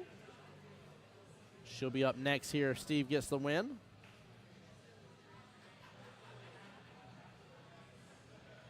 Just a normal ball in hand here, Steve. Nothing crazy, brother. Nothing crazy. Make this shot whatever you do.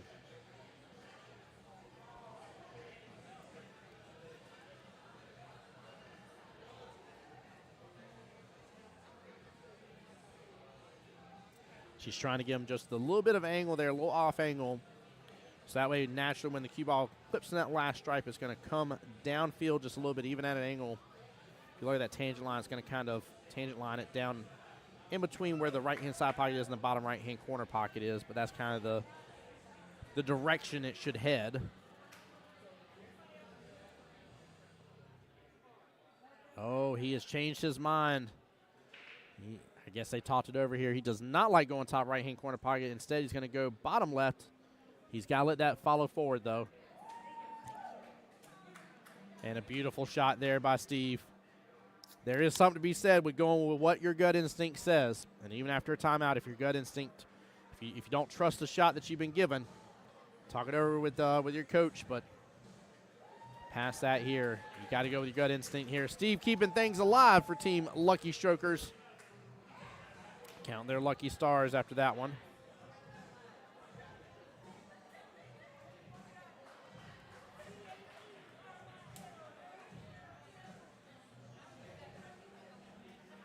All right, Melissa versus Kayla back.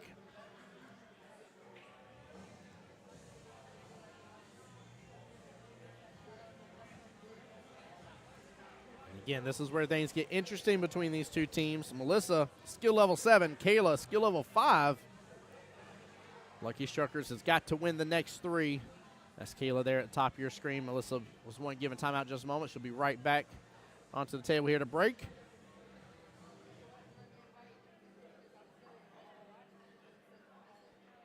And again, because they played 8-ball during their first matchup against each other, with the way the rotation goes here, they are back on the table, but it's 9-ball this time.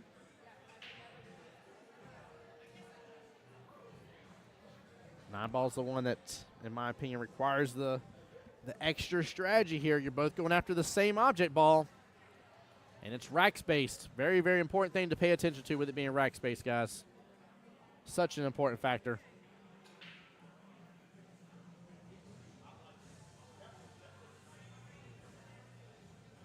All right, looks like we got quite a bit of a spread here. 1, 2, 7 towards the bottom half of the table here. 4 and 6 sitting outside the right-hand side pocket. 3 top middle. 9-ball is going to be a little above and to the left of that. 5 sitting close to that top left-hand corner pocket, but on the left-hand long rail. And adjacent to it will be the 8-ball sitting on the top short rail. Again, outside of that top left-hand corner pocket.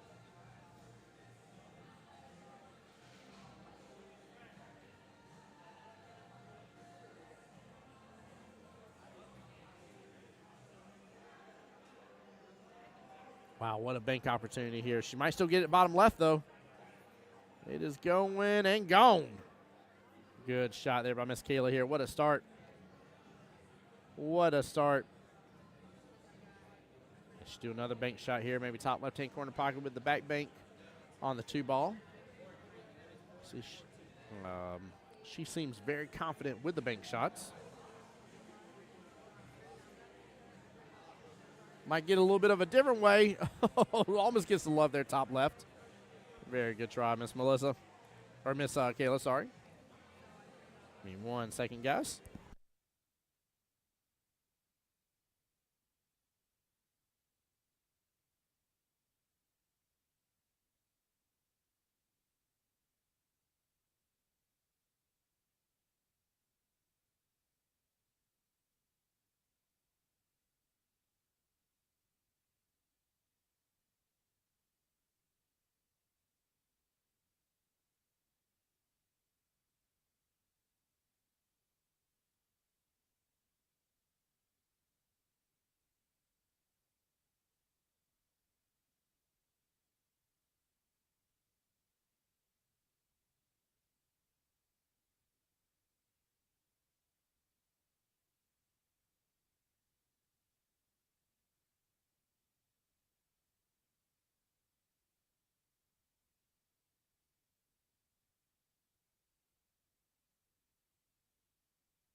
All right, guys, back with y'all. Sorry about that. Kayla back to the table here.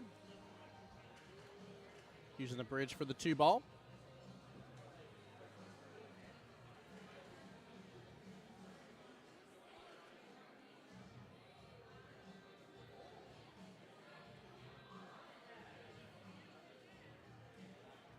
Question is, what does she do about the 3? Does she swing for a 3-9 combo? Very tricky, very dangerous.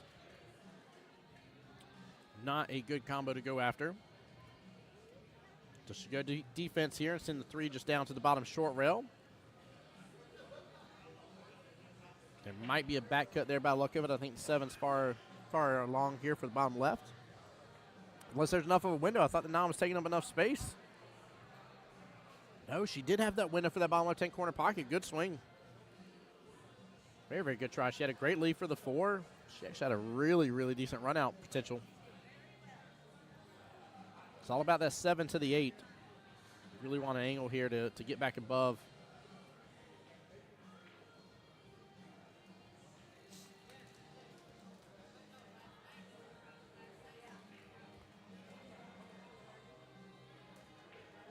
Not really much that Melissa has to work with off this 3 ball.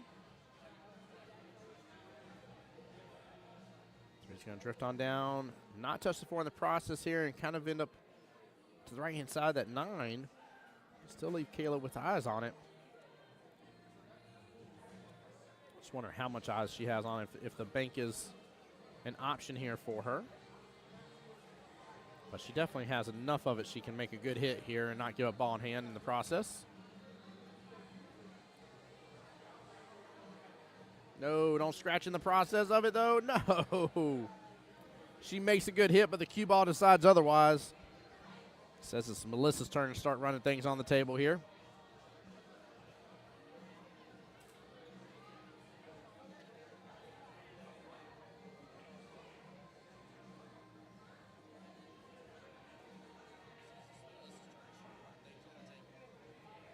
Very, very unfortunate situation there, but huge opportunity for Melissa and for Team Lucky Strokers.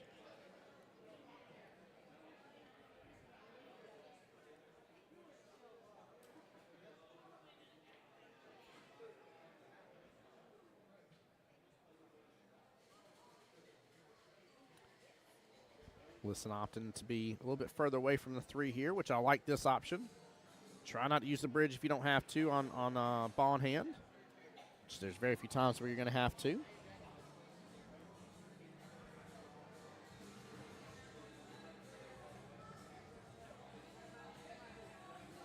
Very unfortunate there. Looks like also had a potentially passerby that may have distracted Miss Melissa there.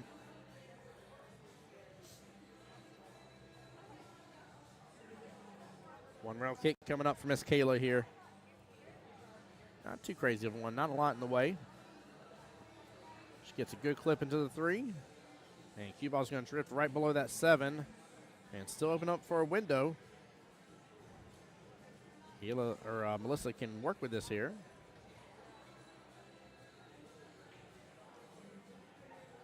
And chat, as you guys are tuning in and out of the stream here today, keep in mind, like I said, I'm going to try to keep live stream going for you.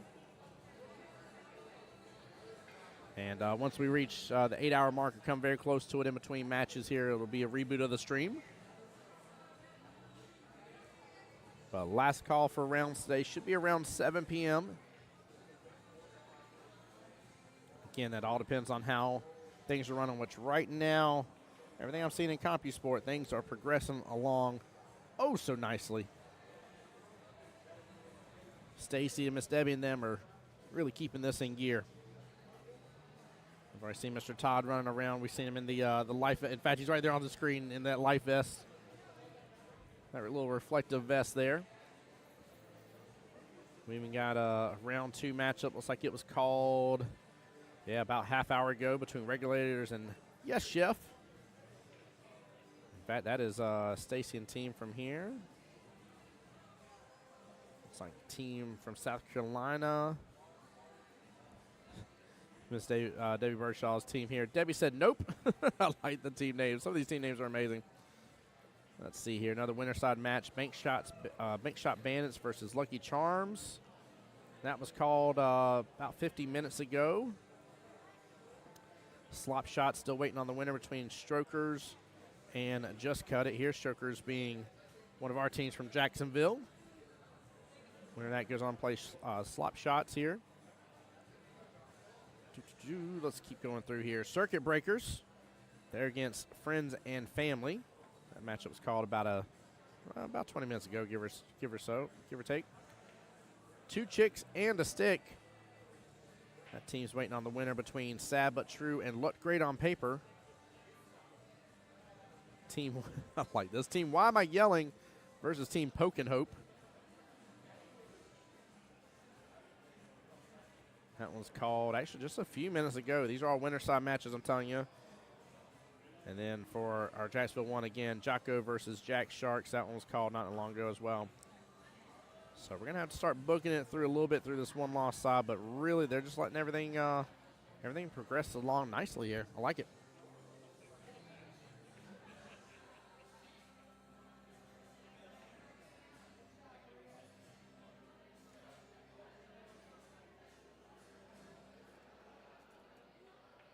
Melissa with a great opportunity here. 6 ball top left, 7 ball bottom left-hand corner pocket. She got herself a little bit of angle here to get back upfield. That should end up having the cue ball come off this bottom short rail and get right back up on the right-hand side of that 8. She's got to travel a little bit, though, so top is our friend here. Good smooth stroke, though. She doesn't have to kill it. She's got to give it a little oomph. There we go. Drift on over a little bit further than what I was expecting at first, but good shot. She's given herself one of the best opportunities here on this 8. And if she can make this cut here, it should bring that cue ball right back below that 9 and likely take the 9 in the right-hand side pocket, I would assume.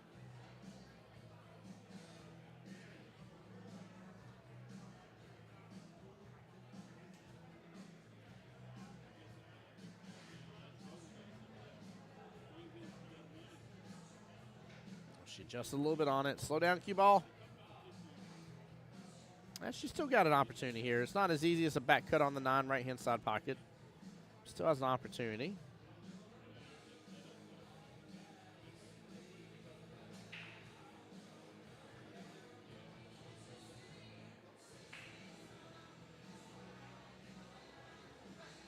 All right, here comes the opportunity here. Melissa for the 9 right-hand side pocket. Gets it here. Keeps Team Lucky Strokers rocking and rolling along here. Will we have the complete comeback? 3-3 right now. However, it is a 2-1 race left in this battle. Miss Yvon here coming back to the table. Again, that's for Team Lucky Strokers. She's against, once again, Miss Felicity. Felicity has won the last 2 matchups against Yvon. Here we are right back to where we all started, 8 ball again. Can Yvon put her stamp on this situation, get the seal of approval, and put it where it will be a hill thriller between Lucky Strokers and Tips and Chicks? For those just tuning into the live stream today, my name is Tim Jones. I am your voice of Jacksonville Pool. Very blessed and honored to be able to travel around, get to do different events here, there, and everywhere, guys. We got a huge 2025 coming up. Don't hesitate to follow both my Facebook and YouTube, the voice of Jacksonville Pool on both. Make sure you like and subscribe here on YouTube. Takes you just a moment. Huge support here for the stream. Appreciate everybody that has been coming into the live stream today, guys, and showing the love and support. And we're going to give you the continued coverage here, guys. I do not plan on shutting off stream until we reach that 8-hour mark. And once we hit that 8-hour mark, no matter what, Facebook is going to say bloop and cut me off regardless, so we'll have to reboot the stream no matter what. We're, 3.5 hours into the live stream today. But make sure you stay tuned, guys. We will be here all day today and tomorrow while this is going on. Give you guys all the coverage until we finish up those final 8 who will be in the money. Top 8 teams here get in the money. And plenty of cash prizes to go along here. 5th through 8th place gets $400. The 3rd and 4th place teams get $700 per team. 2nd place, big old $1,500, and 1st place, $3,000.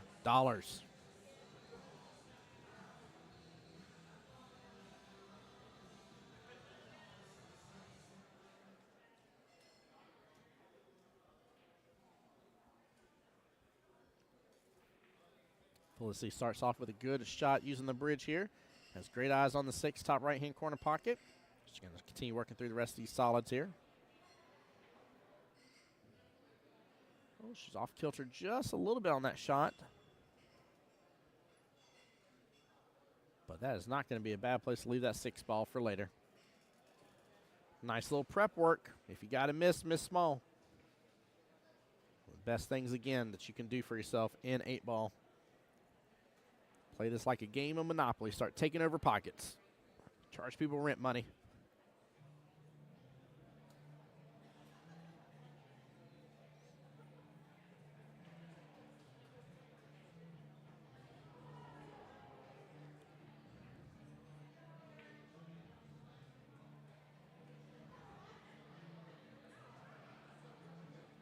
Not a bad try from Miss Yvon here.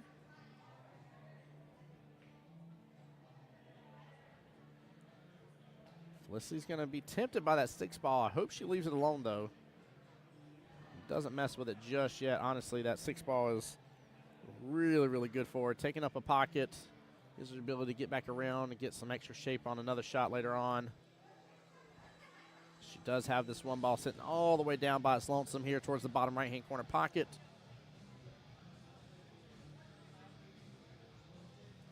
Yeah, she's going to opt to go for the 6 here. I do not like this. Now, that's a bad choice at all here. It gives her a shot that she can make. It just takes away a shot she can make later on when it may depend the most.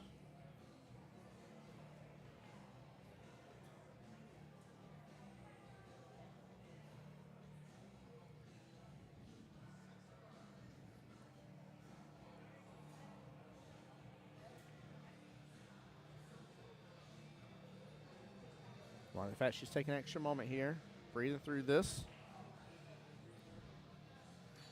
She still hasn't taken a look down there towards that 1, has she? Almost gets the 1-7 combo, though, but since the 8 moving a little bit much here. A little bit.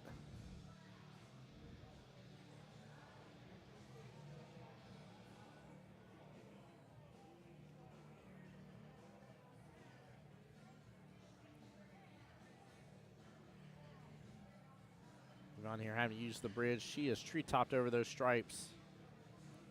I wonder if she can get just a better shot there on that 14 if there's enough room. Or maybe she can work with the 15 instead.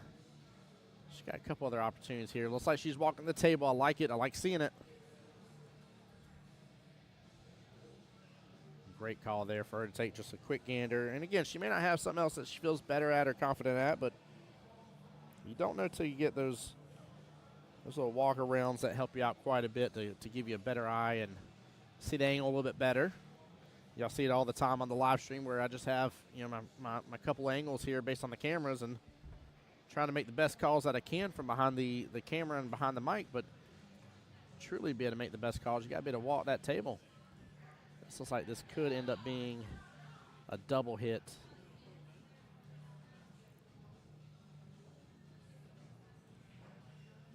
Don't know if that was a legal hit or not. A little tough to tell. She was super close on that. But that does go to the players, though, regardless of what we think we see behind the mic.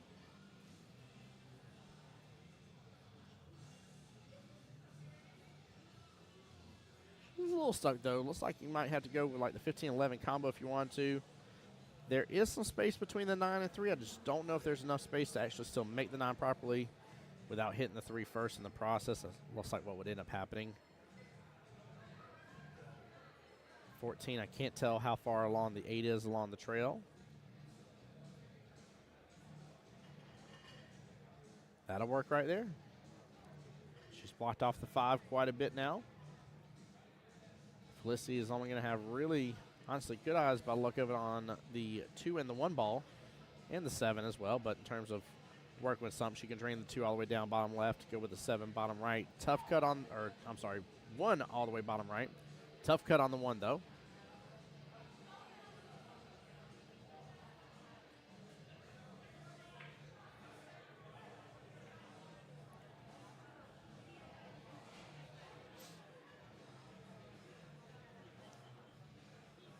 Yeah, good try on that 2 ball. Has a tough long distance cut, especially because that side pocket. That was very likely to happen regardless.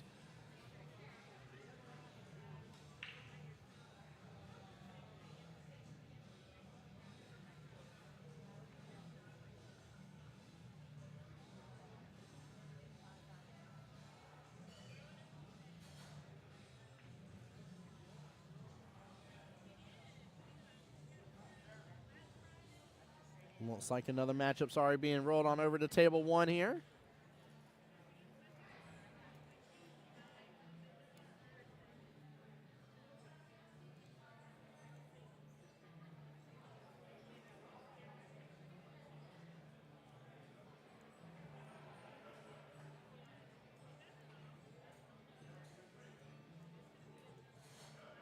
Or table 2, I should say.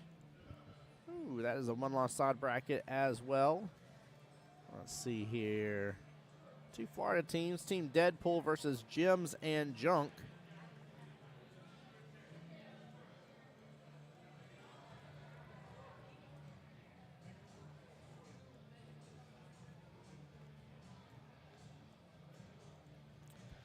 see we have team Chasing the Chalk has already moved forward. That'd be whoever wins this matchup that we're watching right now. That's who they'll play next.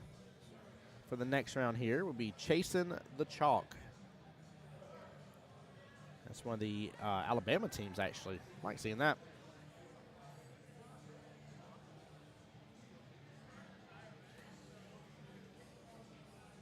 All right, Felicity opting here for the 2-ball, bottom left-hand corner pocket.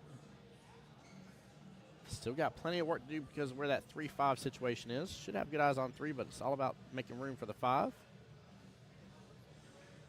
That was perfect normal shot there on the 2. Wasn't going to really leave her with much, but honestly, she hit that with absolute authority there and a very, very good shot.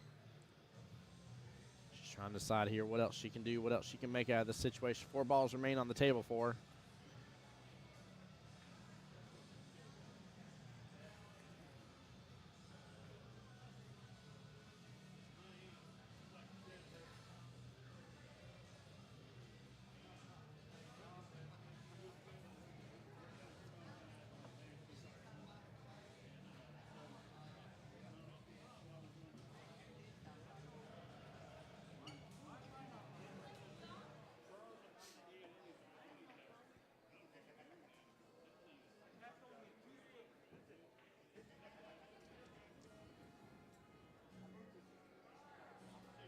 All right, a little bit of separation from all that stuff at the top half.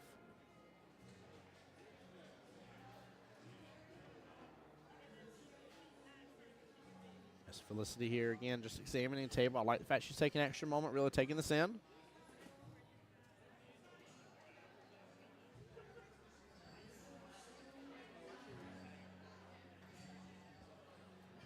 She has good eyes to go after that 1 here, but she's really contemplating about the 3.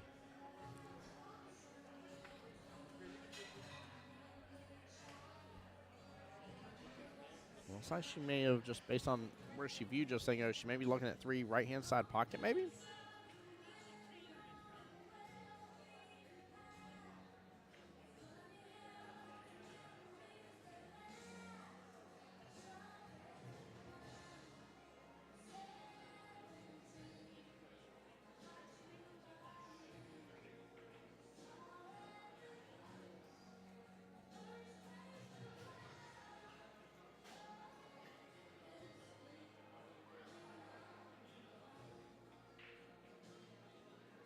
Both ladies doing a really good job. Again, I'm liking seeing this behavior. I know it's taking a moment in between shots, but I like the fact they're both really just not coming to the table, swinging at something real fast.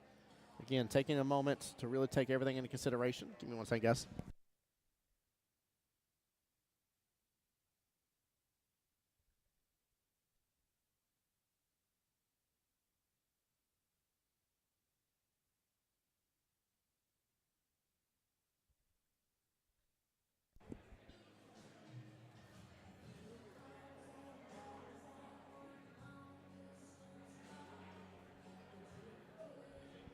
Good eyes there on 3. She fires it on over.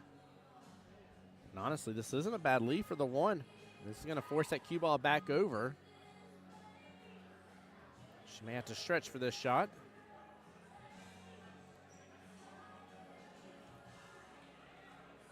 Problem is after she gets the 1 is about the 7 to the 5. And honestly, she was set up not poorly at all.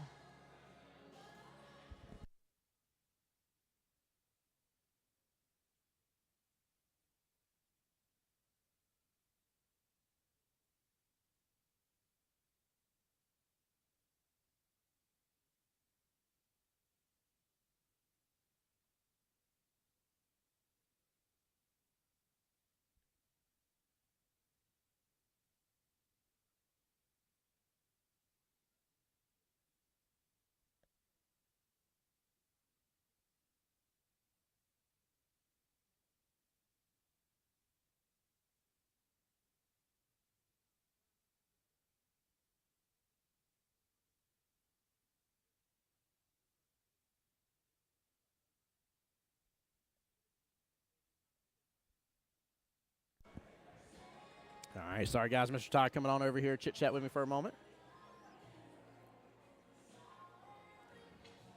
And That's the gentleman you guys keep seeing helping out through the room here, trying to give people refereeing and stuff, trying to help make sure everything continues to go on smoothly.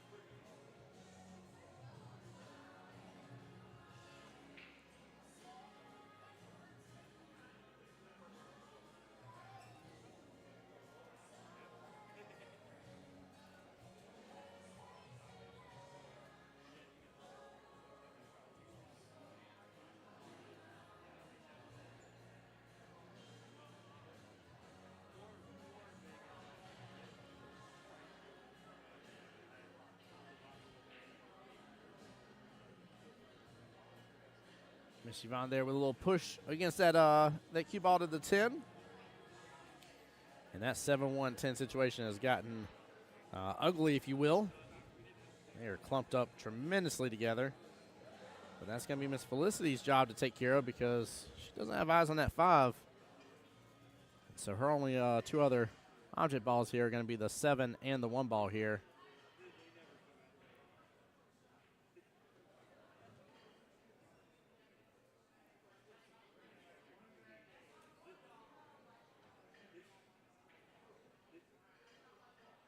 Actually, nice shot right there with that 7 ball. Stay out of that side pocket. No, unfortunate scratch there, but what a shot by Miss Felicity. Got her 7 on upfield, hit her 1 right on over here. That was very nice shot. Very nice turn of events there. Minus the scratch. Scratch was the only thing that was just super unfortunate. Miss Yvon here really needs to take a look at this 10 ball, though. That is a problem and a half. She's got plenty of stuff up there that she can work on after, but that 10 ball is stuck because the 1, unless you think you're going to get back down to it on that left-hand side of it. Oh, she roused the pocket.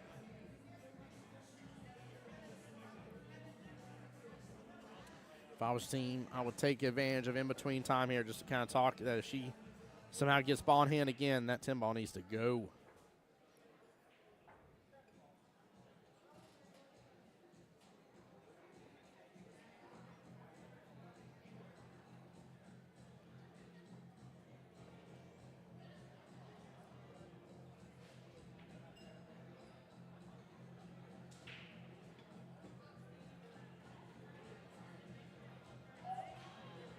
Good hit on that left-hand side pocket. Good try again. Felicity getting close. You see her smiling. She's walking away here, and she should too. She's had a couple of brilliant shots here against Miss Yvon, and in fact, she is 2-0 against Miss Yvon. So it's all on Yvon here. The pressure is there. She knows she's lost to Felicity 2 times in a row now, and that there are no more losses possible. Tips and Chicks are ahead here. And all need 1 more rack to win it all.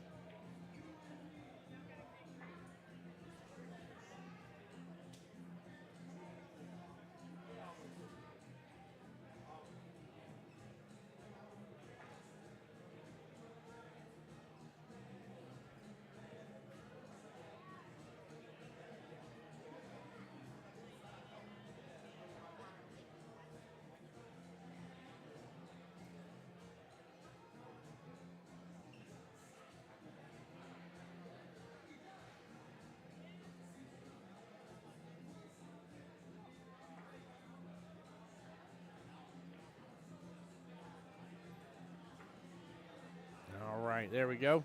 Let's get this underway here for Miss Yvon.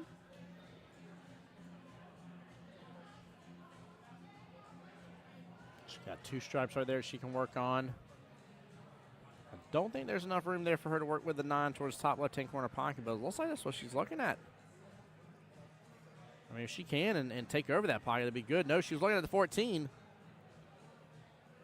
She's going to send it down here to the bottom left towards this 1 ball. Felicity still kind of just leaving the 1 ball in place as she needs to. She's taking a look at this 5-7 combo. She's going to have to hit off the bottom end of that 5 ball.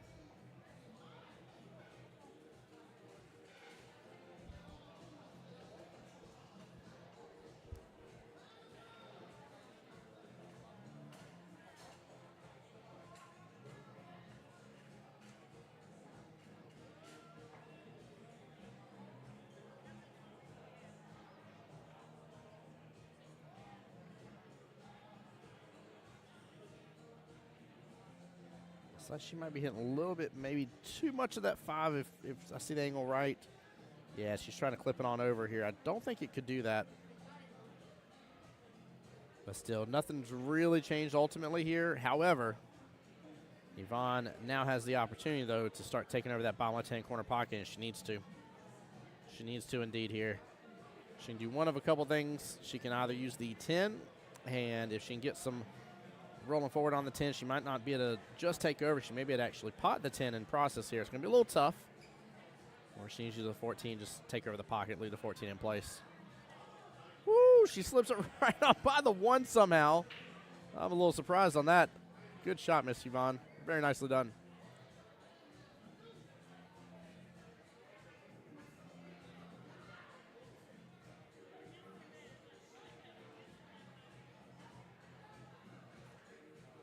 Oh, man, everything up there just spread out further. Oh, Felicity is fixing to have a good time indeed here. She can go 7 into the 1. Hopefully leave the 7 kind of in place and get into a window for the 5 from the 7. She sees it for sure.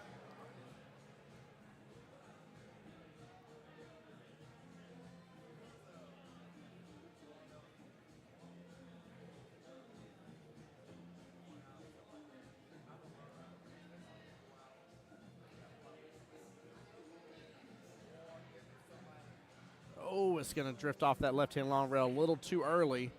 Ends up missing the 1 completely in the process to dunk the 1 in.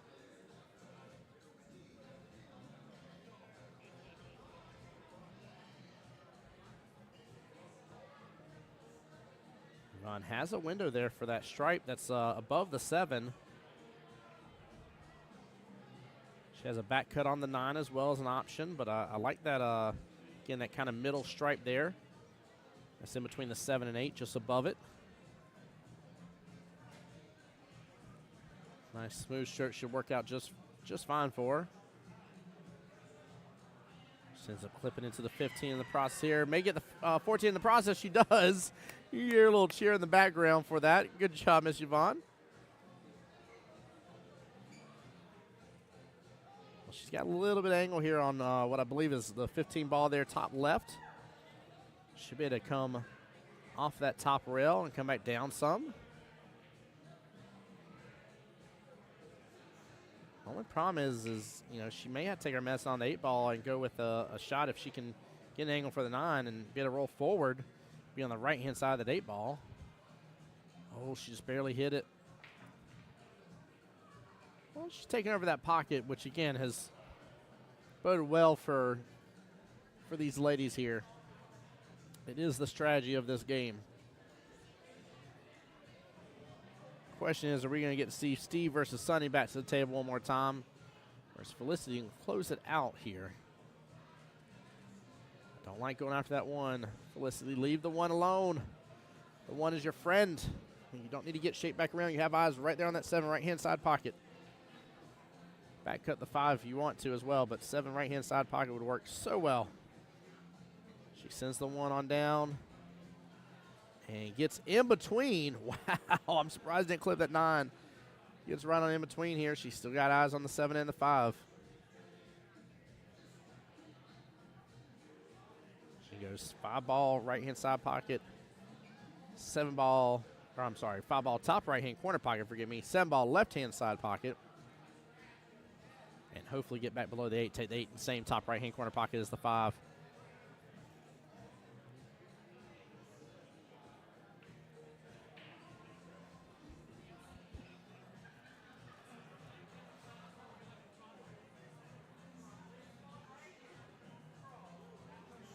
No, don't follow it.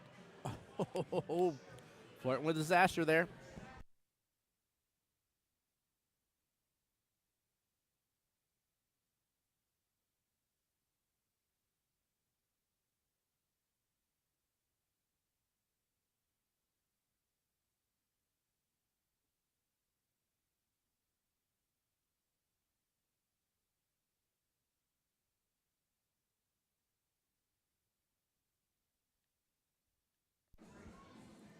I really liked Felicity's confidence in the stroking that shot. She overhit it a little bit, but I think something has to be said about the confidence in that shot there, and she definitely had it. It was a nice try. Yvon here with 2 balls left on the table.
What a shot by Miss Felicity on that, but unfortunate in the leap here. Looks like the 9 is eating up all of what she can see there. And Yvon has that second to that last stripe, top left, just buried in that pocket. I mean, that's going to be tough. Timeout being called.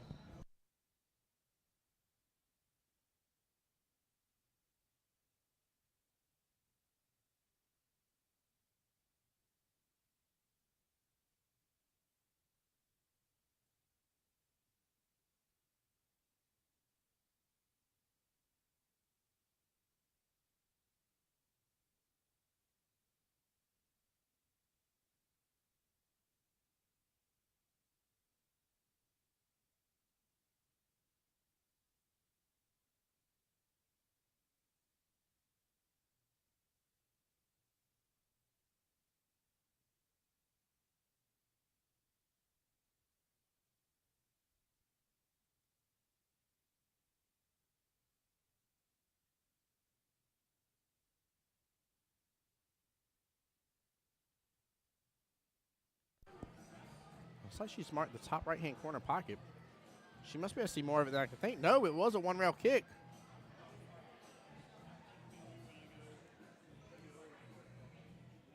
Ball in hand. Miss Yvon here.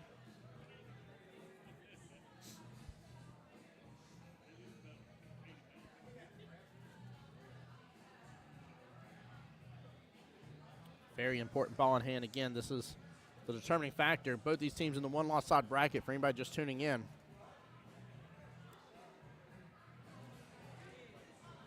As I'm going to relink through on Facebook and YouTube the bracket here. That should come through in just a moment for y'all.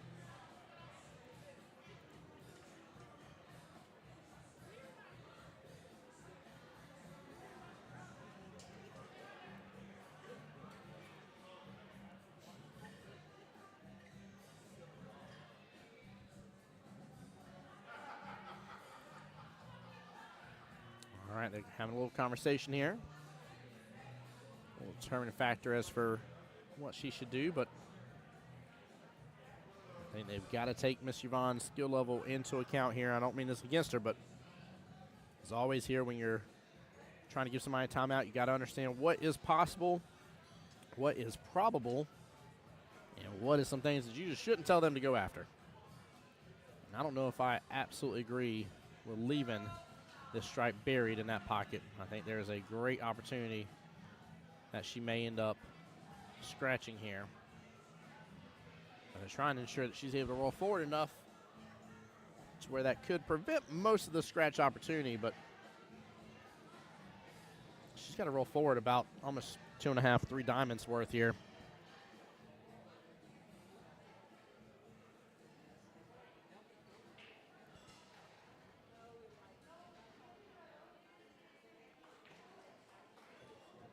Ron doing a good thing, taking a deep breath there.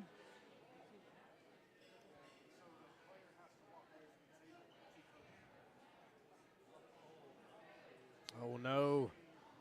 She misses the ball in hand. Don't beat yourself up, Miss Yvon. We've all done it. Been there, done it. Got the coffee mug to go with it.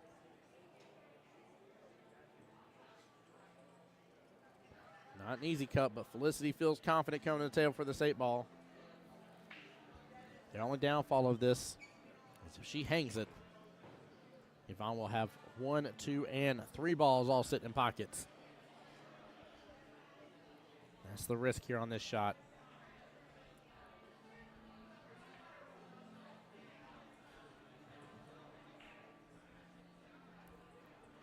Oh, good try there, but she actually ends up hitting off that top short rail first. Doesn't hang it up in the pocket. It's not far from that corner pocket.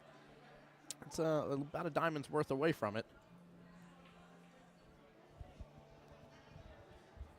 But this will set Miss Yvon right back up to almost the same run. Smooth stroke here.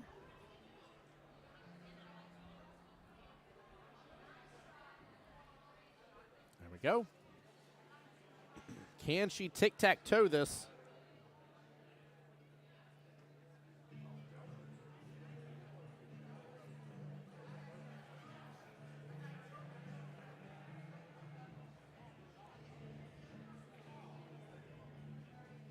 Only worry about this is, again, they left this shot a moment ago this way, and my big worry and fear is just the chance of following it in. She's pretty much almost aiming just directly for that pocket point. She hits it. It lets loose too much, so it's going to come on the right-hand side of that 8-ball. And not leave her with a great opportunity on it. Not say she can't work with it, but, man, this is a tougher shot now.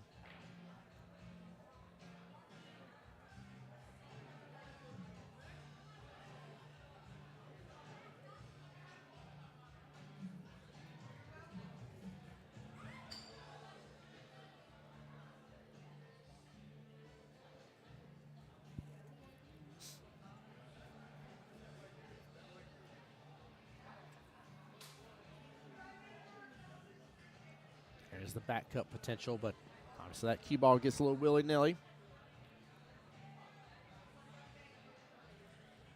There's a bank potential, but that's tough to go all the way back down to that bottom left-hand corner pocket and not potentially add in some extra body English and scratch in the process. She is in a predicament here and fighting for the life of her team.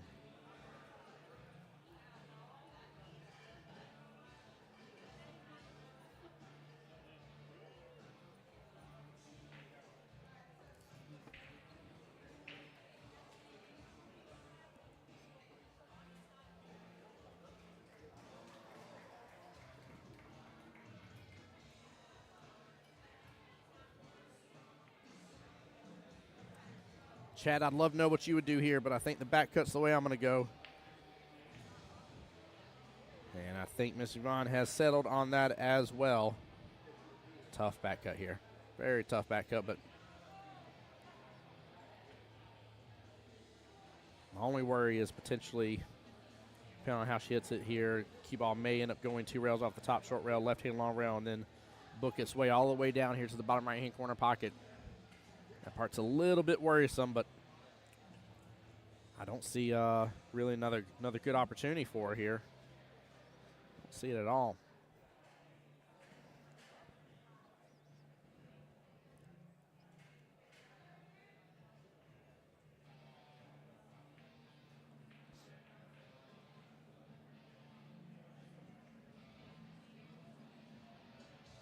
Miss Yvon has definitely landed on it being, oh, nope, she changed it. Oh, man. The window's open for Felicity here. She has got to close this out.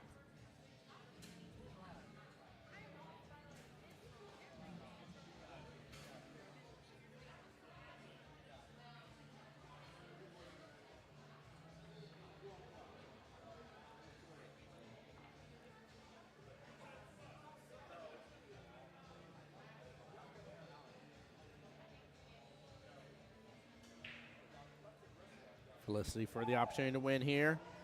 And gets it. A little shaky there, but gets it. Team Tips and Chicks will continue on. Guys, my name is Tim Jones here, known as the voice of Jacksonville Pool. Stay tuned for more action. Give us just a moment here while we get the next team set up on the table. But I'll be back here very shortly.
new GoDaddy Arrow has AI marketing tools to help small businesses easily reach thousands of customers. It writes sweet social ads and email marketing. It even analyzes the results to boost business. I better start up in my game with some sweet new moves. Guess who's back in the disco? Moving so cool, so slick like Crisco. Bet you ain't did it like this though. Brand new chain, new clothes, and the wrist froze.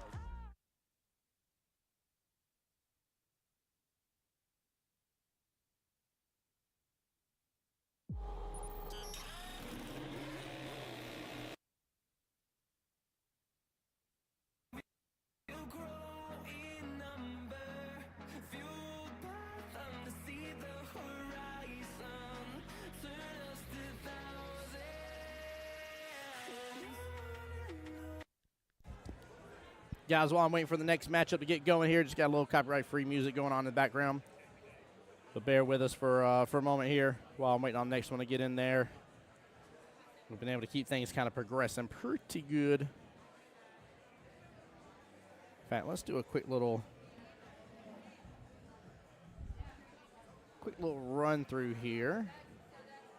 Let me take a look here. Still who's all in the winner side. For those from home here, from Jacksonville, I mean by being from home, Jack's team did just lose on that last one to Jocko. So that will put them in the one-loss side bracket. So they got a couple matches they're waiting on. Couple matches here. In fact, they're waiting on, that one progresses. Yeah, they're waiting on 2 matches here to finish is what they're waiting on. So it's going to be a moment until they play again. But let's go through the winner's side here. So Jocko advanced. That's the first team in the 9th through 16th bracket. So they're 1 win away from putting themselves in the money. Right now playing Team Regulators versus Yes Chef. That matchup's still going on. Mismatched Mafia. Theirs was called about a half hour ago. They're up against Debbie Said Nope. The Bank Shot Bandits are up against Lucky Charms. Sorry, double checking it here. Our very own Chokers from Jacksonville here up against Slop Shots. Last update I had from them, up 2-0.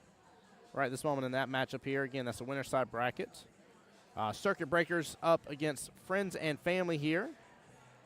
Let's see. That one's been going on for about an hour now, roughly. Look great on paper right now. Is still playing Sad But True. The winner of that goes on to play 2 Chicks and a Stick. About an hour ago as well, this match was called Why Am I Yelling versus Poke and Hope. And that is it for that. Through the one-loss side bracket. Let's see here. Called a little over a half hour ago. In the Zone versus Just Cut It. Ladies in the Tramp, we saw them on the live stream as well here. They're up against Something Different. Team Subject to Change is waiting for the matchup between the Mod Squad, forgive me, versus Just Make It 2. So Subject to Change here is waiting on one of those 2 to win and keep on cooking. Ronald's Rugrats versus Q-Tastic Crew is waiting to go on. The winner of that one goes on to play Aphrodesi. That one's been going on for almost 2 hours. So that one's got to be getting close to an end here. On the table next to us here, in fact, you see some of the gameplay going on right now. Aphrodesi, not Aphrodesi, forgive me. Team Deadpool versus Gems and Junk is going on right there, bottom right of your screen. 360 Rails, that one's very recent, about a half hour ago. 360 Rails versus Pockets of Anarchy going on. The Georgia Mud Dogs, again, they're waiting on a loss. Let's see here. Loser of 10-27. So they're waiting on the matchup between Looked Great on Paper versus Sad But True. The loser of that matchup goes on to play the Georgia Mud Dogs next. And the winner of that goes on to play our very own team from Jacksonville, Jack Sharks. And then we saw them on here as well, teams Tips and Chicks winning here just a moment ago. They're waiting to be able to play Chasing the Chalk. Let's see here, Chasing the Chalk, Alabama team here.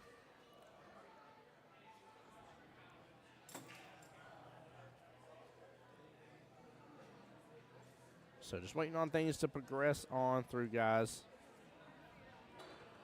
Not wanting to kill the live stream here. I might have to get it back up and running here in a moment, but trying to give them another minute here, see if we get another team on there. So I know what happens as soon as I kill it here and you guys all disappear for a moment is when they'll have somebody back up on the live stream table for us. On these beautiful 9-foot diamond tables here at the one and only Zingales in Tallahassee, Florida. Again, big shout out. Appreciate Stacy and them from the Tallahassee APA. Allowing to be on over here for the Southern Shindig. And appreciate each and every single one of you guys for tuning in to the live stream. Guys, stay tuned. Don't go anywhere.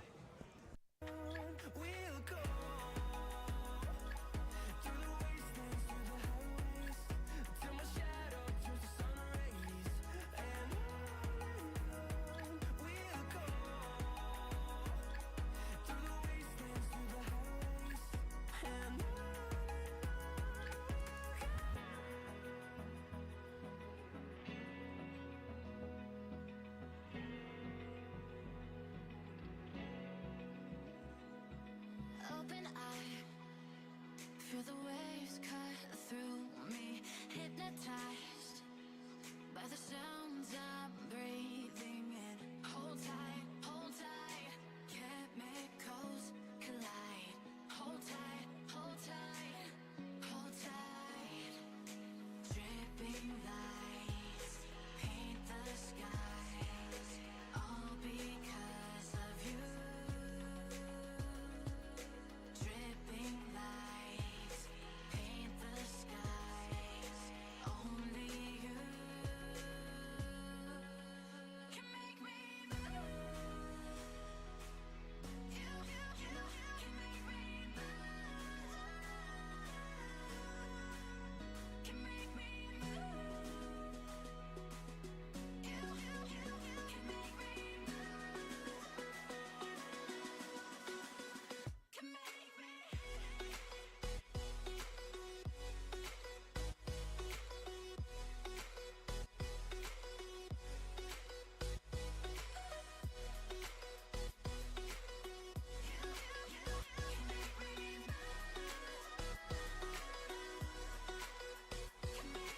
So alive, make it last forever.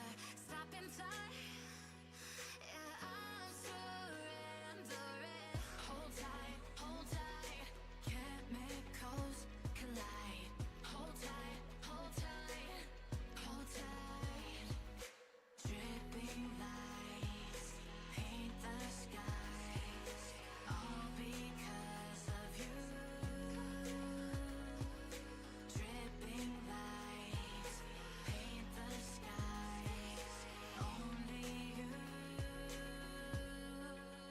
can make me move. You can make me move. Can make me. All right, guys. It's still going to be a few minutes until we get the next one up on the table here. We got a couple matches that are running behind schedule here right this moment. So with that being said, I am going to go ahead and kill the live stream for right now. We'll get it rebooted back up here. It'll still be live on my Facebook page, The Voice of Jacksonville Pool, and on my YouTube as well, Voice of Jacksonville Pool. Guys, my name's Tim Jones here on behalf of the APA Southern Shindig. Appreciate you guys tuning in the live stream here. But don't fret, we'll be back as soon as some more action's on the tables here, guys. So stay tuned, and see you guys here shortly.